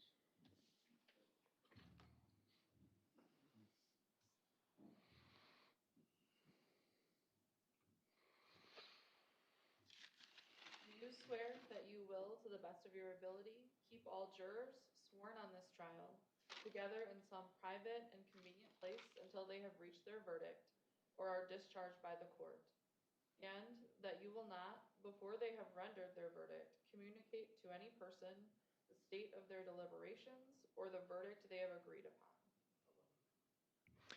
All right, at this time, we'll select the alternates. The two numbers, because today is May 14th, 5 and 14. By the way, your names are randomly given different numbers, 1 to 14, so I don't even know what that is. There's two random numbers here. Who are the two alternates?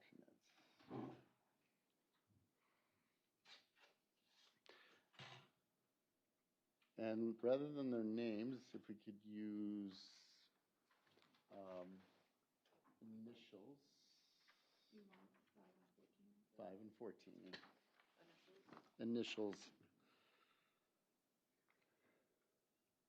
NK? Is there only one NK here? NK? Nobody's NK? Okay. Okay. WM. Okay. So we have the two. So the two alternates, what I'm going to do is have all of you go on out. The two alternates, if you could meet me in my office, we have a couple minutes to do some things, but I want to talk to you for a moment. Oh, thank you. Please leave your instructions there. I will gather them, we'll bring some back, and we'll also bring you the verdicts. Thank you.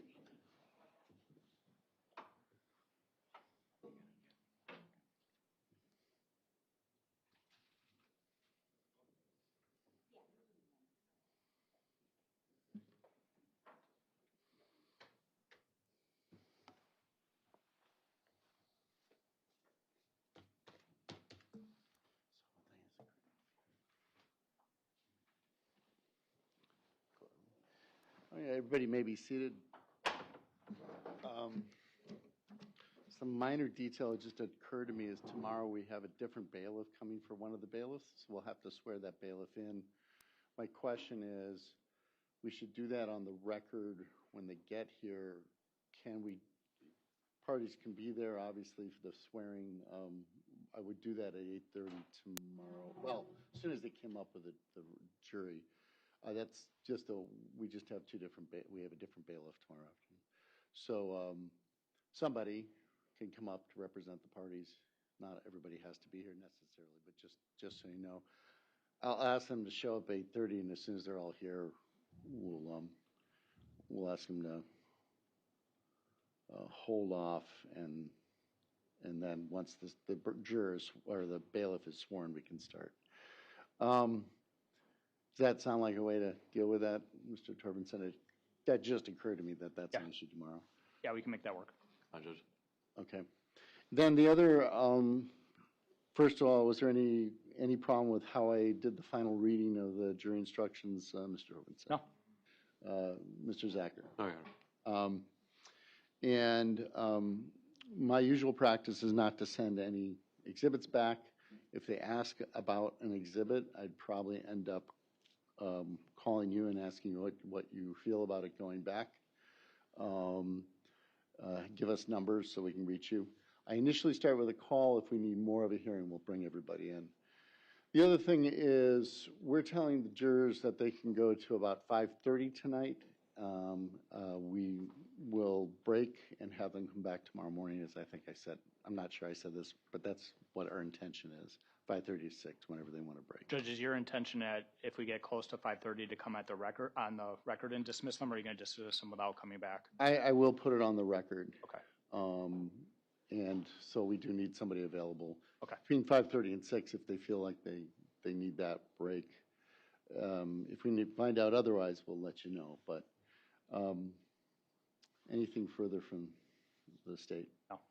Anything further, Mr. Zacher? Judge, I do have to put objections to the state's rebuttal on the record here. Once more, the concern is burden shifting when the explicit language is what the defendant didn't explain, and expecting a response or an explanation from Ms. Dikeman's side of the case. Additionally, we're going to object to mischaracterizing when the state indicated that all 3 children said that Ms. Dikeman abused Alexavier. It's arguable even with 2 of them, but Araya in particular said nothing of the sort. Okay. I may change my practice and do so 160 after, because I think that addresses that issue somewhat, which is when you do 160, you say, rely on the evidence. Now, just so you know, I'm not making any comment about it, but what I'm trying to say is that if there is, because rebuttal happens, no, you can't respond. If there is evidence which is not in the record, that tells the jury, hey, you're supposed to disregard it if it's not there. So I think you have to put the objections on the record, that's clear.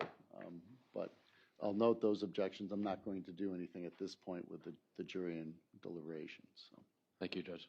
Just for the record, the forensic video of Araya talked about soap in the mouth, and I would consider that a form of potential abuse, especially from a non-parent doing it. But so she did make that statement during her forensic. Okay. All right, give us numbers. Like I said, we'll let them deliberate for a while, and hopefully we'll let you know if something happens. Thank you. Prank calls are fun. Hey, do you want to write yours? Dreams. Yeah.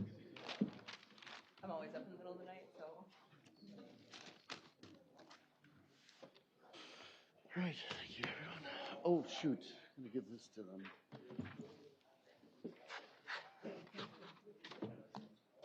It's just our copy. Yeah.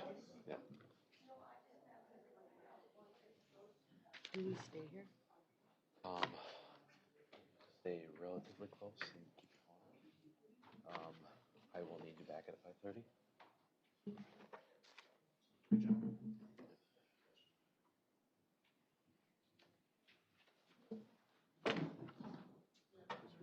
Yeah, I do. I can't get out of the enclosure here. Yeah.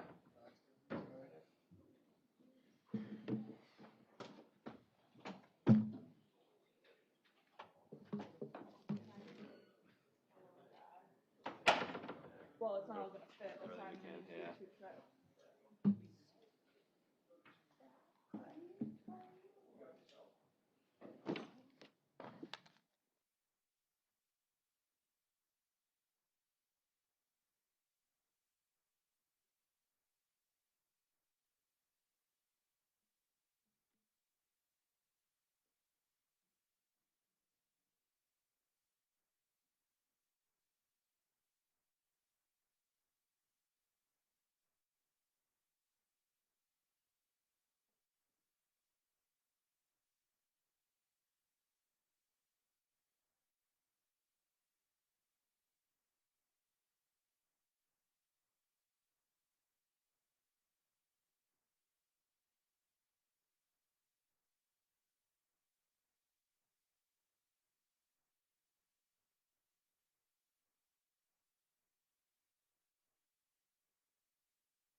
This is the Dikeman trial.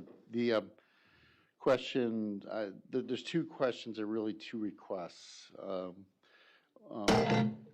It's all right. One is, can we watch the first forensic interviews of Major, Brantley, and Araya?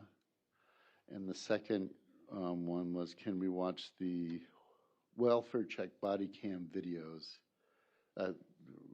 Body cam video, I assume, of. Arneen and Path, There's two of them, right? there are two.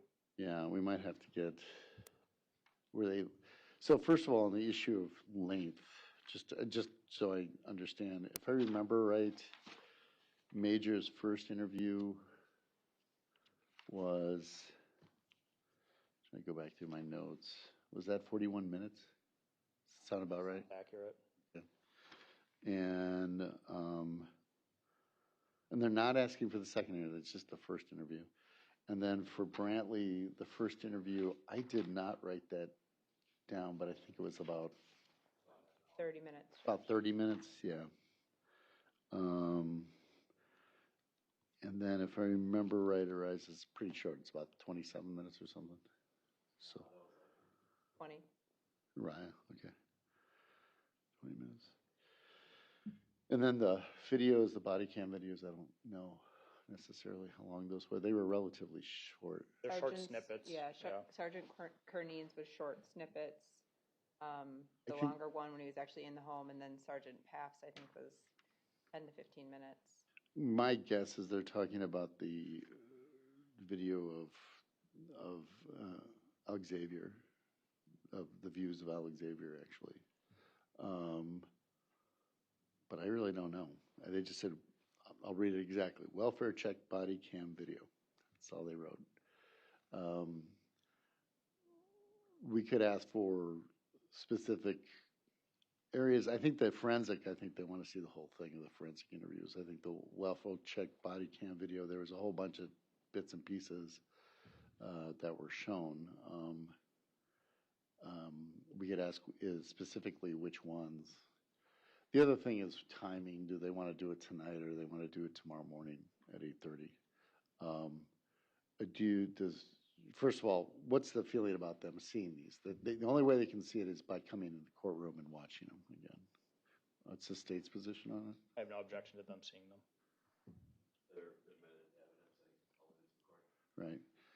And then the only, other than maybe trying to get a little more detail on the welfare, on the body cam question, the other issue would be to do it tomorrow, because obviously that's about it's close to 2 hours worth of video, maybe over 2 hours worth of video. I thought the court had indicated we're going to break around 5:30 or something. Yeah, that's what I was hoping we would do. Sorry. That's what I was hoping we would do tonight. So this is what I'll tell I have to ask the jury this one question before I bring them back. So why don't you wait here a second? Let's see if we can get a detail on that. I'll come back, then we'll bring the jury in. Okay.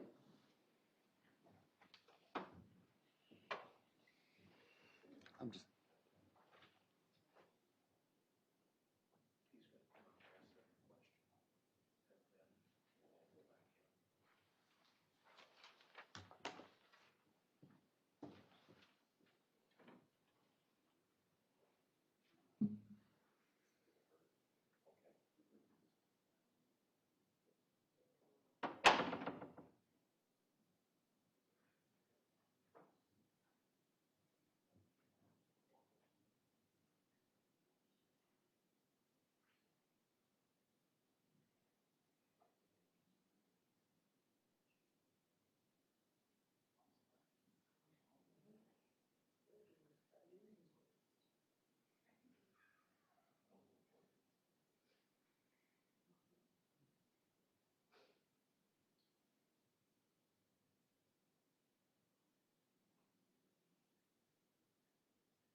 be seated. So, Kevin did just relay this to me. They didn't write it down, but they want to see on the body cam really three things. One is the officer looking through the window. Is that Cernine? Yes. Yeah, Officer Cernine looking through the window. And then the two times, I think an officer, I think it was Cernine, that went in and looked at Alexavier. So they want to see those three bits. That's all Cernine. So both, everybody's okay with that being seen? All right. So what I'm going to do is bring the jury in, and I'll explain that we will review the forensic interviews. We'll probably do the body cams first and then the forensic interviews, just because I think that's how they came in sequentially. I'm not sure that matters, but and then we'll do it tomorrow morning.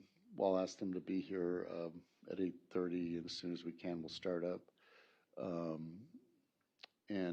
Before we, again, just a reminder, we'll have to swear our other bailiff because we're switching bailiffs tomorrow morning, so we'll do that tomorrow morning too. So then, if we can make sure we have those clips figured out. Yeah, if I will identify which ones they are, Judge. I think it's the easiest if I play them from my computer. I'll guarantee they're the same ones. And Right. I'll save so that we don't have the issues with the buffering and stopping that were happening when I didn't have them saved on a Hard drive. Yes, yeah. And that's fine. Any objection to that? As long as it's the same clips. Okay. So, so we'll do that in the morning. I'm going to bring the jury in. We'll tell them, I'll give them the, ask him not to talk about it, and we'll see him tomorrow morning. And I'll explain what we're deciding right now. Okay, bring him on in.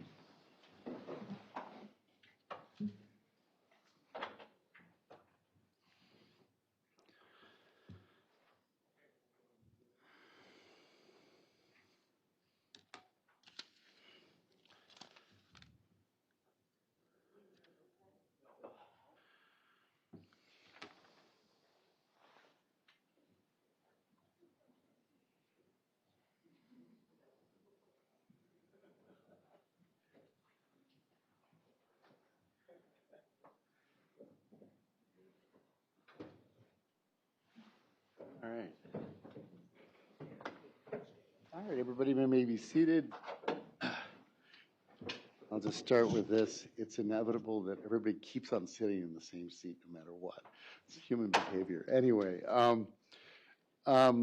so we did get your question. We're going to allow you to see these forensic interviews and the clips, which was brought to our attention tomorrow morning, though. So if you can get here at 8:30, we'll start as soon as you're all going to be here. We'll start with those clips right at the beginning, and then you can go back to deliberation. Now that you're in deliberation, it's become even more important you not talk to anybody, not to say anything. In fact, as you walk out this door, stop thinking about the case. Like that's possible. But try not to think about the case. Reality is you should deliberate together. You shouldn't do anything. I know it's difficult to do that, but we need you to sort of go through this gymnastics of trying to not think about the case and only come together and talk about it. Also, when you get together tomorrow at 8:30, don't talk about the case at all until two reasons. One, you want to see the video. Second one is we also have to swear Terry back in and to become a bailiff in order to have two people here as bailiffs. So have a good evening. Try to relax a little bit. We'll see you tomorrow morning. Thank you for your time so much.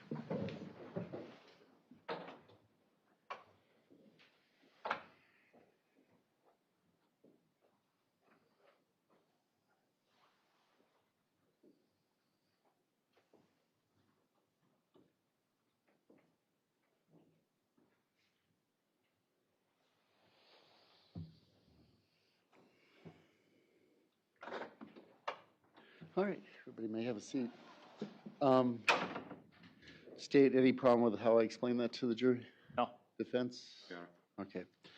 So, be here, whatever you need to do to set up, 8:15, 8:20, we'll start as soon as they're ready.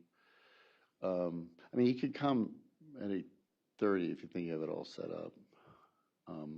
But the jury tends to really get here at 8:30, so that's why I say, let's say 8:25. Gives us 5 minutes to set up. If you need more time, let us know. Sounds Okay? good. All right, well, we'll see you tomorrow. Take care, everyone. Thanks, Judge. Right.